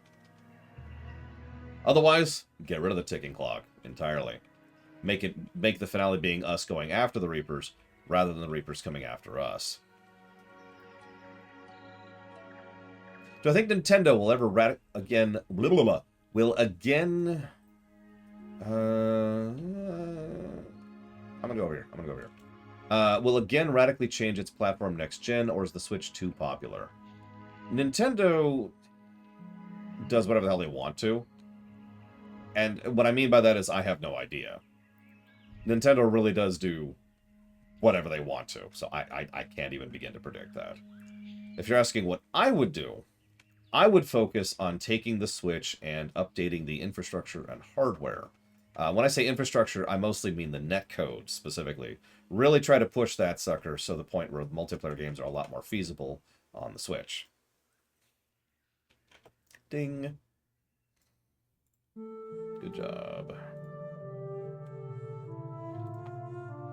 Do I think we'll ever reach maximum capacity when it comes to memory in the brain? I sure hope so. What's the most meaningful contribution those in this chat... You know, you've asked this question 3 times. What is the most meaningful contribution those in chat and those watching the VOD can do to create the most global good? Rule 0 is the answer to that question. The answer is Rule 0. Be good one to another. Speaking of unions, what do you think of the system in Germany where companies must have a board of union included in the decision-making in addition to the usual executive board? Unfortunately, I don't actually know a lot about the specifics of that, so all I can say is the on-paper estimation. On paper, having additional lines of bureaucracy to get stuff done is generally a bad thing. However, having oversight is generally a good thing. So, I would say that's at least leaning towards good. That's on paper, not in practice. Follow-up to the death of the author question. Ah! Do I think it would be okay to assume things about the author based solely on the work? No. You need more than that, in my opinion. If you're given control of the Dragon Age franchise after Origins, how would you have approved the sequels?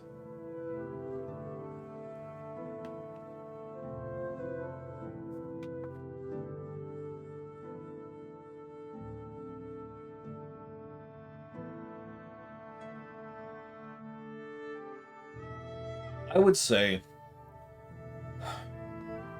So, okay, I know this is going to sound strange. Correct, Morganite. I would say the idea of Dragon Age 2 was the correct one. In other words, let's go ahead and do a smaller scale side story rather than trying to one-up ourselves. Here's the problem. That's not what Dragon Age 2 was billed as, and Dragon Age 2 was called Dragon Age 2. I know that sounds like a strange thing to point out, but my point is the marketing side of things and the push for DA2 was for it to be the next big story instead of another side story which was kind of happening as a consequence of Origins, which is what it should have been. And in several ways is. Push that more, focus that more, and lean into that rather than trying... Yeah, Dragon Age Kirkwall. Bingo. Dragon Age Kirkwall. There you go. That's exactly how you do that. And that would be my answer to that. Like, something with Inquisition, probably a similar overall approach. Well, we know who's going to win, Papanix. So, biggest mistake the US has ever made. Me! I don't know. Honestly, I know this is kind of a little bit of recency bias, but... the charge into the desert, which people are making fun of to this very years. You know, haha, oil, you know, that's one of them. I was going to say the institutionalization of slavery long after several European nations had long since gotten rid of it. Not great. I could probably name a few others. What's the possibility of Chantry being 100% right about the Maker Andraste? 0% chance. Any plans for a Voyager remake? Yes, the Trek rewrite, of course, but not the Voyager ruminations. In a world of so many news outlets and educational materials of variable biases and quality, what's the best place to start for someone to become politically conscious? NPR. Does Frostborn hunger? No. Do I miss my hair? Yes. You said before that you changed your stance on the statement of war usually drives innovation and progress. Could you go in further on why that is the case now? 2 reasons. Sure, let me try to invite you again here to the link shell. I guess I'll do it up here. Unable to invite crossworld link shell. Same error. That's all it says, word for word.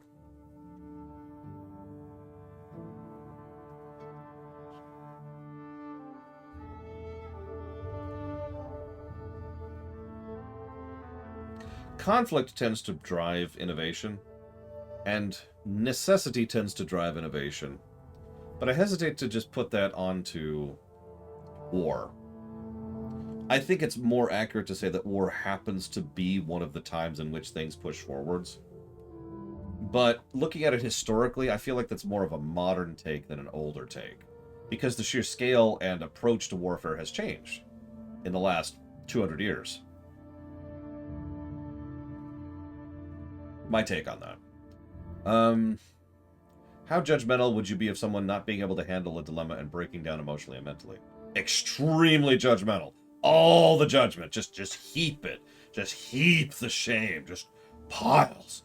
Piles of it. Okay, we're cool. I am, of course, joking. Everybody has their own limits and everybody has their own problems. I'm not much of a judgmental person. From what I know, do I think the Holocaust was planned out before the war began? Yes. Or do I think it rose as the war went along and was only really codified in 1942? No. Is there any solution you can think of for getting rid of nuclear war? Yeah, get rid of nukes. I know that sounds like a joke, and it super isn't. Remove nukes. Would the Mass Effect trilogy benefit from having a consistent, sympathetic villain in all 3 games? I.e., what if Saren didn't die until Mass Effect 3? Yes, but let's not make it Saren. Let's add Tim to 1 and make him Tim in 3. What can Germany do to gain energy independence? Many things, of which they're already doing several, so that's cool. Did you know that Death Battle... Actually, I did know that. Who do I think is going to win and why? Actually, I already answered that. Diablo rewrite question. I knew it! Is it okay if the lower city below... What? Hang on. The lower cloud layer is relatively thick, and the upper layer is... There shouldn't be a layer above the city, would be my answer to that, Evo. But yes, is the answer to your question. Yes, we need to make Nuclear Man. Like I said, the only way to get rid of nuclear warfare is to get rid of nukes. If you're paying attention, that means either we need a Q-snap, or we're just going to live with nuclear warfare, and that's just our life forever. Thanks for that. How many languages do I know? 1. How well do I know it? Terribly. How much of what Ball says is Irenicus do you think are his own beliefs? I don't actually understand that question. When does Ball talk through Irenicus? What are my thoughts on the Saudi Royal... Oh, God. The Saudi Royal Army, family, investing into the video game market? Nothing but bad news. Nothing but bad. That is a universal negative. Let me be very clear about that. There's no joking here. There's no memeing. That is awful. And I could go down a laundry list of reasons why. But the biggest reason by far is that what you are seeing is people who are investing in something because they want to make money and for no other reason. Which I know sounds like a weird thing, but that's not a good thing. That's really not a good thing. It never has been and it never will be. Next, thoughts on the Bayonetta voice acting situation. I think she has individually and personally set back the worker movement for voice actors by about 5 years by herself. That stupid goddamn twit. So in honor of being fair here, can you list some positives about living in the States? Good air conditioning. I've got access to good and decent amount of food. Huge variety of food. Most people here are pretty chill, all things considered. At least every place I've ever lived, which is quite a few.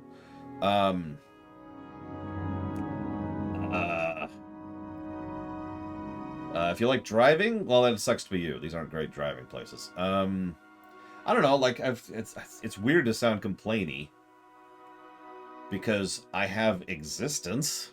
I have certain, I have light, I have internet, and I have food, and I have air, and I have water.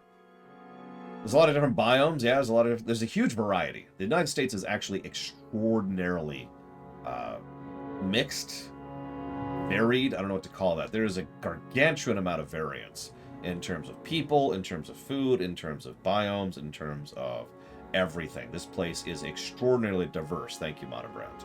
So, if you want to live in a certain place, there's a pretty good chance that you can live in one of those places here in the States without even getting into the expensive places.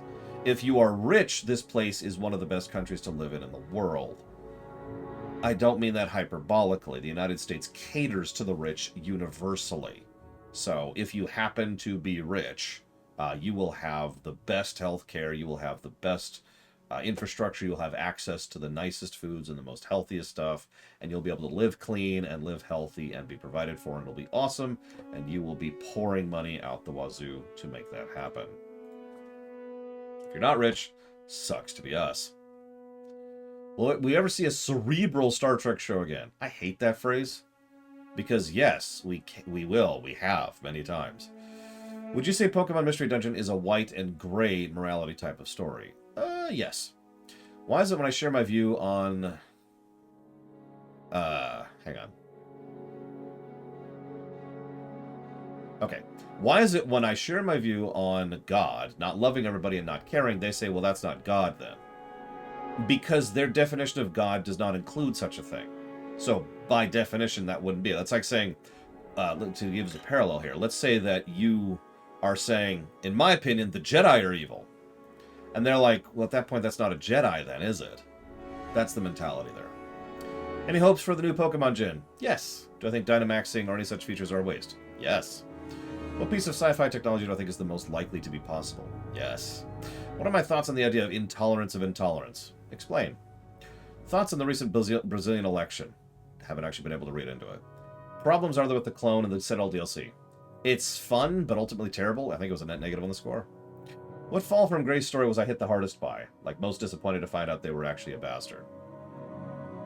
I can't even think of a Fall from Grace story off the top of my head, other than the ones that we already knew.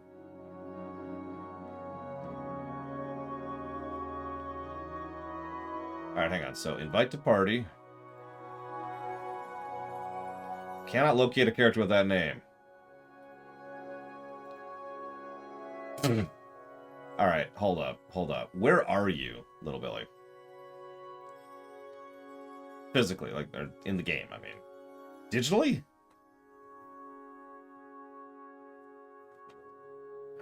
Hang on. I don't have friends list hotkeyed.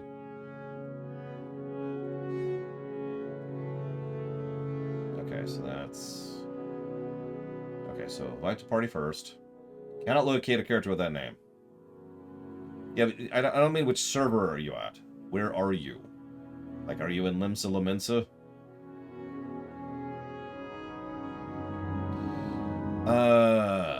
I can't think of a Fall from Grace story. Okay, so you're in Limsa Lominsa. Give me 1 second. Give me a minute. About the death of the author.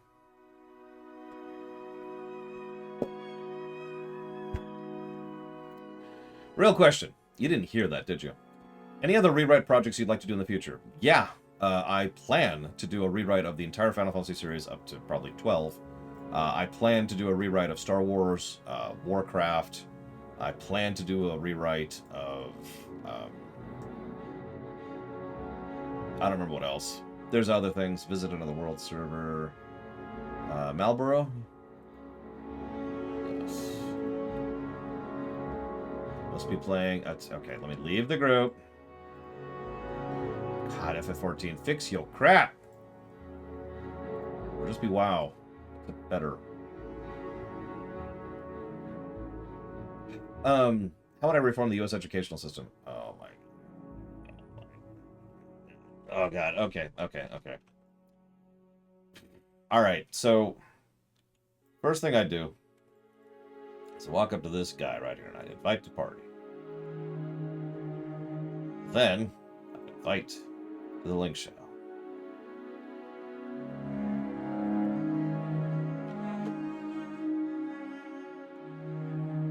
Yeah, get rid of standardized testing. I actually agree with that. That's one of the only easy answers there. There's 2 easy answers. More funding, get rid of standardized testing.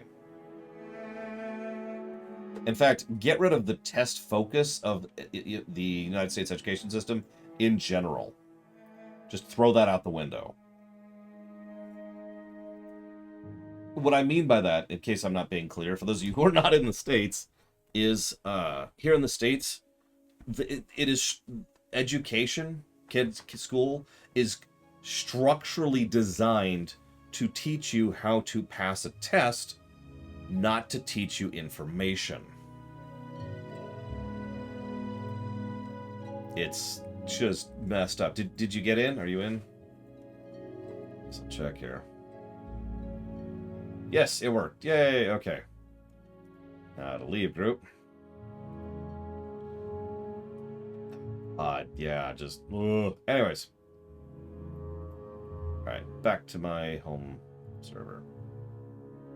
Which is this one. Yes.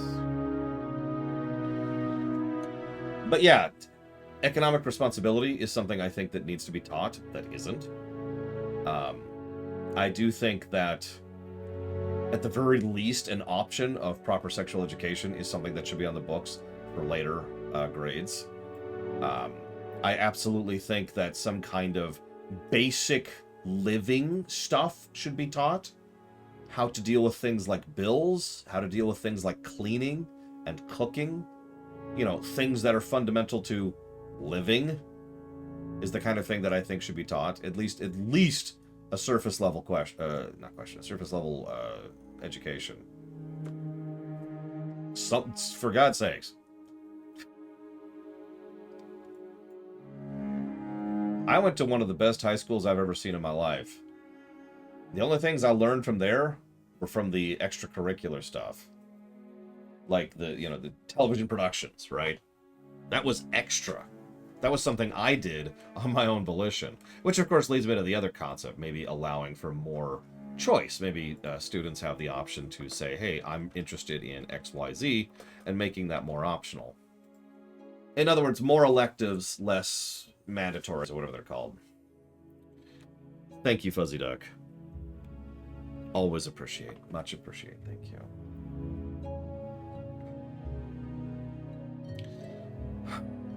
There's other stuff. I could go down the list. You get the idea. Moving on. Should social media platforms have enforcement of misinformation rules in political matters when the verifiers can be partisan?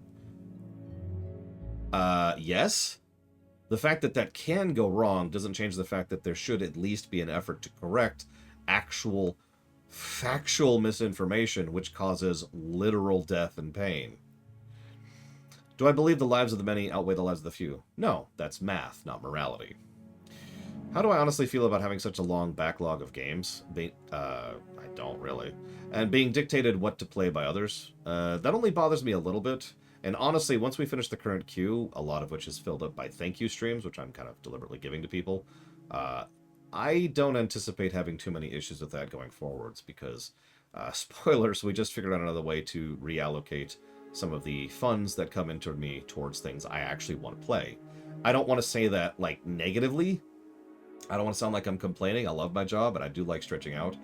But I want there to be more of a balance in between the games that I want to play and the games you guys want me to play. And for the last 3 years, the balance has overwhelmingly been on the you want me to play side of things. So I'm looking forward to balancing that out a bit more. Have I been keeping up with Doctor Who? No. What fascinates me most about the Bronze Age collapse? That we don't know a lot of details about it.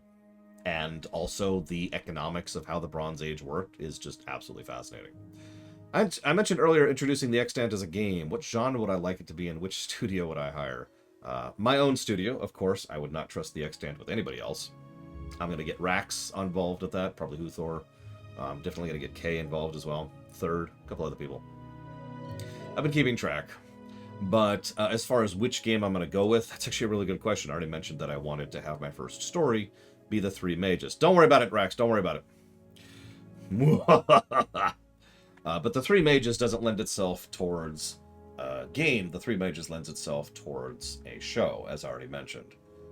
Honestly, the most developed game I have designed in my head is a Metroidvania.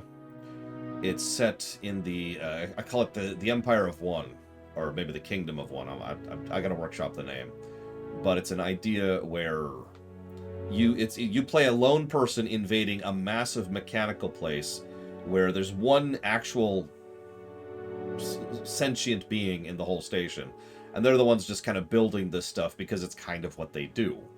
And you're sent there to try and deal with that situation. And I'm not going to tell you anything more because I actually want to make that game someday. And I've got some really cool ideas for that.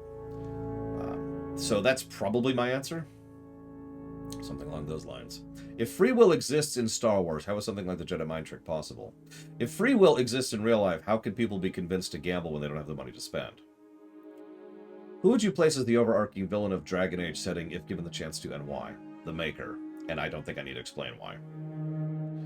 We are always being told that the more people playing games, the better. I don't agree with this. I think it is only better for the corporations. Do you think more people playing games is good, and if yes, why? I absolutely think more people playing games is a good thing. Because while there is a benefit, and there is, to having a barrier to entry for certain franchises, let me walk that back, for certain hobbies, at the end of the day, more people enjoying more things is something I value more than most things. I tend to be a big believer in the concept of society, civilization, culture, and the idea that more people get to experience Mario Brothers, to use a really dumb example, as opposed to people being prevented from doing that simply because of an artificial barrier to entry. Well, to me, that's a good thing. And that's my reason why. Remember my earlier question of a character that's so great they have thousands of songs written about them before their birth? Why would they sound terrible? What's my problem with them? They had thousands of songs written about them before they were born. That sounds terrible. First of all, if any of those songs are true, then, you know, well, that's the end of their life there. It's like, well, time to go do all this stuff that's already true about me. And if they're not true, then that's a colossal downside for them and for everybody supporting them. Oh, you were supposed to be this amazing person to save us, and you didn't. And in both cases, that is an inordinate amount of pressure on that poor person, which they probably can't live up to. So that sucks. Do I have any interest in visiting Greece or Italy? Yes. I would actually love to visit a lot of places. And when I say a lot, I mean a freaking lot. I would love to travel the world. Biggest guilty pleasure? I don't have one. I don't feel bad about things I like. Ever played any of the Digimon games? I even reviewed a Digimon game once. Don't ask me which one it was. Oh, no. It was Cyber Sleuth, I want to say. It was pretty good. Do I know of anyone who felt was a disgusting human being but might change my opinion of them? No. Thoughts on Hideki Kamiya and his Twitter blocking habit? Kamiya has been an asshole for years. That's nothing new. He's been, it's literally been his shtick to be a jackass. That's been true for the decades plus range at this point. So screw him. Was I shocked at the Bill Cosby controversy initially? No. Any chance of doing all the Devil May Cry games with the new system? www.lorerunner.com/upcoming. Do I have a favorite fantasy book? No. Do I think at least a remaster of Retail or Call Center... Hang on. That's not what that says. Do I think at least a semester of Retail or Call Center or food service work should be compulsory for high school seniors?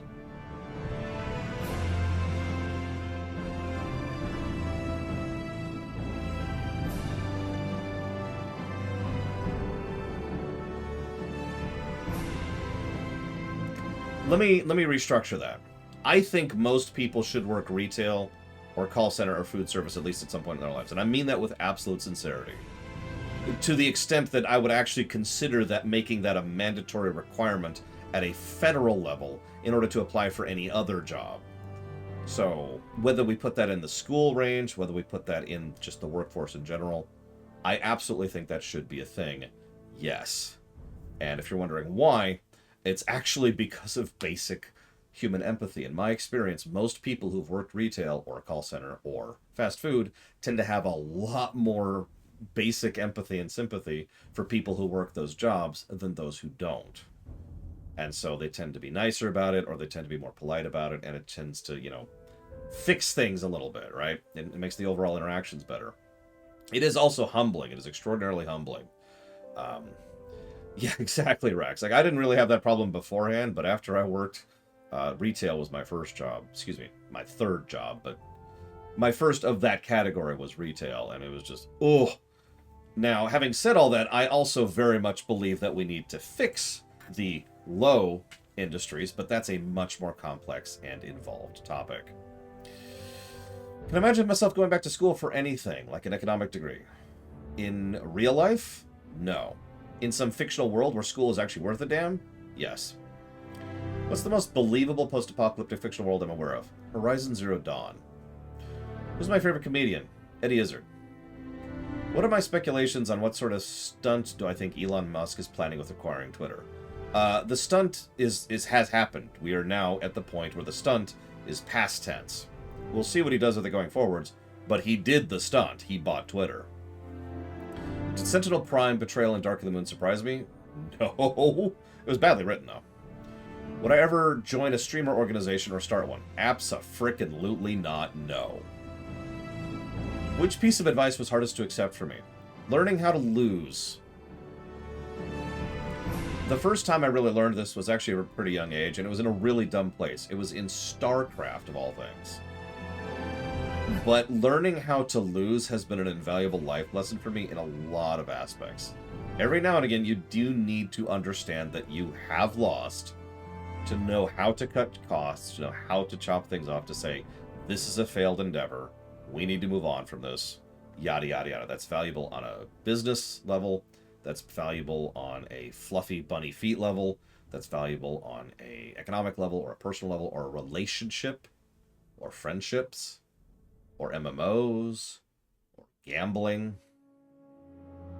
Learning how to lose is important.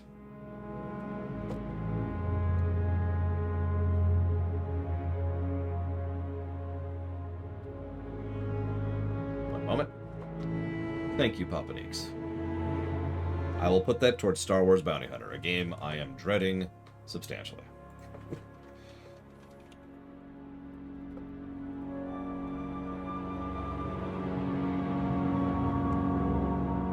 This is the wrong document. I've been playing Ori and the Blind Forest 1. What do I think about the checkpoint system there? Yeah, no, it's probably going to be positive and negative territory when we review that. In November of this year, the world population is projected to hit 8 billion, and India will surpass China in next year. Any thoughts on these milestones? Nope. Do I think playing too many games is a problem? Would you see it being as classified as an addiction? Do you think there's a strong argument for being an unproductive waste of time? These are 3 separate questions. Let's handle these in order. Do I think playing too many games is a problem? No. Would I see it being classified as an addiction? Only if you are addicted to it, which has nothing to do with whether or not you're playing games. And do I think there's a strong argument for being in an unproductive waste of time? No. How did I make my website? What platform? I don't actually understand that question. I mean, I know what you're asking, but I really don't know how to understand it. So it is a WordPress website, but trust me when I say that it is WordPress like twisted and warped beyond all measure and reason in order to look like it does. It's been several years of work periodically overall. Thank you, Zira, very much. I hate FF14 because I don't look nearly as good as Zed Slayer here. Look at this. Look at this. That's why. If I could look that good, my God. As always, if you want to put that towards something, Zira, please let me know. Have I heard about the Ukrainian Black Army during the Russian Civil War? No.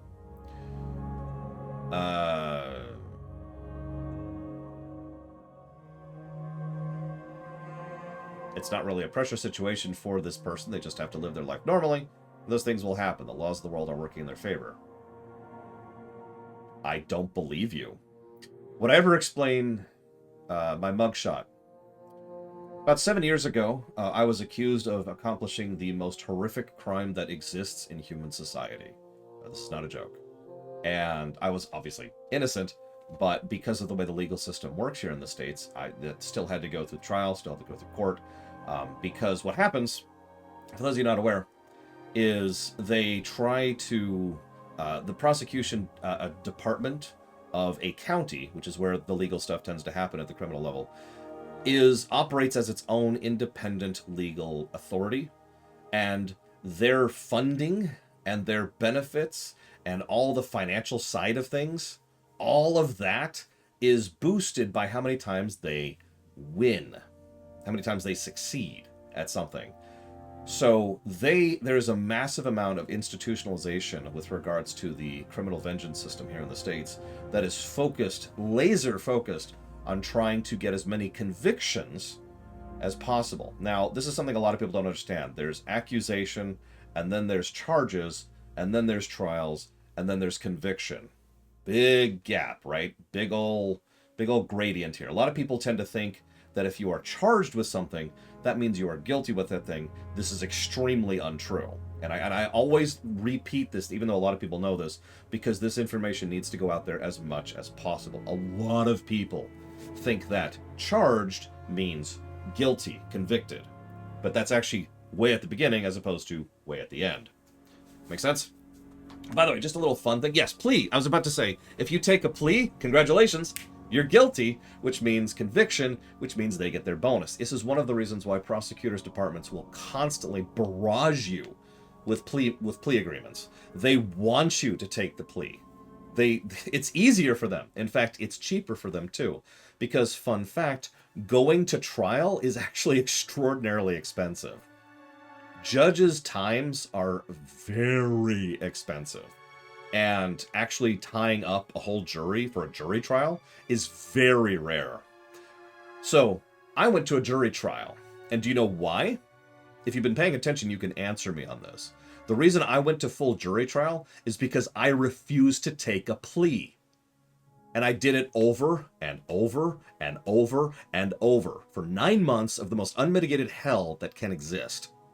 And for 9 months, I fought that, and they were backed into a corner. And when I say they, I mean the prosecution department. Here's the funny thing. They had no case. They had no case. It was, like, if I tell you, I'm not going to tell you, because I'm still to this day a little bit of afraid of revealing some of the information. You're not supposed to talk about this kind of thing. I don't know if you know that. You're not supposed to talk about specifics. If you ever wonder why someone clams up during a legal battle, it's not because they're trying to avoid talking about it. It's not because they're good. It's because they are required to. But they had no case at all. And when I say no case, I'm just going to add this one little tidbit, just this one little detail. The presiding captain, who was the detective on the case, looked into it and then said, yep, nope. I'm innocent. And that was the full extent of... She was supposed to be like the major contributor to this thing. My lawyer had all this massive thing. Your lawyer will work with you through a lot of this, so you tend to be involved in every step of the process. I learned a lot about the justice system here in the States during this whole process. But he was prepared with all this stuff and all these ways to respond to what and where and how. And then she went up on the thing and said, yeah, no. And it was just, okay. But they still dragged me to trial, despite all that. You know why? Because they couldn't figure out how to lose is effectively what this boils down to. No, I'm dead serious. At any point in time, they could have said, go, and just let it go. But they never did, despite everything, because that's not how the system is designed. They try to scare you. They try to shock you. They talk to you about the kind of consequences it could have. They take you in front of it. Have you ever been to a courtroom? It's actually a legitimately terrifying place to be, and I mean that with sincerity. It is designed to be. They try to battle you down. During the trial, when we were already in the trial, cost made, they were still trying to get me to take a plea, and the answer was still abso-frickin-lutely not no. So, of course, I'm innocent. Congratulations. Case closed. I got to go home that night. I didn't go home that night. I actually went home 2 days later. I got some sushi that night, though. It was really good sushi. I'm not joking. It was really good. Anyways, point being that, yeah, just take the plea. It's fine. It's fine. Everything's fine. Oh, God, yeah, it's ridiculous, Jaron Doffing. It is absolutely ridiculous. Please take this as total sincerity. No exaggeration, no memeing, no joking. Those 9 months are the worst thing that has ever happened to me in my life. And I've been run over by a car. I've nearly died from kidney stones. That was still the worst thing that ever happened to me. And it all boils down... I've also been homeless. This all boils down to something I've talked about several times. Innocent until proven guilty is a goddamn lie. There's only one place that's true in. Just the one. And that one place where that's true in is when you're actually in the courtroom. It's the only thing I'll give the system. Because the lawyers, including the prosecutor, and the judge, and the jury, and God, I don't remember all the names. There's a lot of people involved. All of them all push that narrative constantly and emphasize it. And if they do something to violate that rule, that's a serious deal. It is very serious, very dry, and very terrifying. But that was the only place that was true. Everywhere else, guilty until proven innocent. I lost viewers during that, as you might imagine, because everyone automatically presumed I was guilty. Why wouldn't I be? After all, I was charged.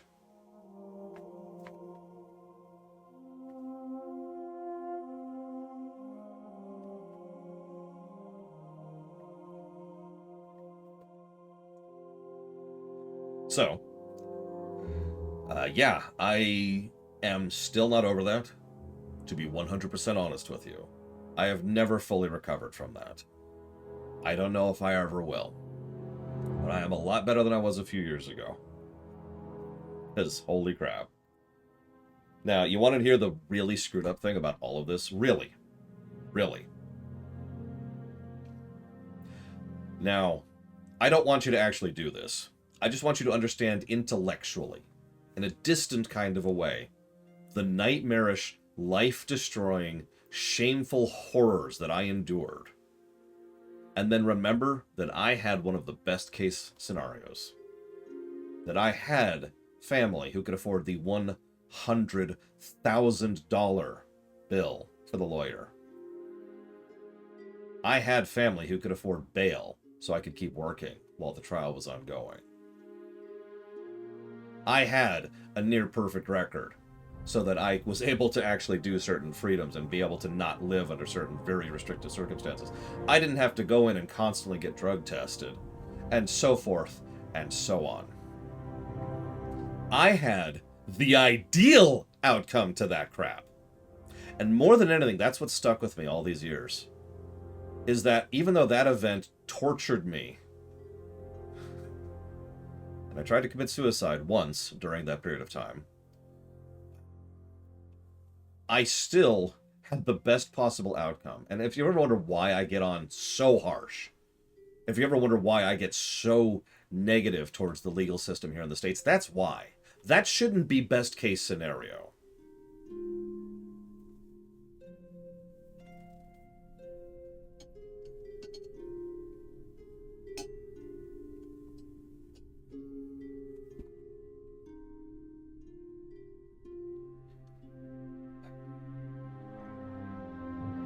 Tell me about it, Plutonium. Thankfully, the harassment has died down a bit. I haven't been harassed about that for quite some time.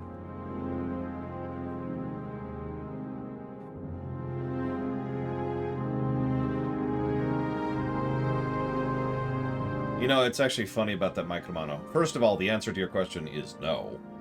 But second of all, I sometimes wonder if that crime even existed. I don't know. Obviously, I have no way of knowing.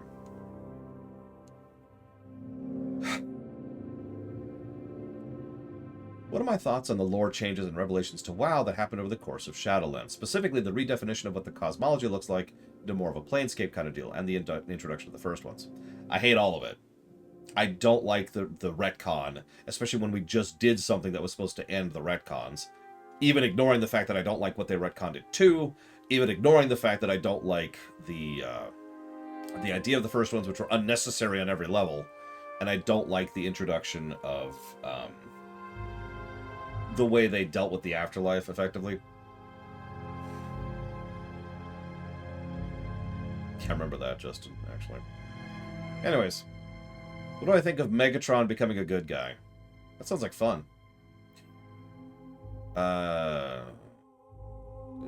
Principal Joe Clark kicked criminal delinquents out of his school and kept students that want to learn. Do I think it was a good policy?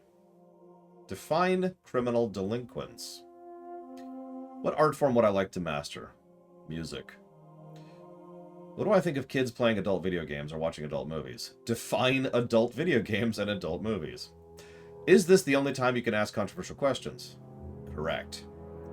If the Sisters of Fate have control over the destinies of people, why didn't they will Kratos' defeat during their fight in God of War 2? Because they didn't, obviously.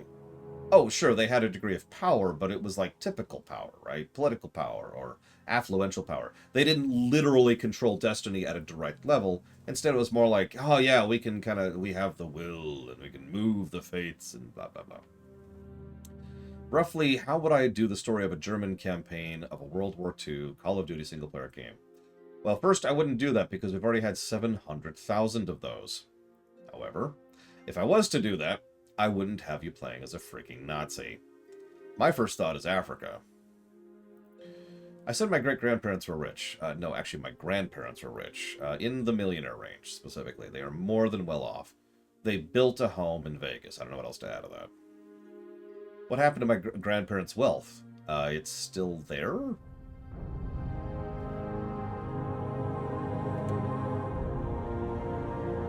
I don't know what else to add to that. And that's the cue. We did it. We're done. We made it. Power.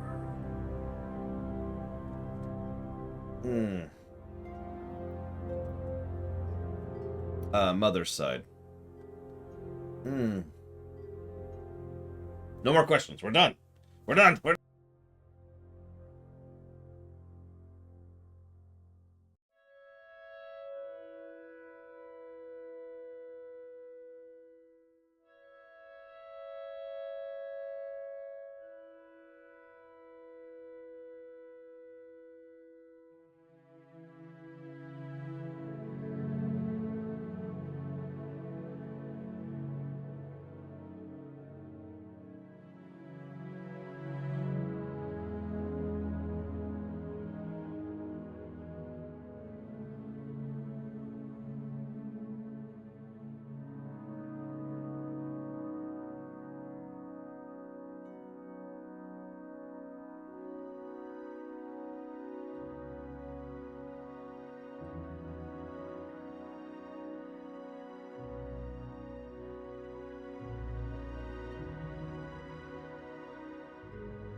I actually did answer Lord Harriman's question. I don't think I have a favorite fantasy book because I tend to not like fantasy books. The prequels. Was there any statement by George Lucas about Anakin being a chosen one? I have no idea. I think so. Pretty sure. Is Cheersama the white cream version or the mint version? Oh, it's white. White and black. Just like me. Well, not today. But you get my point. Favorite book in general? The Zed Slayer Chronicles. No, my automatic answer to that is the Hand of Thrawn duology.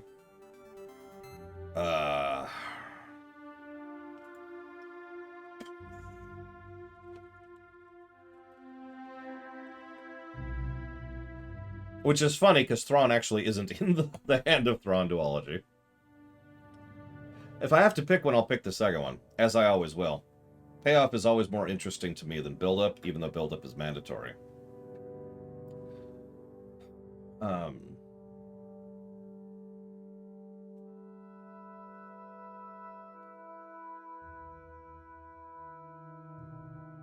I cannot think of anything else off the top of my head. I've read so many things, so little of them have stuck with me. Not really Warp Core. Not really that into the AU books. Tips on how to speed read like I do. Practice.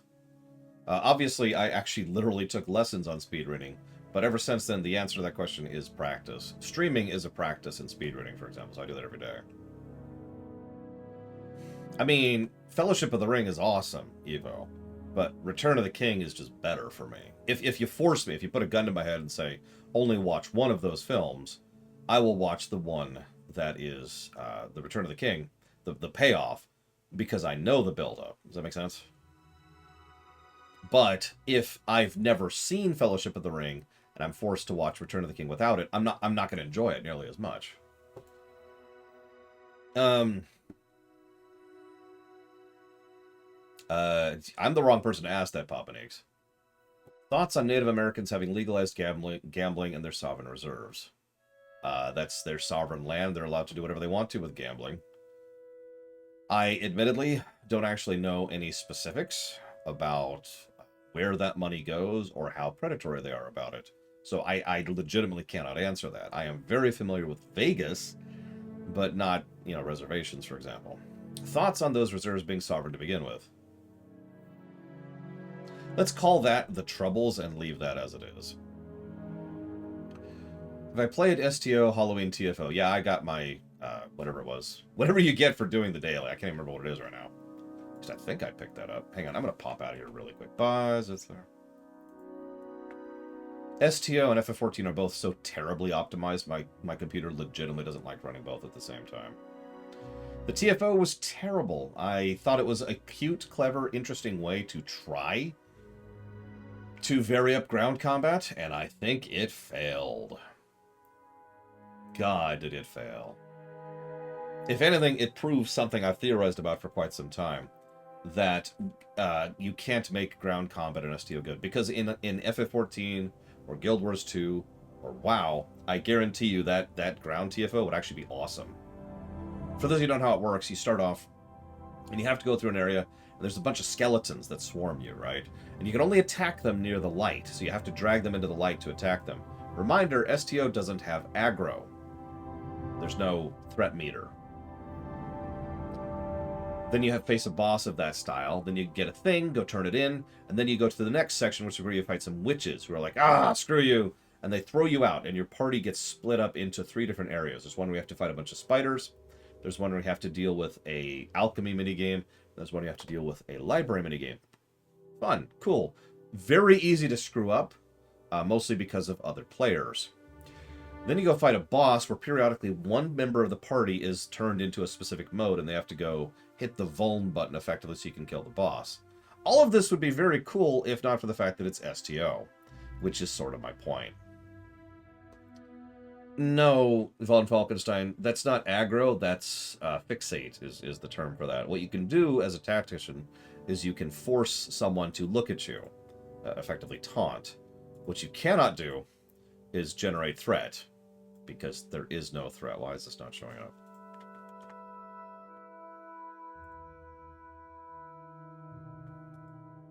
Come on. Wake up. You can do it. Hey, there it is. I'm just going to put this up here for right now. I've had some theories over the years about what exactly generates threat, if you can even call it that. Hey, I didn't actually claim it. Thank you for reminding me. Let's go and grab that. There, got it. Here, screw it. I'll even show it to you. Why not? Here, check it out.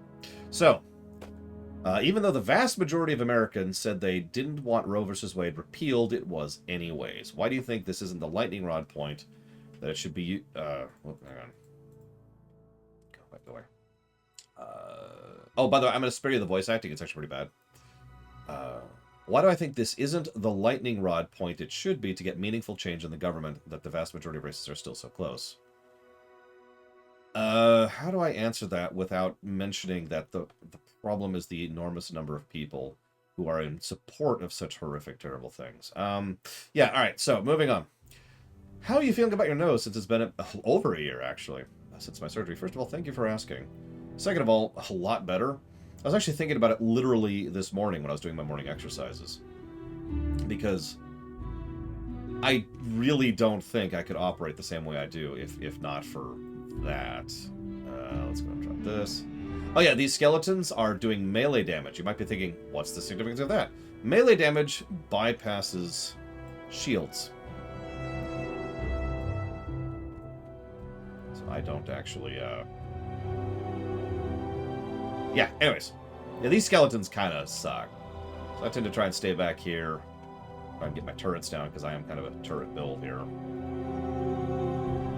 I'll actually get some damage in before I die. I'm gonna die. Woo! Here, you know what? Hang on. Here's a very controversial opinion for some reason. This is one of those controversial opinions I don't understand why it's controversial. You ready for this? We should have a universal ID card in the States.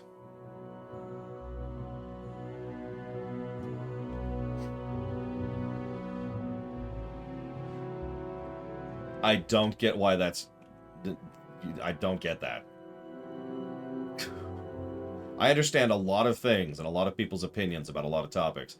I have absolutely no idea why people think that's a bad thing. By the way, functionally, we do have a universal ID. In fact, we have two. And they both have their own problems with them by virtue of the fact that neither of them are actually a universal ID card. Anyways, Sauron versus the Lich King. The Lich King would curb stomp Sauron like he's a bug, dude. That's not even a question. I can't even imagine that would be a fight. Sauron's like, I see you. And then the Lich King's like, oh, you're technically dead, aren't you? And then just takes control of him. There we go. Boom. Done. And then Sauron's like, no, I will send my ring wraiths after you. Like, oh, they're dead too, aren't they? Grab. Yeah, no, there's no fight there. How much did, how much, okay. So I'm going to read this as it's written. Much did grandparents do for you as a kid with their money? So I'm assuming you're asking how much did they support me or take care of me? None. Zero. Zip. Zilch. That's not fair. There's one thing my grandmother did for me as a kid. And you're going to laugh, but it's true. The answer is, my grandmother would regularly buy me 2 NES games a year. I've told that the Burger King story, or not Burger King, sorry. Tell what I want for lunch. The Burger Time story. But that's it. No financial planning for the future, no trust fund, no nothing. So, when I needed money in order to pay for that lawyer, my dad paid for that. When I needed someone to post bail, well, that was a combination of people. When I needed someplace to stay because I was homeless, well, that was my friend who I'd never met before at that point in time, who played Asheron's Call, who took me in. Any reason why the Hyperion is always your thumbnail, other than that it's a cool ship? It is my second, third-ish. It's one of my favorite ships of all time. It's a gorgeous ship. I love it. After I take over the world, I'm going to build my own Hyperion and just live up there. Teleport down periodically, obviously. Favorite European country? Whichever one you live in. I'm fond of the writing criteria that a protagonist definitionally cannot be a Mary Sue or a Gary Sue if they are surrounded by actual supporting characters whose actions, choices, and decisions are necessary for the story to progress. I don't understand this question. I'm trying to think of an example of what you're talking about, and of course, if this is who I think it is, they didn't give any examples because I'm the only person who thinks in analogies because I'm stupid. Venators are pretty cool, too.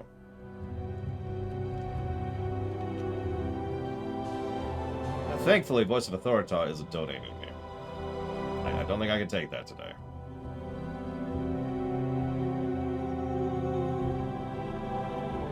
By the way, my least favorite item is this one. It does a lot of damage, but it's just visual noise. Ready for it? Ready for it? Bright lights warning.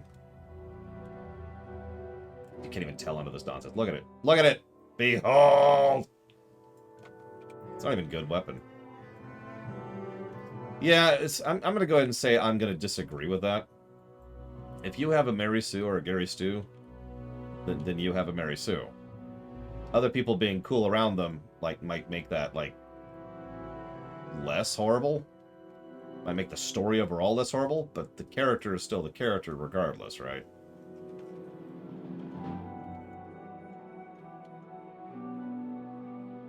It's all about the specifics. Xbox Series or PS5?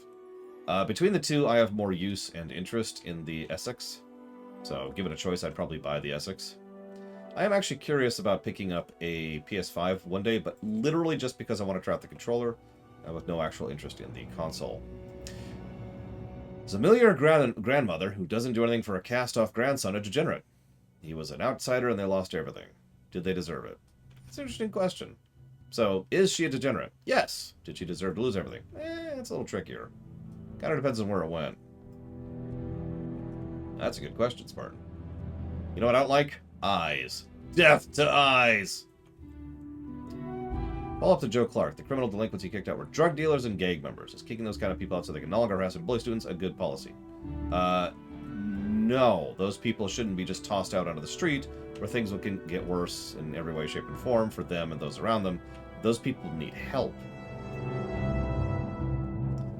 Franchise I'd like to be RTS games. Yes. How exactly did I go from knowing a person on WoW to considering them my sister? Time and more time? I don't know how to answer that one. Time and circumstance? TMI, I suppose? I don't know. Or not TMI, that's not the wrong thing. TMI is too much information. What's the one for none of your business? I can't remember what that is. I have Newt. I have Newt. I have Newt. That. Ugh, get stuck on the table. Very important part of the process. Nunya. There we go. Nunya. I've never heard that before.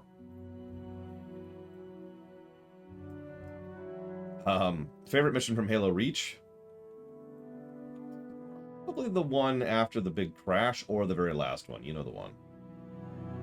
Do I like any Mary Stews or Gary Stews? No. By absolute definition, a Mary Stew or a Gary Stew, I don't know why we distinguish them, so I'm just going to say all Mary Stews are bad characters. That's actually the definition, as far as I'm concerned anyways.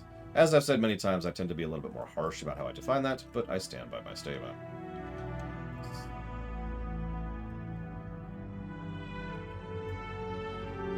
Video gaming consoles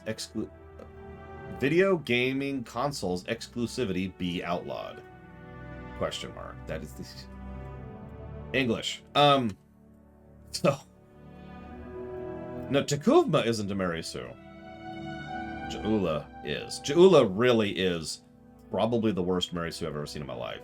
I'm not exaggerating about that. She was what, like 40 story negatives by herself? Anyways, so, what the hell was I talking about? Something about Mary Sue's, and I can't remember. What was the question I was just answering? I was in the middle of answering, and then I got distracted. Okay, let me drop some things here. Drop the beat! That's what I'm going to do. Console exclusivity. So I'm going to assume I'm taking over the world, and therefore I can affect this. So I'm actually okay with timed exclusivity. In fact, I actually think timed exclusivity is a good thing. I also think that there should be companies whose entire job it is to do good ports of games to other consoles, other systems, other etc. Emphasis on the word good, which is the thing most people tend to miss. So, anybody who knows me knows I am extraordinarily anti-exclusive, and I've never changed my mind on that, and I never will. However, I do think that having a timed exclusive, designing it for X, and then branching it out for Y is a perfectly good thing to do. I gave a huge answer to that earlier. Walker, forgive me for not repeating myself. Yeah, Nintendo's going to start porting its stuff to PC. Microsoft is going to start porting its stuff to Sony. It's going to be awesome. And you're probably going to think, what's the difference? Well, you know, there's going to be some hardware differences, some infrastructure differences, who you want to support differences, and of course, most importantly of all, I know this sounds like a joke, but I don't mean it as one, the differences in the controllers. One thing I would actually try to push for is I would want the different console manufacturers to really try to do their own thing, controller-wise. And, I mean, I don't have to explain this, do I? Have you ever used a Switch controller versus versus an Xbox controller, for example? I mean, those play and function very differently from each other. Come on. Whatever.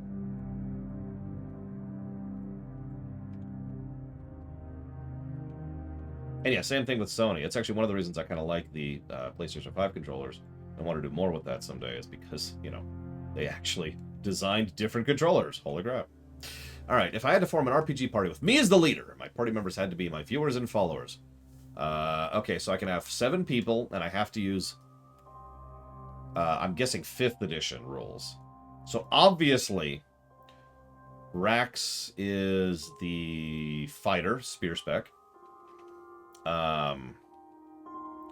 Bragwin will be the warlock.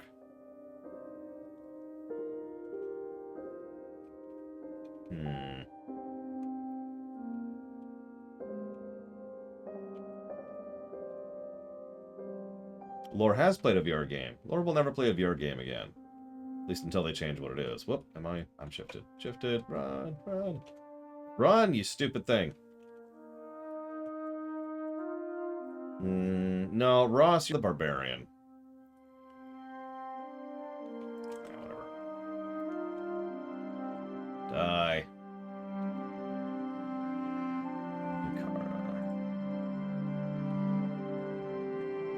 God, I don't know. Let's make, Gum-Gum's the rogue. Andrew's the fighter, again, but tank spect. Yeah, give me a holodeck. I'll try out VR then. You know, I'll just do everyone who's in chat right now. Walker. Spartan's a special cooldown summon. Zed Slayer is the cleric. Cashel is the paladin, so that Blade Cheval can be a wizard. Foster is the sorcerer. Doom Rider, you'd think someone named Doom Rider would actually be like, you know, a warlock or whatever, but no, Doom Rider's a rogue.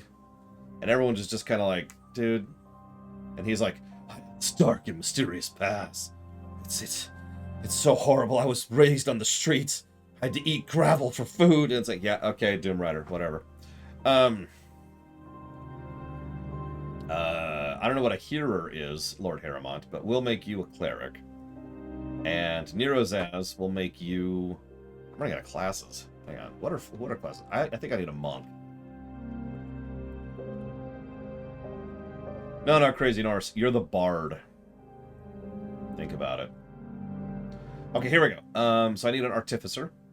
So we'll make...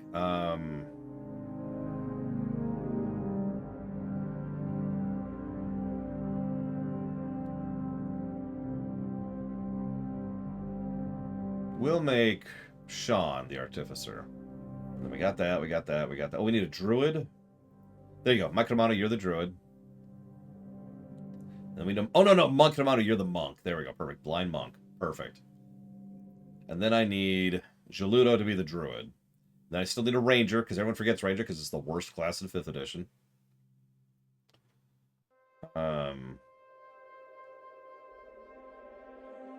So let's make... Who do I want to have the worst class? No, I've got it. I'll play the ranger. Perfect. And we're done. Final Fantasy need to go back to turn-based combat? No. What do I think of Fat Albert? Who? Are you afraid that in the near future we'll lose ownership of games? Not really. What if I had the courage of the Warden from DAO? I do. Do I ever see myself meaningfully engaged with new Trek material? No. I mean, I'll probably cover it someday in some way as a direct consequence of my show. But to be 100% and totally honest with you, at this point in my life, I'm just kind of satisfied having covered Trek, and I have no particular desire or interest in covering new Trek. How many resources does the Bat family need to do their war on crime? Yes. All the resources. Just all of them. Just all of them.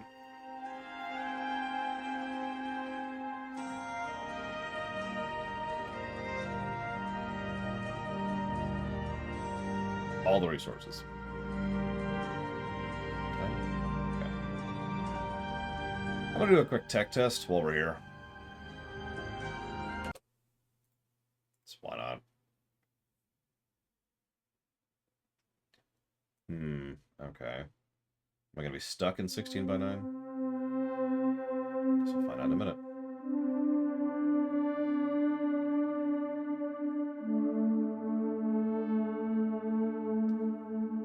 Yeah, honestly, Persona 5, I have serious issues with that game, but its core gameplay loop is quite good. So, and it's a mute when I alt tab. I love games that mute when I alt tab. Favorite thing. Oh yeah, feel that mute. Love it.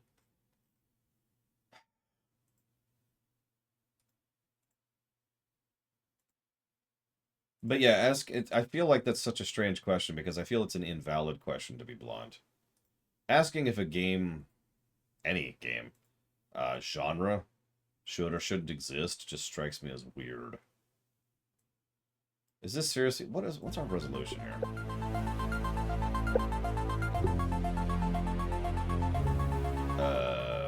these my options? Are these my only options? These are my only options. I'm stuck in 16 by 9. Oh, this should suck. Biggest reason I didn't enjoy Shin Megami Tensei 4. The nonsense. I know, but it's true. The nonsense. Did not like it all.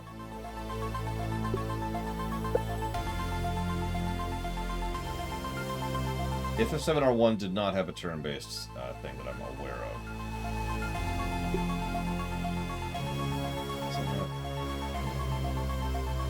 Let's try this one. Hey, there we go. We might actually have a proper resolution option. Yay. Not a bigger one for some reason, but we can do that. Yay.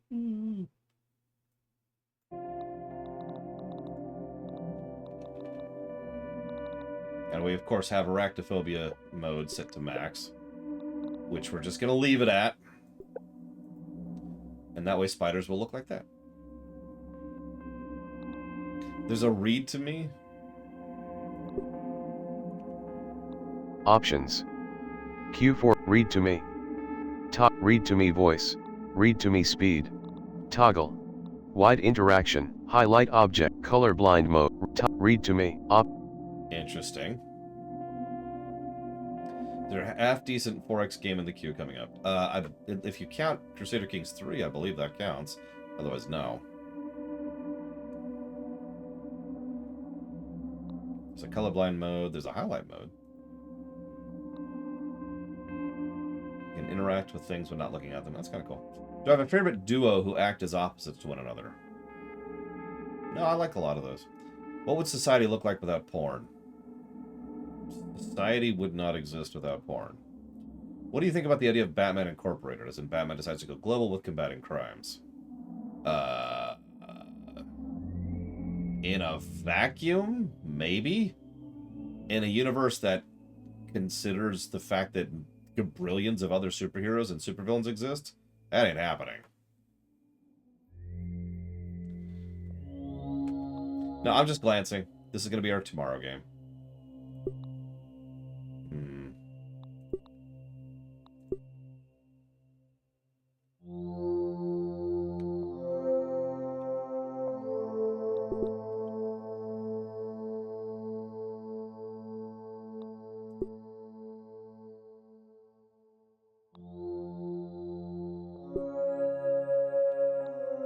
So I'm trying to figure something out. So maybe someone can answer a question for me.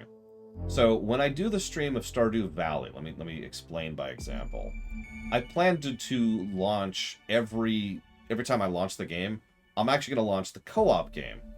Now, nobody's going to be in it for the overwhelming majority of the time, but periodically my sister is going to have the option to join in if she wants to while I'm playing, right? Sounds right? And that's just a thing I can do. I can just play through the game in, like, online mode and let someone hop in or out at will. Does this do that? Is really what I'm asking. Does anybody know?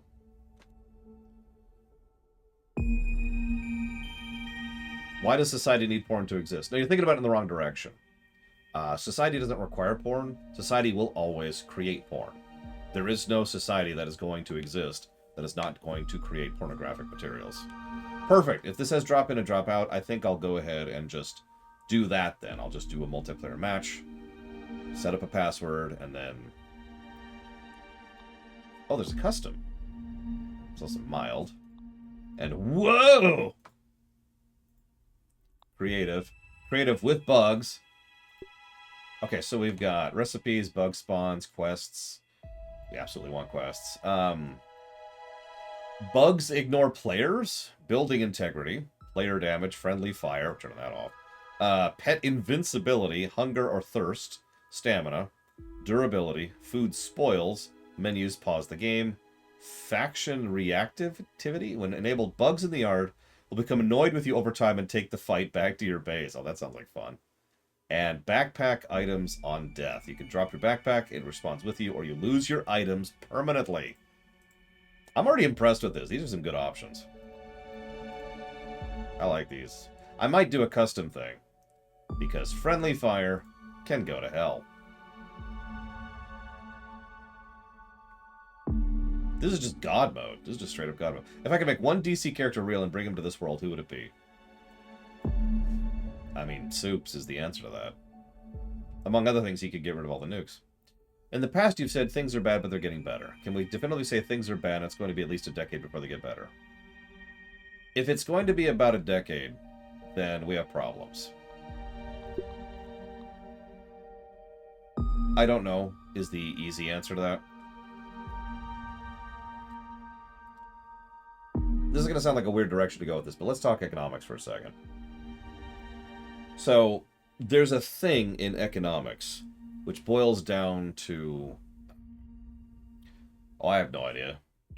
What's the difference? Allie, who? My name's Peter. Hey, I'm Willow. Hey, nice to meet you. I don't... Max.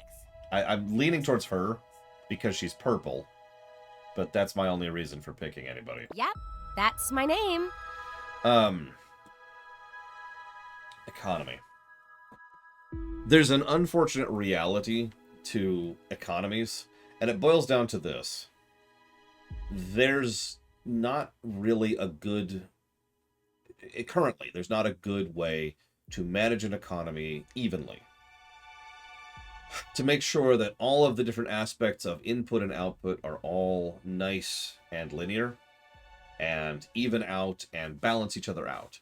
So what happens is economies drift. They drift one way, and then because of just math and statistics, they drift the other way. Does that make sense? And so it kind of does this very naturally, and this is how economies have worked for a long time, especially since modern economic theory started being a thing, which is in the wake of World War II, specifically. So the reason I bring this up is, for example, recessions are bad things, right? I think we can all agree with that. Except for the fact that recessions are a virtual necessity to modern economies even existing. If there were no recessions, the economic model would not only fall apart completely, but it would distend to the point of snapping, which metaphorically would cause a boom and a burst. Absolutely, and that would be awful. We need to have periodic restarts. That's why I mentioned this with regards to your question directly. I think it was you, Vigilant. Because this doesn't just apply economically. If you look at history, you'll see that this applies socially, this applies in terms of military, this applies in terms of the nature of how we decide which governments run our lives. And so there tends to be this, and this is, historically speaking, almost always followed by this. So I absolutely firmly still think that this is still going to happen, and we're still going to have a course correction in multiple aspects of our lives. But of course, that's not what you asked. You asked is it going to be a ways out? The problem with that is we've already been well into this. We've been over here for a bit now. This is not new. We're not like starting to drift. We're over here. So that's why I say if it takes a decade before we get back over here, we've got a problem. Does that make sense?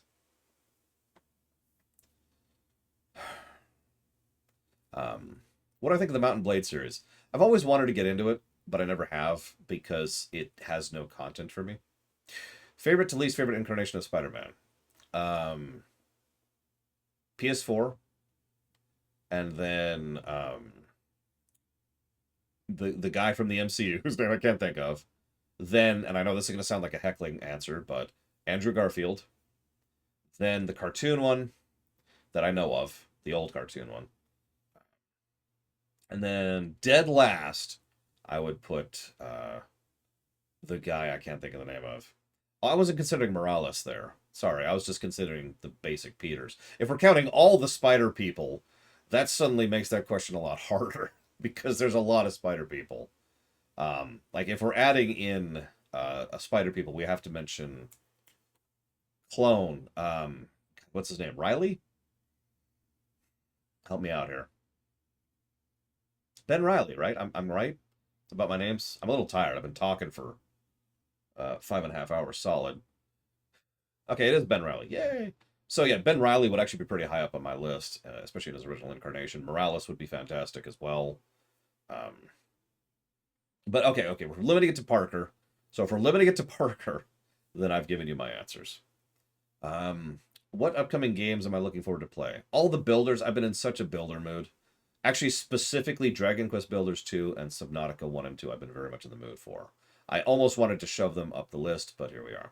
If I made a Doom-style Mega Man FPS, would it be too gritty or cute?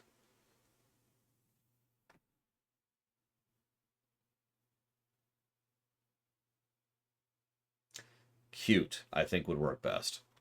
I think that would work best. Is it necessary, and is it always going to be the case? I'm assuming that's a follow-up question to the economic thing I just mentioned. Sorry, I don't have a lot of context for some of these. Here, have some music. So, is it necessary to the current system? Yes. Is it always going to be the same way? Assuming the current system doesn't change, yes. Is it necessary overall? Tobey Maguire was Dead Bottom. That's the one I couldn't think of the name of. So is it necessary overall? Yes. I think that we, as a species, need to have a degree of elasticity to our society. Economically, personally, culturally. I think we need to have the freedom to try and to do this. I know that sounds awful. And it is certainly very damaging to a lot of individuals, and I understand that. But I think that the alternative, which is this, would be worse. And that's my opinion on that. Because this is possible, and what it would require is not something I think is acceptable.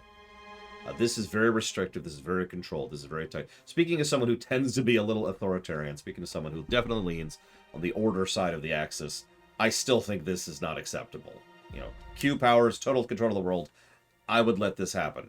The only thing that would be different is I would be kind of trying to do a little bit more things to take care of the individuals who would be getting in the way of the trampling, if that to stretch the analogy a little bit. Favorite ice cream flavor? Cake batter, specifically the one that is sold by Cold Stone Creamery. Do I like the alignment system in D&D?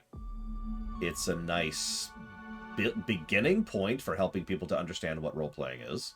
But overall, I'd rather get rid of it. I said earlier that I didn't see a reason to vote this year. Is the continued GOP denial of the 2020 election results? Okay, really quick. I think that was Valerian. Really quick, Valerian. You want to hear something funny? I know someone personally who actually flat out said, though, I'm just going to paraphrase. They were talking about those patriots who were trying to fix the election that they stole from us.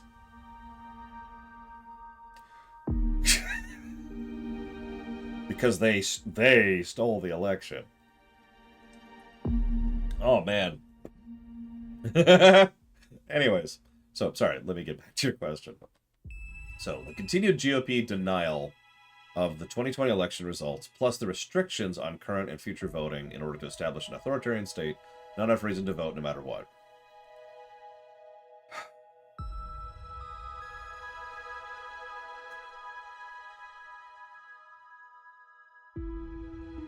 That's a good question. What you were telling me, to my face, is, Lore, your vote doesn't matter. You cannot vote for what you want, you cannot vote for what you choose, and you cannot vote for what you believe in. All you can do is vote against the worst option. Please go vote against the worst option. I can't bring it in myself to care that much. I'm sorry. I can't. That is such an unacceptable, terrible system. If we had a real voting system in the States, I would be a lot more involved in it, at the base point. First past the post needs to go straight to hell.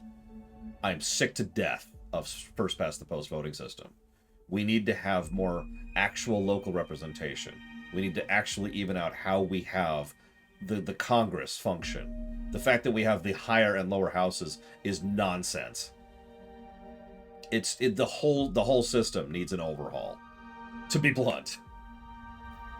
So, having said all that, if this was a system, that's my point is, it's not like I'm against voting. In fact, I'm actually very in favor of voting as a concept. It's just that if the system is so bad, and the older I get and the more I study it, the more I understand how bad it is. It just de-invests me and de-invests me. Oh, and by the way, that's actually one of the consequences, proven statistical consequences of the current voting systems we have here in the States, is to de-invest people from the entire process. Now, if you don't understand why that's significant, If you ever wonder why people get shotgunned with so much crap, constantly saying about how the other side is so bad, that's why. I've complained about this before. I have complained before about how much I hate the fact that you don't see an advert saying, please vote for me. I'm in favor of making Nintendo come out with their stuff on, the PC. You don't see, please vote for me. I think that we need to approach rearranging our infrastructure for electronic distribution, that is to say, electricity, so that we're a little bit less dependent on coal and gas. You don't see that. It's always an attack on the other guy. But that's why. It's one of the biggest reasons why that is such a thing. Is because, and again, this is fact. This is not presumption. Here in the States, the ridiculous majority of people are de-invested from voting, and so the method to get people voting is to incite, exactly the action man, is to incite people to vote against the other side. That's why they do that.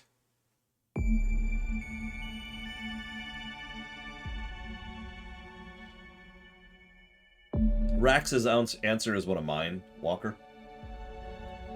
There's some, there's a My Little Pony tabletop game, which is actually surprisingly good, pen and paper. Otherwise, 5th edition is very new user-friendly.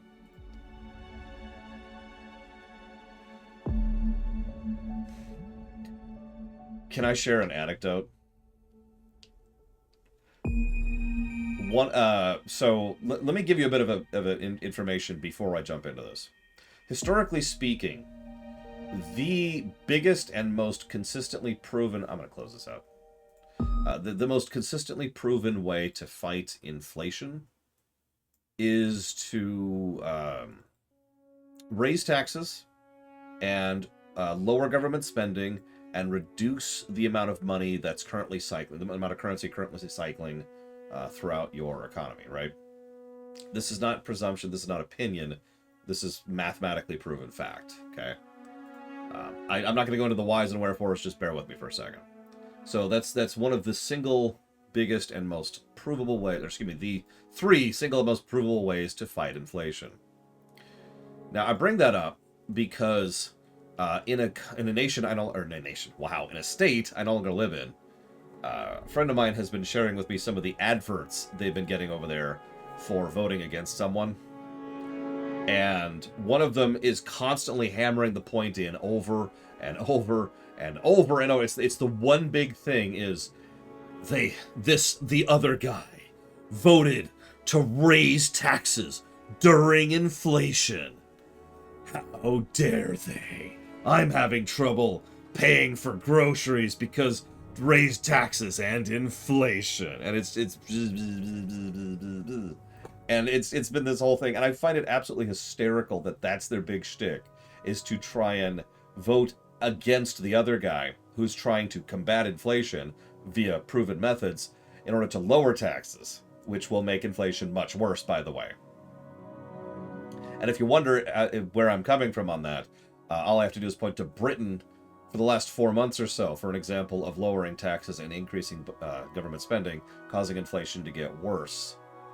I can also point to Greece, if you want to go to a really big example of that. And yeah, that's the thing. It's assuredly working because people don't understand economics. Because it's not part of the curriculum. We talked about this earlier. People don't understand how this works. They just see that they're paying more in taxes, and that sucks.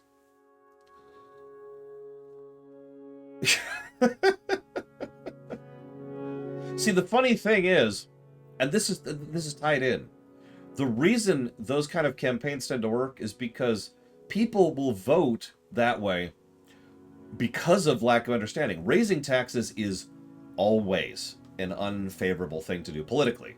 A lot of politicians consider being the politician to raise taxes political suicide. It's the end of your career. And with good reason. It actually has been the end of quite a few politicians' careers in a lot of countries for a lot of years.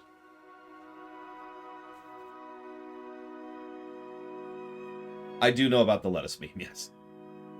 And the lettuce. Exactly, Valerian. But yeah, like, it's just... anyways. Moving on. What makes Call of Duty and Ghost Recon Wildlands controversial to the public? Because the public really likes to invent controversy and say, God, this says this was made in another country. This mug isn't American. They're trying to take away our hard... People invent outrage. They always have, they always will. Moving on. Thoughts on economic stimulus, packages and checks. Okay, so hang on. Let's rewind a second. There's dozens of types of economic stimulus. Let's start with that. Economic stimulus is almost always a good thing. However, you specifically asked about handing each citizen of the country a check, which is a very specific type of stimulus. Now, that type of stimulus only works under very specific circumstances. However, when it does work, it works brilliantly. Here's the circumstance you need. You need to have a strong economy, which means what that means is you need to be having imports and exports going smoothly, and you need to have a lot of faith in the economy. It's an ephemeral thing, but it's a very real thing. And you need to have your particular currency is currently being well valued. You have all those things in place. What you have is a situation where the common people, which is what matters here, will probably take that money and spend it. That's the important part. I know that sounds so strange, but the benefit of that kind of direct stimulus is getting that money flowing right back into things. Spend it on bills, spend it on, getting food or groceries or whatever, getting it out there, spending it. If you give out a stimulus check and people hoard it, you have just made things worse than they were before. So that's the really important thing. People need to spend that money in order for stimulus checks to work. And yeah, exactly. If they're desperate, if they're scared, if there's not a lot of faith in the economy, if you're not sure what's going to happen next, if there's some rigmarole or propaganda going about that's saying, oh my God, the sky is falling, there's a much better chance that they will not spend. And that's bad. Yeah, thankfully, here in the States, during the COVID thing, when we got those stimulus checks, it worked. They actually did spend, that money got back in, and it helped dull the effect substantially. Anybody who pays attention to large-scale economic news knows that the COVID disaster here in the United States should have been much worse. The stimulus checks were one of the methods that actually worked and helped the economy keep going. Because it was something that several people, myself included, were a little bit afraid of, is that it could have actually ground to a halt. That is something that several other countries are still staring at the possibility of, as of now. Yeah, I was going to say, Britain is currently staring down the barrels of the possibility of the economy stopping. You saw what happened with the bonds, right?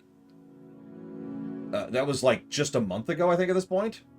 Or has it not even been a month? Oh. Yes, James Bonds. There's a lot of them now. Dabbler rewrite question. I know who you are, Disco. Is it okay that the tiny buildings will be a bit repetitive? Yes, please do whatever you have to do to make it not horrible. Do I have a link to any sources? No, I don't, Sevicom. I've said it before and I've said it again. I just cast a wide net. That's my method. That's my method. I reach out and I read news from all kinds of different sites and Reddit threads and opinions, and most of it's garbage. But, you know, if these 15 people all say blah, blah, blah, blah, but also this thing right here is probably true, and that's how I get my news.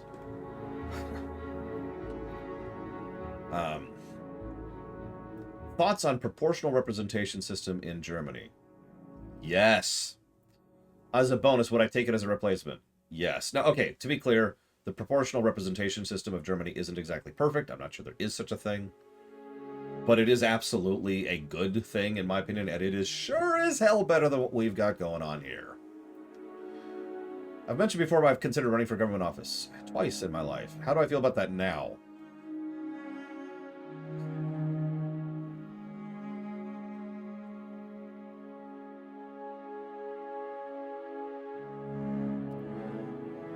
If I had gone into politics when I was much younger, what would have almost assuredly happened is I would have been backed by the Republican Party. Because guess where my grandparents sit? And they're the money who would be putting me into office. And I don't want to think about how that would go because there's really only two options there. One of those options is I buckle and become part of the party, which I don't want to do. The other option is I get kicked out 2 years later. So that would have been awful. But that's the first time I was going to go into politics. The second time I was considering going to politics, which at this point was about 4 years ago now.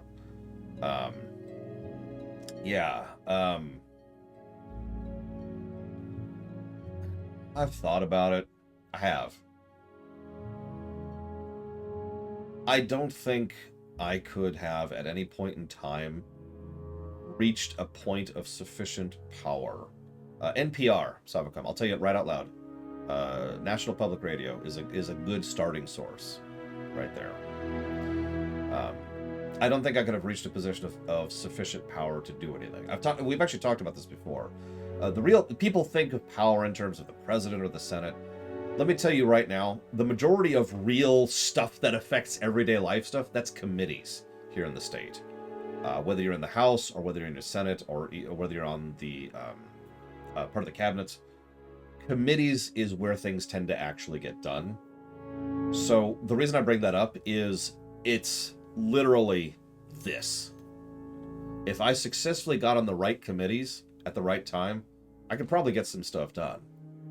I'm a good debater, and I am a charismatic person, especially in person. So there's a decent chance I could actually be able to push some things in the right direction, get some change going with regards to our legal situation, with regards to our financial institutions, with regards to our voting systems, in regard to our environmental structures. But that is a complete coin flip. Because you know what the alternative is if it comes up tails? Is I would be a guy in a suit doing nothing.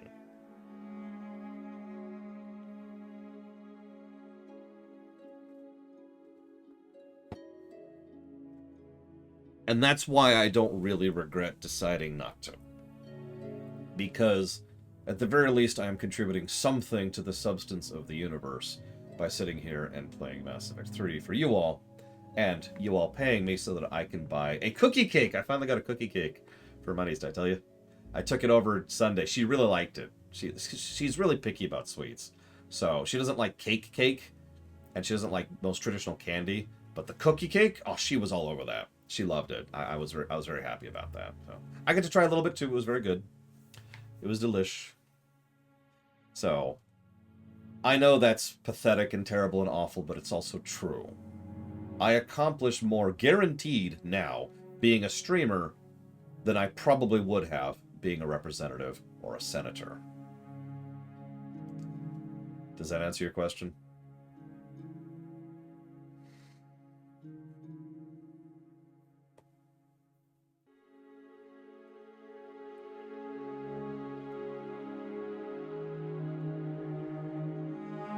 I've never played Burning Wheel. I've never even heard of Burning Wheel.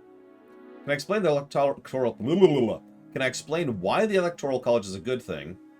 And if it isn't, why does it still exist? Sure. Okay. So, why is the Electoral College a good thing? No, I actually have an answer for you here. The Electoral College is a good thing, or rather, the way it is a good thing, is because, I know this is going to sound strange, it divorces people from the election of their governmental bodies. It is, in other words, something that is good if you understand if you accept, if you believe in the proviso that the tyranny of the majority is a bad thing. That people shouldn't be allowed to individually choose things like trying to cut taxes during a recession. Yeah, not letting the mob to rule. That's the good thing about the Electoral College. And I put that in quotes because it's kind of up to you. There's also the fact that back in the day, the Electoral College was an amazing thing. It was, in fact, a mandatory thing for a government to operate as large as the country was. The whole point was, back in the day, the fastest travel you had was a guy on a horse. So the people who did the elections were the people who lived in the capital, or right next to it, who knew what was going on, who knew what was going for who and where and why. They effectively couldn't reach out and have everybody be involved at the level that we can now. Having said all that, the Electoral College needs to go straight to hell. There really is no actual reason for the Electoral College to exist in any functional purpose now. Even despite what I just mentioned about the majority thing, and even giving my own snark about the inflation problem, the truth of the matter is, the ways to combat that are not to remove tools from the populace, it's to add knowledge, add information, add correct information, and try to make sure that people make as informed choices as are possible, not to try and reduce people's capacity to vote for their own government.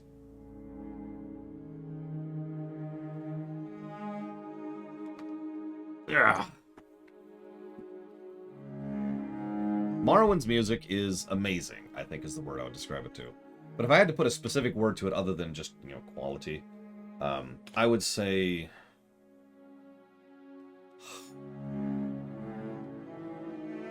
Serene's a good word. I was going to go with atmospheric, but that could be a lot of things. Serene's a good one. I like Serene.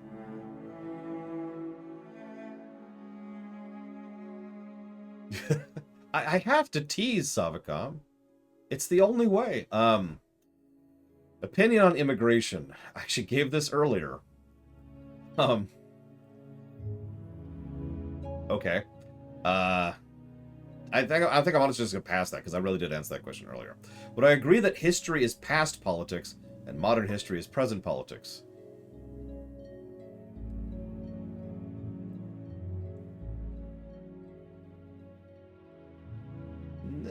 No. Would I call myself a big picture guy? That's a funny question. Because the answer is yes and no at the same time. Because on the one hand, yes. On the other hand, the only thing that really matters is my favorite niece. Sure, it's easy to look at the situation and zoom the camera out. I say easy. I shouldn't say it that way. That sounds bragging. But it is. It is easy for me to zoom the camera out and look at the math of civilization or planetary scale problems. But the thing that matters to me is my niece. Now, I'm being a little facetious because my point is individuals. I'm just using her as a specific example. My sister matters to me. Raximus matters to me. Third matters to me, right? What do I think of Bernie Sanders?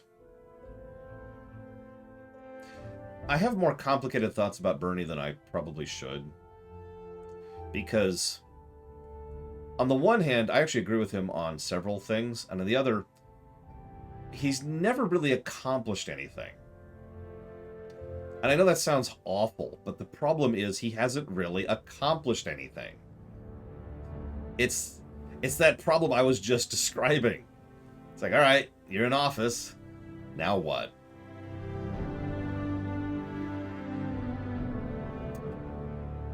How strict were my parents? Parent, singular, growing up.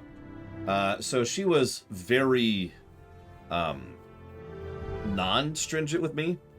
Most of my discipline growing up was actually by me. I was the one who would apologize for things. I was the one who would come forward saying I did this. I would be the one who would be like, I deserve this punishment for having done such and such. That was always on me. She never had to do anything for me, and she used to brag about it to her friends. It's Polemic Day, okay? Hey. What are you gonna say? Thoughts on the Addams Family? Fun in short bursts makes absolutely no sense the more you think about it. Is anything in America good? Yes. Do I have any other nieces who aren't your favorite? No, they're all my favorite. Is politics in the empire? Hang on, let me reword that question a little bit. Is air in your lungs? Donuts are good. I like donuts. Do I think the Bat family should have conflict in a story like a video game or a book? No. And we've caught up again. Ow. Do you think how you deal with the parasocial nature of your work has changed over time?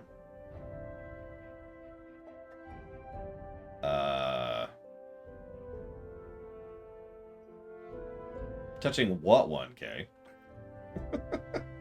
What is there to talk about? By all means, Kay, this is the day to house it. As long as you're not being a dick. Rule 0 still applies. It's right up there. I didn't see a Sri Lanka question.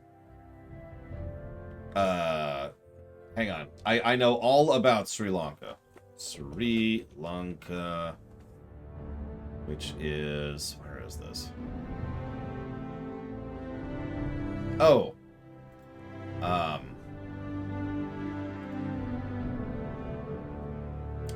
So I don't actually know that much about what's been happening over the last, I guess at this point, 10 years. It's been a minute since I last looked at it. So I don't think I can actually say anything worth talking about there. But last I checked, which was about 10 years ago, they had absolutely no idea what they were doing, and it showed.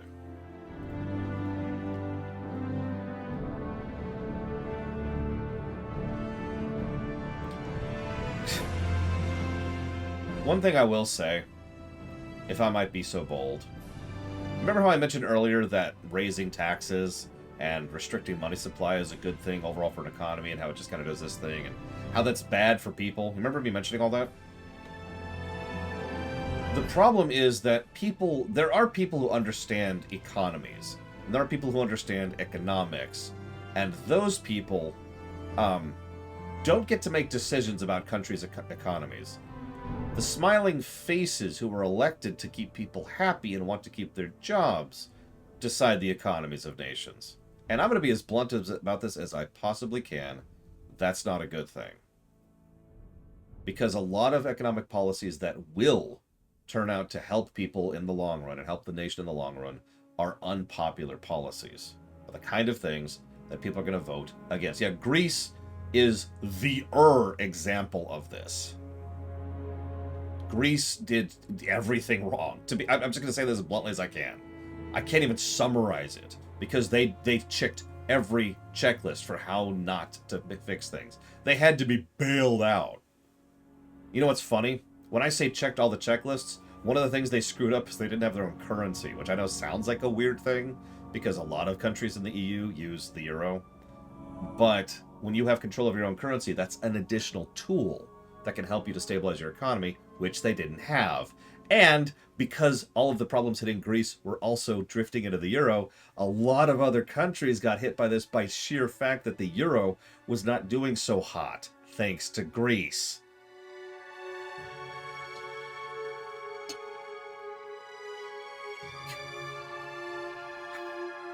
So, as harsh and cold and unpleasant as it should be, the fact of the matter is, people who actually understand and know economics, who are not trying to get elected, and are trying to keep things going and working, because let's be clear, a healthy economy, a lot of people have this weird mental image I've noticed, that a healthy economy is something that only benefits the rich, and that's nonsense. A legitimately healthy economy benefits the people in the economy. You want people to be able to function and live and have extra money to do other things, like roam around or buy video games or get a sweet roll or whatever. We want healthy economies. God dang it. But I digress. How come modern fantasy game music sounds different compared to the old stuff? Better software? I think there's just been a bit of a shift in music design over the last 30 years, and that's really all that is. Would Jake from the StarCraft books be considered a Mary Sue? Yes. Third worst one I've ever seen. Any particular feelings towards China? I know quite a few decent Chinese people. I imagine the Chinese people are cool. The Chinese government can go directly to hell, not passing go, and not collecting $200. Is NATO a net good in international politics today? Today? That's a good question. Let's ask Ukraine what they think about that. Will YouTube overtake Twitch as the preferred platform for streaming? No. No, I don't think that will. Thoughts on Germany's recent 180 in terms of defense policy? I actually don't know about that. Cannot comment. What do you think of strict parenting by a particular mother? No video games except educational? Nope. No junk food? Nope. Can't use microwave or fridge? Nope. Everything that is scheduled? Nope. Even the time they use the bathroom? Nope. If it's not bathroom time, they have to wet or stool themselves if they can't control their battle, and are punished for doing so. Yeah, that's strike 5. You're out of here.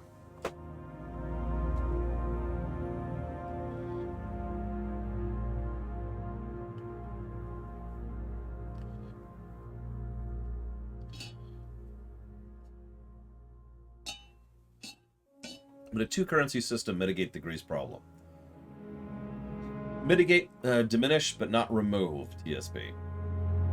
As you yourself pointed out, Germany themselves have the Deutschmark, but the euro is still a part of their system and affects it, so in short, it's not really going to differentiate it. One of the biggest reasons why Britain stuck to the pound was because of what I'm talking about, by the way. There's actually another connected reason to that, but the point being, countries having their own currencies is actually a positive thing. I know that sounds strange, because a lot of people are in favor of just making it so that there's one overall currency, but actually, as long as we're not one country, as long as we are not one unified nation, which we are super not, then having individual currencies actually adds a stabilizing element, because countries have the ability to then affect their currency with the tools that exist for the government, and in so doing try to stabilize their economy. If everyone used dollars, for example, then we would have problems anytime anything hit anywhere too hard.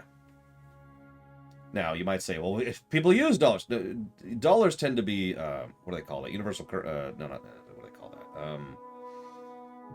that? Reserve currency. There we go. A lot of people buy up dollars for reserve currency, but that's different. That's a very different thing. It is a fiat, that is true, but I was talking about the other side of that. Would I prefer to have a much larger audience, or am I content with the fan base I've made? That's a good question. I like it, Kay. Sold. Done. Yeah, exactly, Shaludo. A shared currency, you're just stuck with it.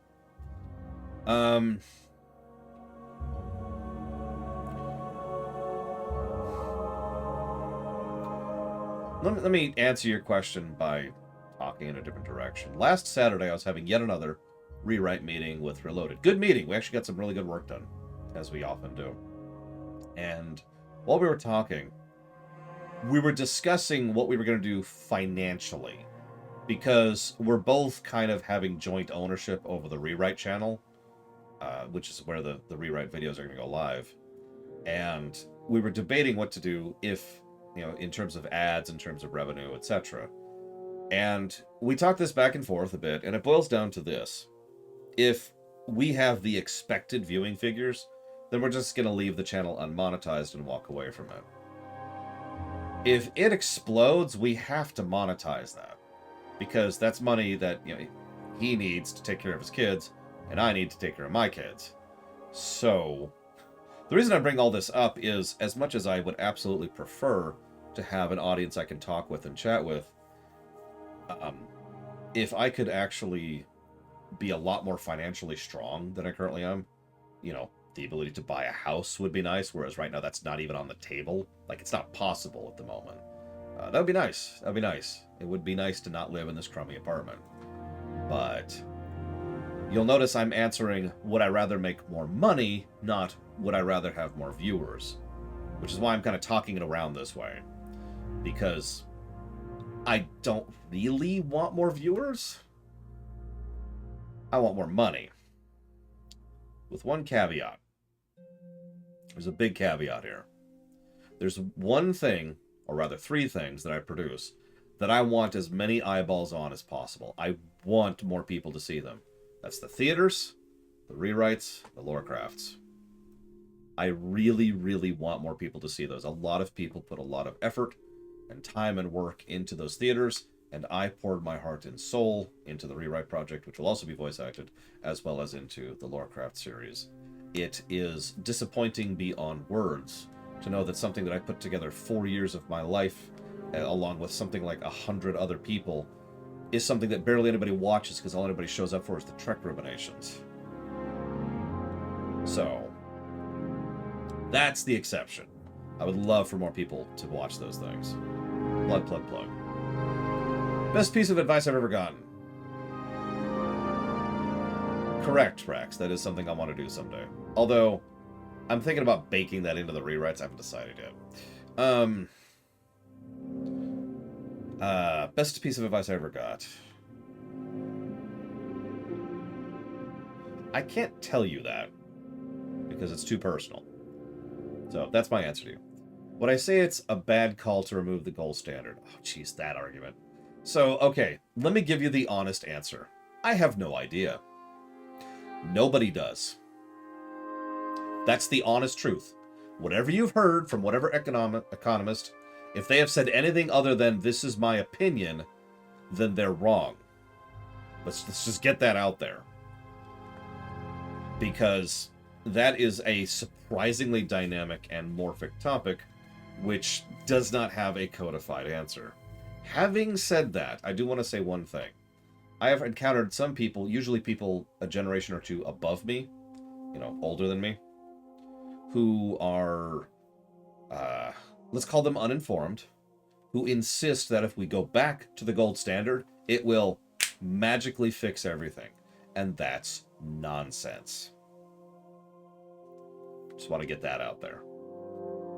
The gold standard is a problematic system, and not having a gold standard is a problematic system.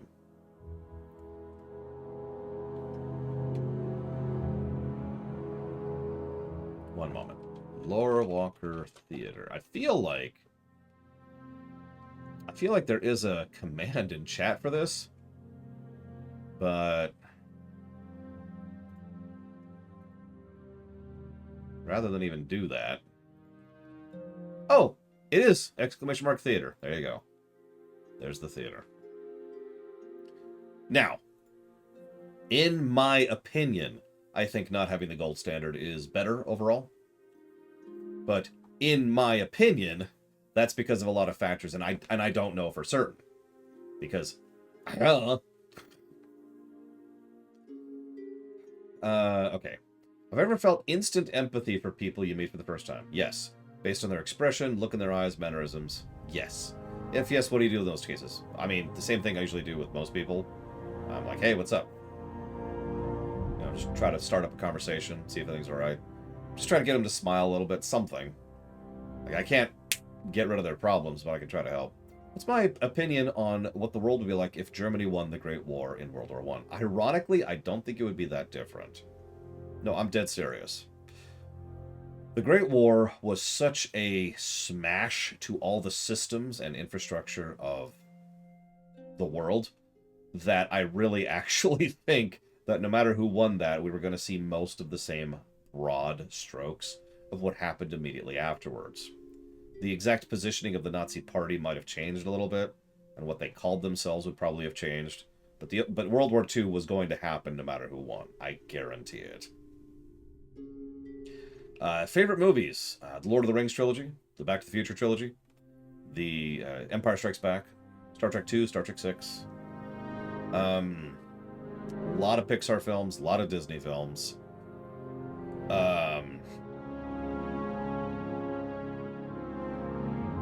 Moon, I think was the name of it. That was a good one. What was the name of that one film? I actually did a video on it.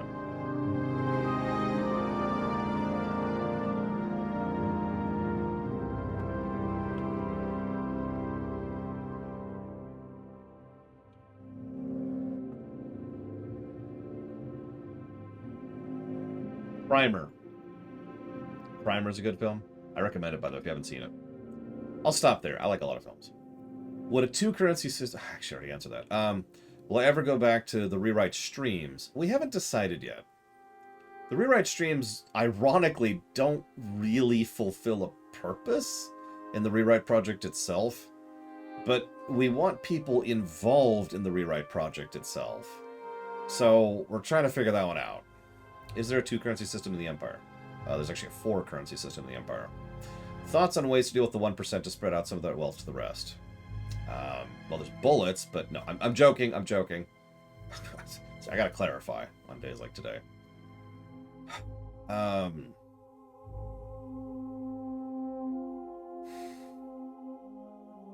No. Anything you could come up with, any system you can come up with is subvertible, and any person you put on oversight is someone who can be bribed. Any YouTuber that influenced me the most to start a channel? No. Do I think the rewrite suffers from lack of visibility? Everything I do suffers from lack of visibility. Thoughts on the fentanyl epidemic? I don't actually know what that is off the top of my head. Will the beard return? I asked before, but one book I'd recommend reading. Moby Dick. What are my thoughts on planned economies? I've actually talked about that before. Planned economies are like dictatorships. They work perfectly well and are actually a really good system overall, with two huge problems. Problem number one is that they rely on the planning being done by people who are competent, capable, and not corrupt and evil. Problem number two, that is a singular point of failure. If they aren't told what to do and what to make and what to be and what to do, then the whole thing falls apart immediately.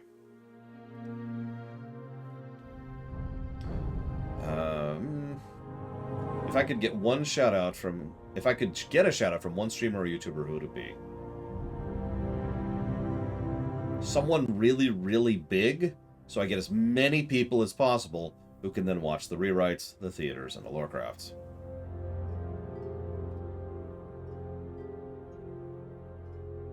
Do I miss my late nights at my support desk? I hated that job. That's not quite fair. But by the time I started recording videos, I was already at the point where I did not like that job. So, screw that job.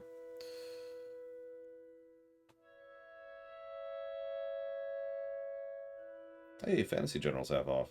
Still not cheap enough. Sure. What do you think of the number of people on the precipice of starvation almost doubling since 3 years ago? Starvation sucks. And shouldn't exist.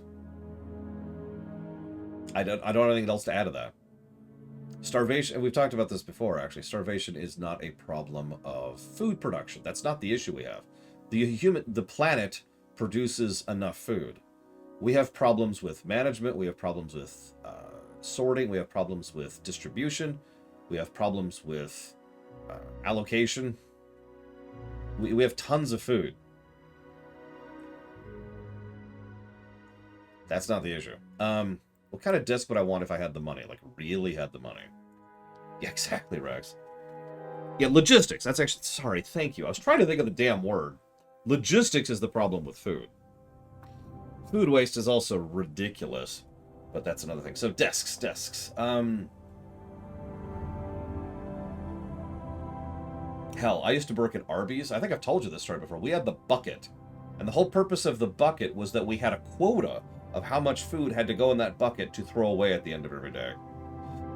I was thinking like a really deep apple wood. Mahogany's a good one too. Something really nice, kind of a darker, austere lumber would work for me. Something custom carved in a shape I can't describe to you, but it has to be carved in a very specific manner. So it's like this, and then like this, and this has to be over here. This has to be here. That has to be here, and so forth and so on. That's assuming we're talking about streaming deck or streaming desk, because I can think of other desks I would want. Why did that quota exist? Because they would be able to write that off and out against the budget for the restaurant every day. So that amount of waste had to exist so they could prove to regional that they were keeping up the quota in order to make sure that they were maintaining their budget properly. It's a lot of nonsense, in summary. It's some accounting chicanery, to be blunt. In many countries, they donate leftovers, but apparently it's outright illegal in parts of the U.S. So, do they actually throw it out? Yeah, usually. It varies. It varies by food type, it varies by state, and it varies by county. In some cases, there's like some regulations involved. Light regulation, but regulation nonetheless. Like there's, what do you call them? place that food goes to distribute to people who need it. I can't think what that's a food bank, I want to say is what that's called. And food banks are institutionalized ways to try and get extra food out there. However, there are actually...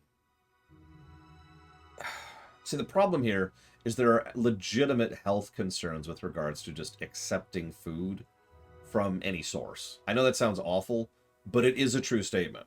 There are too many ways for food to be contaminated, or unintentionally, like not maliciously, just ways for food to be spoiled or contaminated or bad in some way. So most places that deal with that kind of redistribution of food can't legally take a lot of that food, and honestly probably shouldn't, to be completely blunt.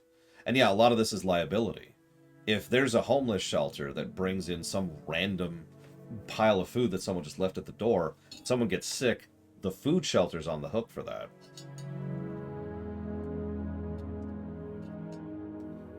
Now, what should probably happen is, first of all, we should get rid of the homeless problem.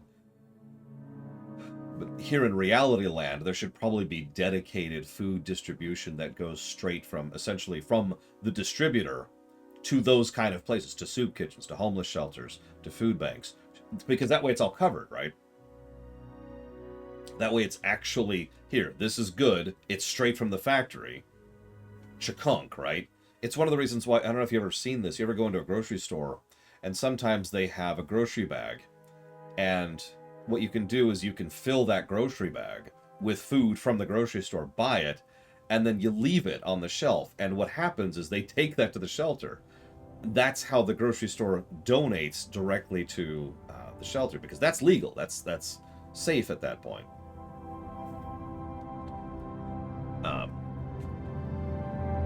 Yeah, I know, right?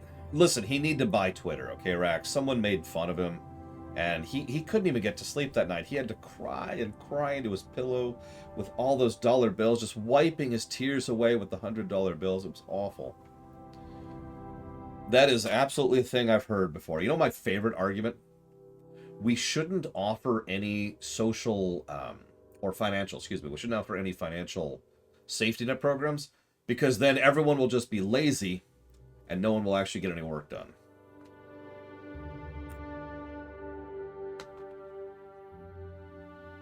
I don't have Rick Berman here to punch, but just picture that for a moment. Anyways, thoughts on Street of Rage. I actually rather like beat-em-ups in general. I don't get to play them very often because they don't come up a lot on the show, but I've been a fan of beat-em-ups since, I think, Double Dragon back at the arcade would be the earliest time I ran into that. It's funny because there's a really big gap between a bad beat-em-up and a good beat-em-up. Like, a bad beat-em-up is Dragon Age Double Dragon 3. Whereas a good beat-em-up is Yakuza 0. Is conquest necessary for nation building? No, not at all. Even in a full society, there's plenty of other ways to do that. What do I think of the practice of several grocery store chains poisoning their leftovers to dissuade people from raiding their waste?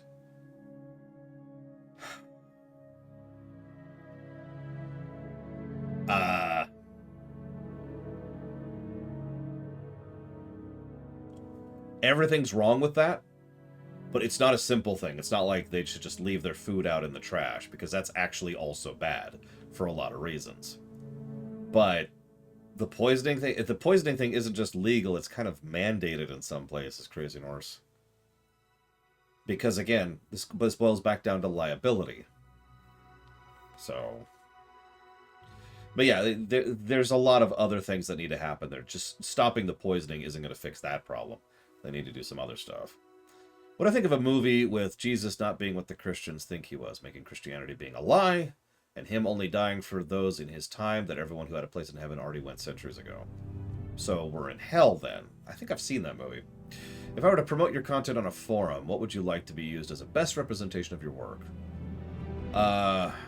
The Final Fantasy proper remake lore run, the Ride to Hell Retribution lore run, or the World of Lorecraft, or the Undertale Theater. I think any one of those would probably be a good one. I could also see the Chrono Trigger TAS. Anything that I have a link for in chat is probably a good answer for that one. Should probably stop doing Sounds good to me, Disco. See you around, Lenneman. Have a good one. And yeah, see, the thing is, Blade Travell is right. There are people. Let's say we just kind of magically created a Lich King animation because Mr. Red showed up. Thank you very much. I'll put that towards Resident Evil 5 and possibly the Resident Evil block, depending on how that lines up. One moment.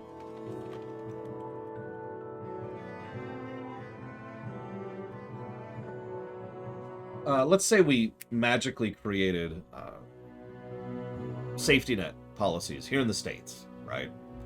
Would there be people who would just lounge around and do nothing? Yes. However, every metric that I've ever studied shows that that would be the minority. In fact, it would be so much the minority, it would be the severe minority, to the point where it's barely even worth consideration. People like doing things. It's how people be. So, some people would want to get a job, or would try to pursue a career, or maybe they'd go into business for themselves, or maybe they'd try to open up a local shop, or maybe they'd do something online, or they would have the option. The whole point, sorry, the whole point of the safety net thing is so you can choose. It's about adding a bit of choice to the people's to the workers' options instead of, well, I'm sorry, how many of you have ever taken a job because it was a job? Because it was the only job, and you needed a job.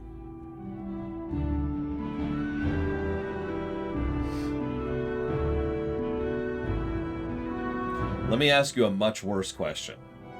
How many of you have ever had a job that wasn't that? Now, I'm going to keep my hand up.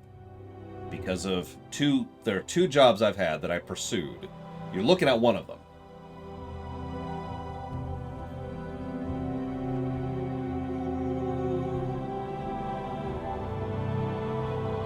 And the amount of no's I'm seeing and will probably see really bothers me.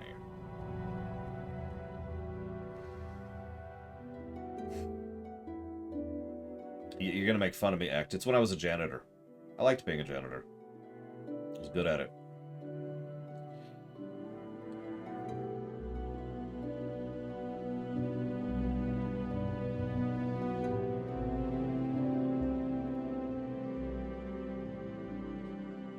See, what's funny, I don't even understand why this is actually a controversial topic.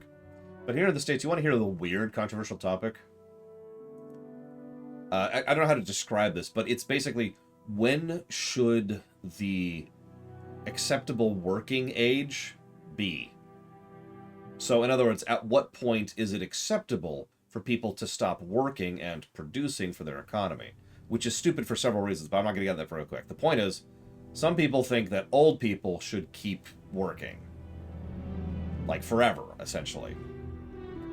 That there should be no point in time in which you are no longer having a job. That you should always have a job. Yeah, you work until you die, exactly.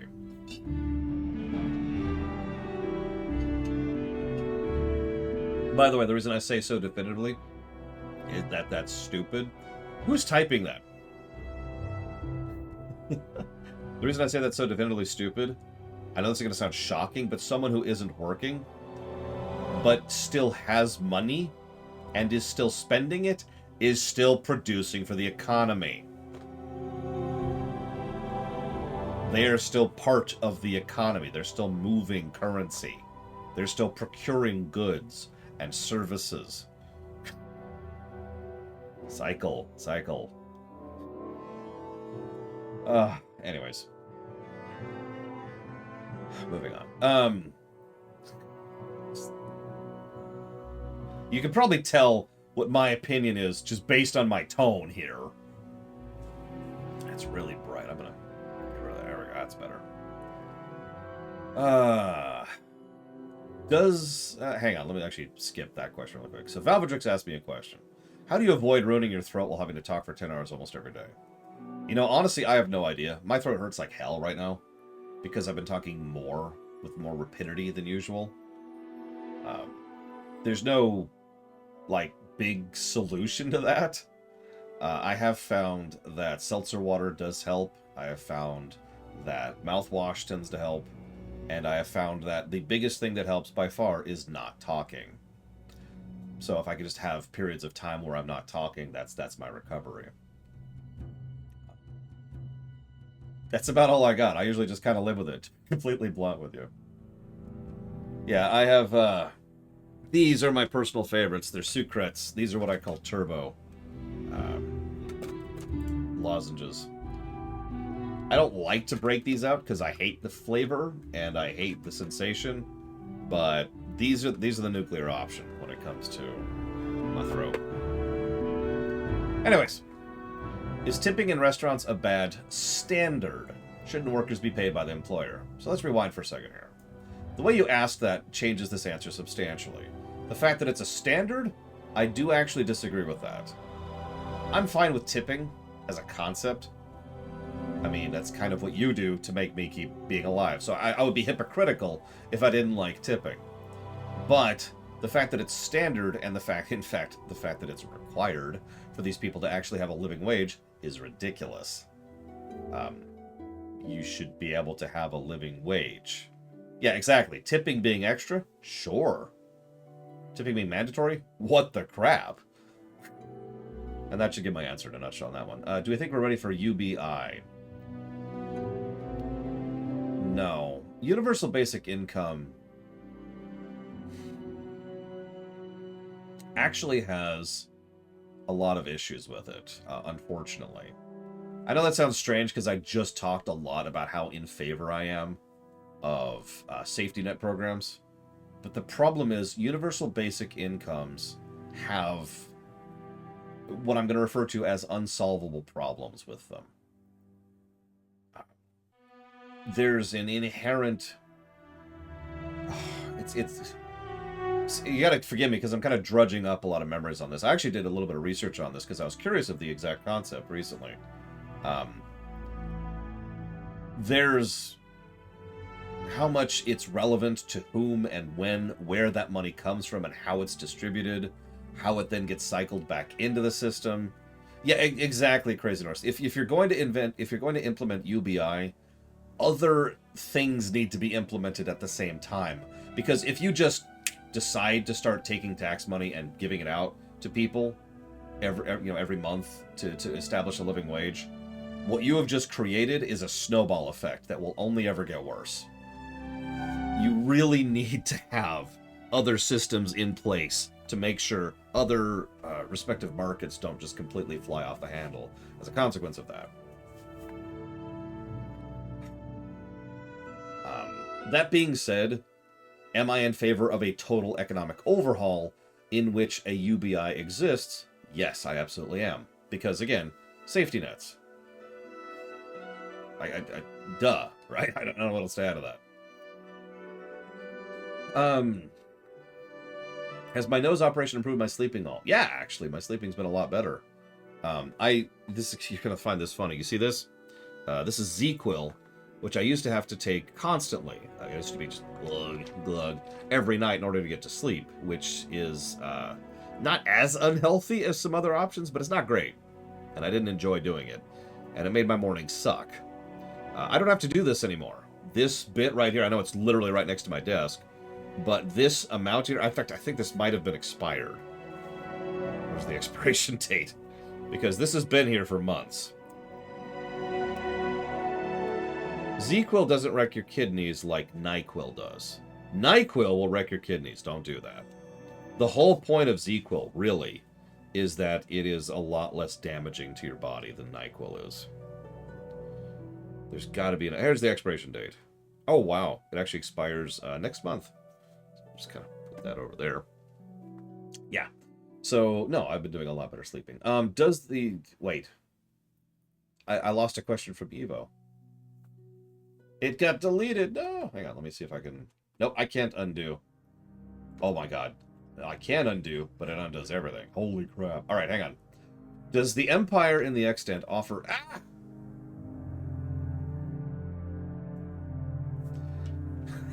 It's gone! Hang on. I think it's right up here. Let me see if it's still in chat. Scroll up, scroll up, scroll up, scroll up. There it is. Does the Empire within the extant offer asylum to people fleeing unpleasant places, or refugees fleeing a war, or people... Oh, God. There we go. Or people seeking protection from evil power? Yes. If yes, does it cause diplomatic tension with powers like the hegemony? Actually, no, believe it or not. What that really does, what that tends to do, is that creates, well, all of the problems that immigration tend to do. As I mentioned earlier, when you have a sudden influx of new people, you have just inherited a huge amount of problems. There's linguistic problems, there's cultural problems, there's housing problems, there's economic problems. All those need to be solved. Now, they can be solved, and frankly, they should be solved, but that's a huge pile of problems that needs to be solved. So the hegemony is actually usually fine with sending people flocking to the Empire, because in the short term, that's damaging to the Empire. In the long term, it's actually beneficial for the Empire, because now we have more people doing more stuff, and the pot has been mixed more, everything's cool, the end. But that is the long-term view, which is, of course, the Empire versus the hegemony in general, isn't it? How does the Empire go about living wages? That is a ludicrously complex question, but all I'm going to say is, if you were to take... This is the range of the people who get paid the least versus the people who get paid the most in real life.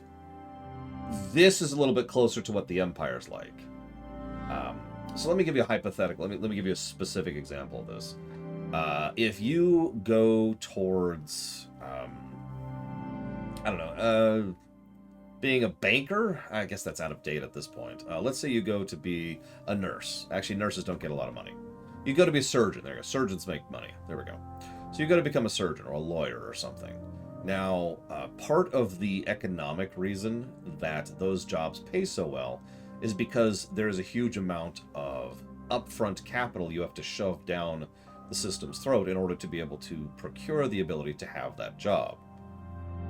Now, obviously, that's its own particular barrier to entry, but imagine, if you will, for a moment, and this is actually true in some countries in the world, imagine if you did not have to essentially bankrupt yourself or get some massive loan of doom in order to be able to afford college, in order to be able to get the degree, in order to be able to get the job. Now, historically speaking, what that has done in real life is that has done exactly what I just talked about. You don't get paid as much, but you don't have to spend as much up front. And which direction you prefer that on, that's going to be more up to your personal opinion, because in some cases, it works better in one way than the other. But either way, by offering that kind of free education, the person can then invest time into being able to have a higher paying job, as opposed to being able to invest money to have a much higher paying job. Does that make sense? Is 19th to 20th century Japan a suitable analogy for humanity's place in Mass Effect? An isolated country who is technologically behind from everyone else. When they connect with the rest of the global community, they advance at a rapid pace, and there's tentacles, and they have a clash with a major power and prove they can go toe-to-toe with them, and then had an unprecedented period of expansion, with a reliance on colonies, followed by the Reapers invading. Yeah, I think that's exactly what happened to Japan. It explains a lot, too, if you think about it. What if the Jews won their war against Rome in the 66 to 70 AD war? Honestly, I don't actually think that would change that much, because there's no way in hell that Rome would have actually just taken that and rolled over. What's my thought on the refugee and immigration mess facing America? I feel like I just talked about this, and its want to still bring in people without actually having a plan. Yeah, exactly, Andrew. There's no way. Well, again, I feel like I just talked about this, but to reiterate myself, the fact is, immigration itself isn't really the problem, it's the many problems that come with it, and the lack of any attempt or work being done on any level in order to try and solve those problems. I know that we have a little bit of an immigration problem here in the States.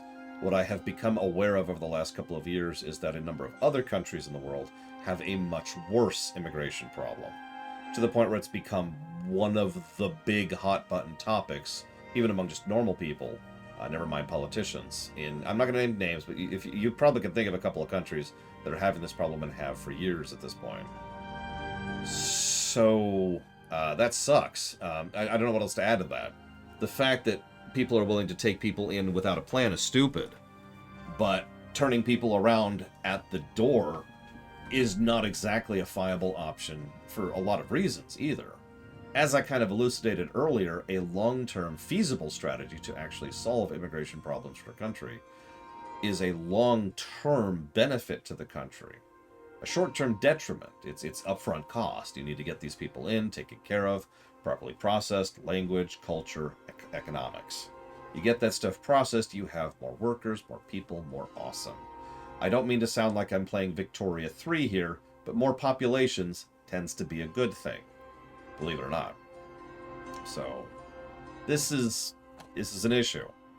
And no country that I am aware of, correct me if I'm wrong, is really bothering to try and solve this issue. They're just saying, and that's kind of where they're at. Including the country I live in, by the way. If I made a StarCraft prequel, what would it be about? Ooh. The obvious choice is the, I think it's called the Guild War. No relation to Guild Wars. Between the human powers and the Kapulu sector. And that's a good pick. So I think I'm going to focus on that. Really start to flesh that out a little bit. See some of the people in their youth and see how some of the dominoes ended up laying down. It would also be an entirely human-centric because there were no Zerg or Protoss within the Kapulu sector at that point in time. Yeah, the war that essentially led to the Confederacy being the superpower that it was.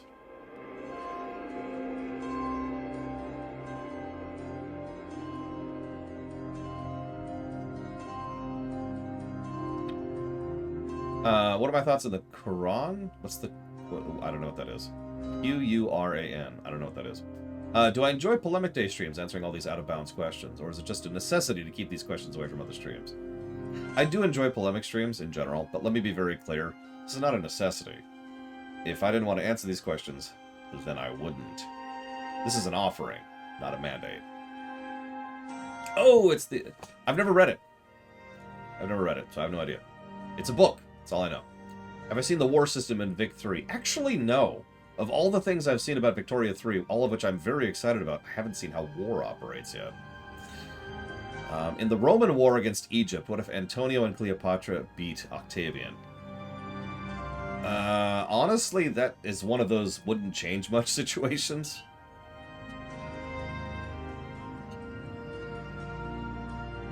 It boils down to Egypt would have been a little bit more left alone, and that would have changed some of the Ptolemy dynasty, but otherwise, yeah, it's just Egypt. Do I ever miss my long hair? I feel like I answered that already, but the answer to your question is yes. I would prefer to have long hair, given the choice. Yeah, we wouldn't have a month called August. That's a funny answer. I like that.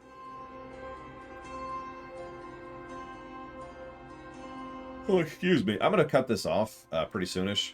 If you have a last-minute question, this is the time for it. I do want to say thank you and shout-outs to Valvedrix and Rex. Thank you for helping me with this. I do appreciate it. At some point, I do probably need to eat and rest my throat. Do I shave? Yes, I shave roughly twice a week because my hair grows too fast. Do I think it's likely I'll get long hair again within 5 years? Actually, yes, I do. Thank you for asking. Well, I don't like getting shot. Please don't shoot me. Fruit Loops or Cheerios? Oh, Cheerios. Every day. Fruit Loops hurt my gums. You ever have that? There's certain specific kid cereals that just kind of scrape until there is sufficient level of moisture. You know what I'm talking about, right? It's weird. Now, the real answer is, of course, Fruity Pebbles. Game I'm most looking forward to coming out this year. Pokemon Violet is my first thought. But if I'm being completely honest, the way you phrase that question means I can pick a game that has already come out this year. So honestly, I think I'm most looking forward to Vic 3. Like, I'm legit hyped for that. I'm really looking forward to digging into that. Thank you, Jaron Dauphine.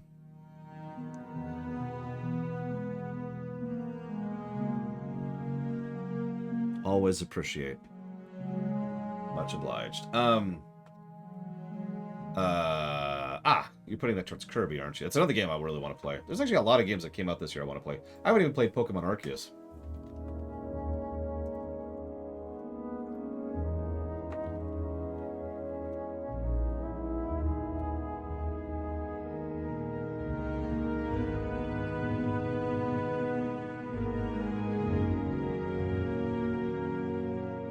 And I missed a donation, so I don't know if you're still there, Sabacom, but thank you very much. I will jot that down for Resident Evil 5. Much appreciate. Not a question for me. Do you trust... I don't trust Team Sonic, to be completely blunt. But, you never know. You know me, Andrew. I love building. Oh, God, Evo. I'm kind of the same way, just not as severe, but similar thing. Any thoughts on the new Fire Emblem game coming out in January?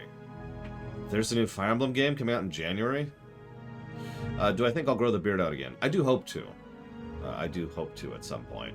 But for the moment, my beard is terrible, so I need to do some stuff, which I'm not going to do because it's low priority.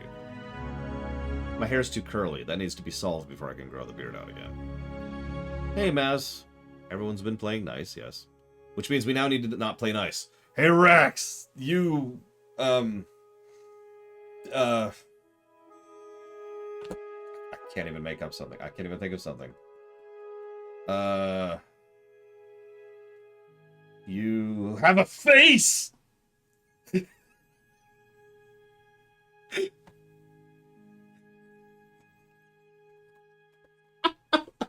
How dare you have a face?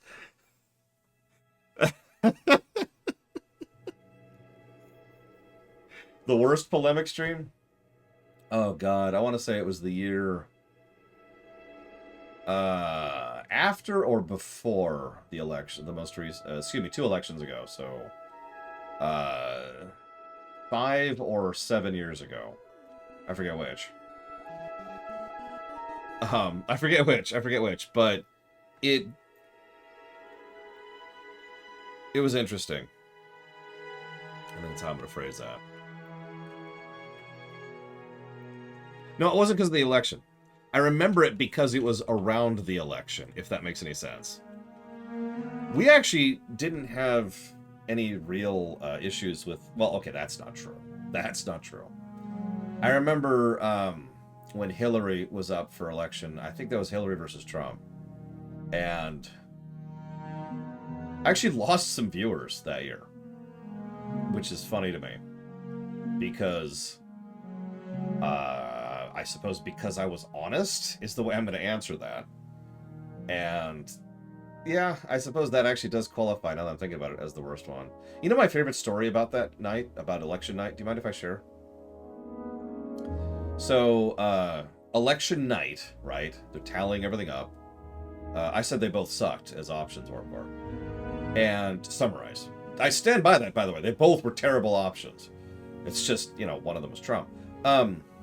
So we were, I don't remember the film, but what happened was, me and like the group, you know, me, my sister, and the kiddo, and the husband, and third, we all were going to get dinner, and then we're going to watch a movie that night.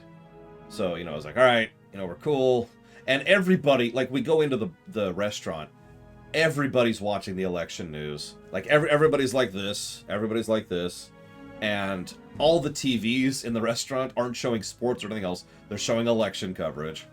And at the time, Hillary was projected to win. Some of you probably remember this moment, because Hillary was, like, leading initially. And so we were just like, yeah, okay, whatever. And then we finished dinner. We were just chatting like any old night. Went in, watched the movie, good movie, whatever it was, I don't even remember. And then as we were leaving the movie, my brother-in-law pulled out his phone and was like, all right, hang on. And he went to check, you know, the news. And I can't describe what happened appropriately because it was so quiet.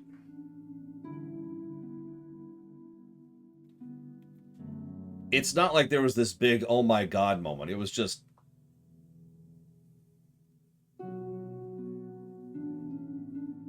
And we were all very quiet as we walked back to our cars.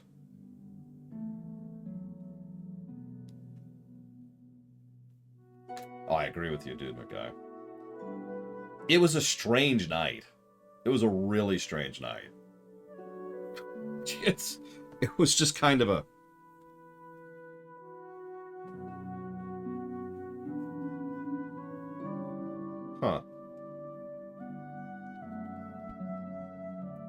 anyways, sorry. I've fallen behind. I was answering a question myself. Most evil gaming company and least evil. So let's use large scale, the really big AAA developers, and let's leave out indie and AA's for the second. Probably the least evil, really big company out there. I know, I can't remember what the movie was. The least evil big company out there, I would say, is EA. And I stand by that. EA is probably one of the best companies to work for, especially nowadays, under the current environment, and has gone through a huge amount of work and effort in order to try and overhaul their infrastructure, right? And overhaul their image. I've said this for years. I've actually become a defender of EA because EA has had a bad rep since the 90s because they've been EA since the 90s. So, valid. But they're one of the only companies that's been actually trying to overhaul it. I forgot Nintendo existed, Zolok, but let's ignore that for a moment. I'm still going to point to EA because they have put real effort, demonstrable effort, proven effort into the fact that they're not terrible anymore. There is worse, which brings me to the most evil. Now, the answer is Tencent. But that's cheating. That really is cheating. So, ignoring Tencent, I would actually probably say Ubisoft is probably at the bottom of the pile right now, overall. We'll see. Last I checked, they are still going through criminal court. Criminal court, by the way, not civil for that crap. So, we'll see how that one lands. As far as in the indie scene, Chucklefish tends to be pretty good. And nothing new, Rex, if that makes you feel any better. In fact, everything I'm talking about actually came up last year. It just hasn't finished settling yet. I don't know much about Digital Devolver under the hood, so I can't speak about that. I'm not sure what else. So I'm going to just stick with that. Why do I dislike philosophy? Okay, that's actually easy. So there's two reasons I tend to dislike philosophy. First is because it's noise. Not all of it, obviously. There's obviously philosophy. I myself am a philosopher. But when most people say the phrase philosophy, what they mean is noise. Meaningless, pointless drivel. Which brings me to the second thing. A lot of people, when they talk about philosophy, talk about nonsense. Stuff that can't be proven and isn't anything. And yeah, it's something to make them feel better about themselves. And I hate that crap. Now, having said that, for years I've tried to come up with another phrase, because the problem is philosophy encompasses actual philosophy and then verbal masturbation, as Bregman puts. So, this is the stuff I dislike. That's the stuff I'm okay with. Do you have any thoughts on Kingdom Hearts Melody of Memory? I haven't actually played it, obviously, I suppose. And will never stream it, because that would be the most boring stream in the world. However, I am hopeful that, Kingdom Hearts 4 will be good. I guess that's all I got, really. If multiple people have lied in the name of a cause, should that cause be dismissed as a lie? No, that's not how that works at all. That's ridiculous, actually, the more I think about that. Like, imagine this for a moment. Imagine that I am in favor of kittens getting scritches. And I tell horrible lies, and I'm evil and I'm corrupt. Does that mean that kittens don't get scritches? Are you seriously positing the removal of scritches? Which election in my lifetime has had the best options?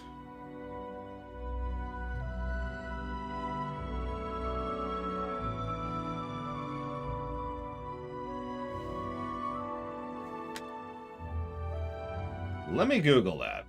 Because, of course, you mean presidential elections. That's the only one anybody cares about. Even though it's one of the least important ones.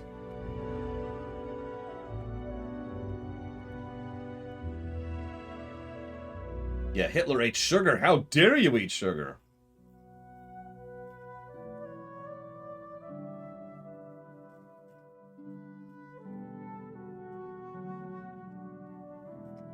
I'm not getting a good list. I was hoping for just like a quick and easy list, but I'm not fine. Oh, hang on, maybe? No, this still isn't it. That's not helpful.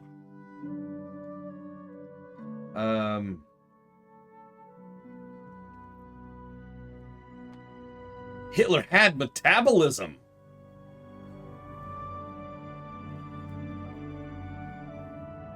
(1952).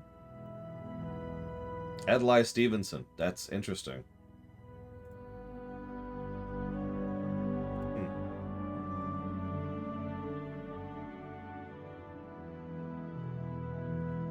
Okay, you know what? I'm going to give a really, really unpopular answer. 1960.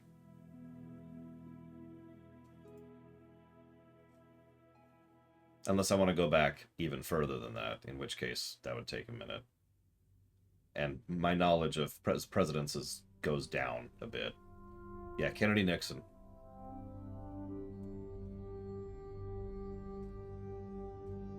I love seeing some of the old parties on this list.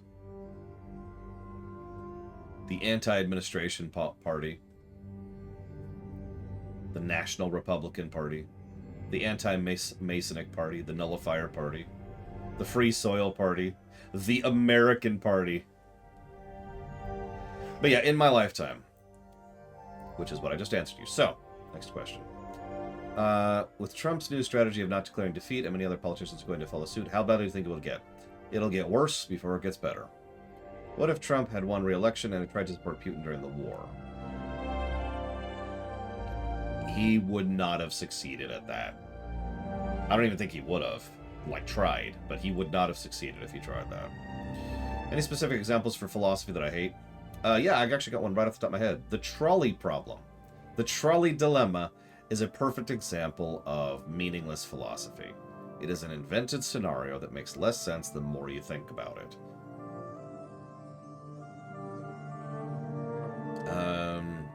What version of Chain of Memories am I playing in the Kingdom Hearts block? The PS2 one, as usual. How do I feel about my philosophy on cooking? Its authenticity is a lie, and nature is fake. Basically, there's no real consensus on what authentic cuisine is, and most dishes are less than 50 years old. All produce is unrecognizable compared to its wild counterparts, so the idea of natural diet is foolish. I mean, I don't agree with you, but I don't disagree with you, because there is obviously such a thing as, growing your own ingredients, for example. But if you're trying for authentic cuisine, I mean, if you sit down and go to a Mexican place and eat a Mexican dish and it tastes like Mexican food, does it matter? I tend to be very practical. You've probably noticed that about me.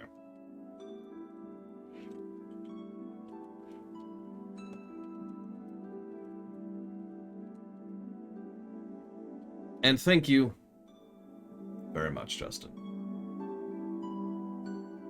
As always. I will put that towards the Final Fantasy VI Pixel Remaster. Thank you. Thoughts on Teddy Roosevelt as a president? Would you believe I've never researched him, so I don't actually have anything to say about that. How would religious leadership respond if the writers of the Bible came to modern times and condemn for lying about God? Who's condemning whom? And why? I did not know that, Amelia Clark's. Why is the trolley problem bad? I feel like I already answered this. It is an artificial situation that makes less sense the more you think about it. It's a cheap and trash way to try and make a point, which fails at it. You ever watch epic rap battles? No. If daylight savings time here in Australia, so we're 2 hours ahead of the US, hated body screws. Hey, on the plus side, we're going to stop having DST here in the States this coming year, I think, aren't we? This coming spring. Pretty sure. Favorite episode of House? The one where there's the guy with the gun and there's the woman who's like, oh my god, I want to live.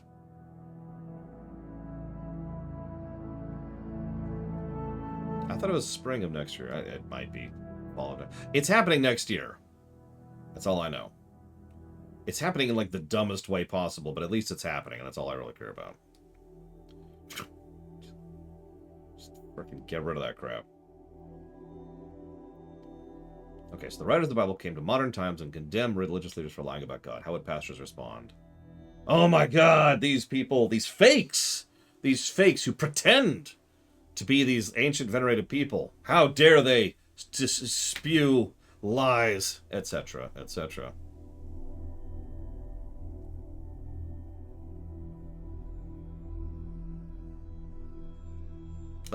Can I just mention really quick that I hate paper clipping? I know that paper clipping has good purpose to exist. It actually does. And paper clipping has reason, but God, paper clipping is one of the most abused things in the United States government, and I hate it. I'm glad you're enjoying Emerald Chaos. Thank you for sharing. Onions. I don't have a preference on onions with one notable exception. There's this specific type of Hawaiian onion. It's Maui. It's a Maui onion. I forget what it's called exactly. It's very sweet, and it is delicious. I could eat those onions raw. God, I haven't had good Maui onions since I've been to Maui. So, but I still remember the taste to this day. Thank you, Cycloud, very much. I will put that towards Yee's 8.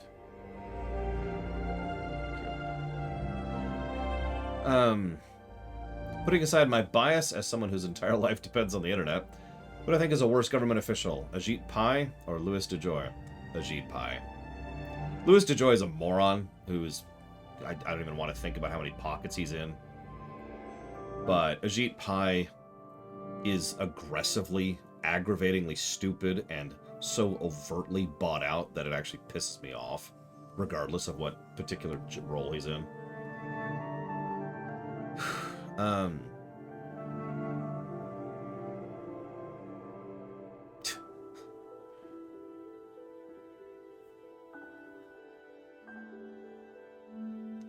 Like, I'm sorry, I get it. People are in the pockets of other people and corporations and lobbying, etc. But Jesus Christ, could you be a little more, like a little less overt about that?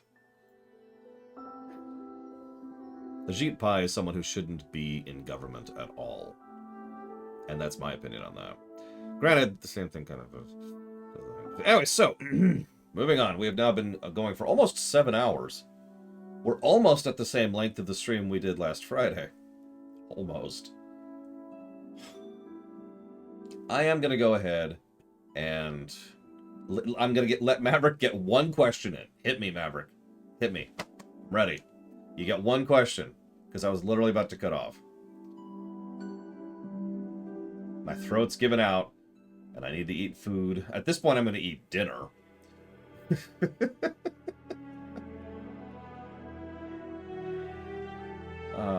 I'm glad you liked it, Paranoid Android. You want to hear the funny thing, Evo? I'm probably going to have some onions for dinner.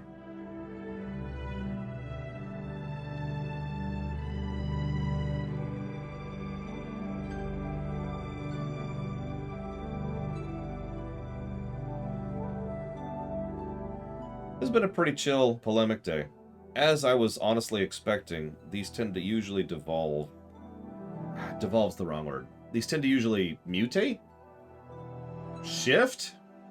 I don't know what else to add to. Into... just standard Q&A. Morph, that's a good word. I like morph. Just kind of do their own thing. And, yeah, it's been pretty chill. I'm probably going to go ahead and throw up the VOD in just a moment. I need to check one thing really quick. Just super quick.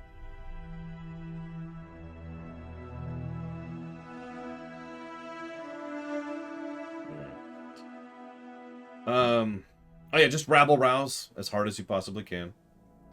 Hit me. I'm ready. I'm ready.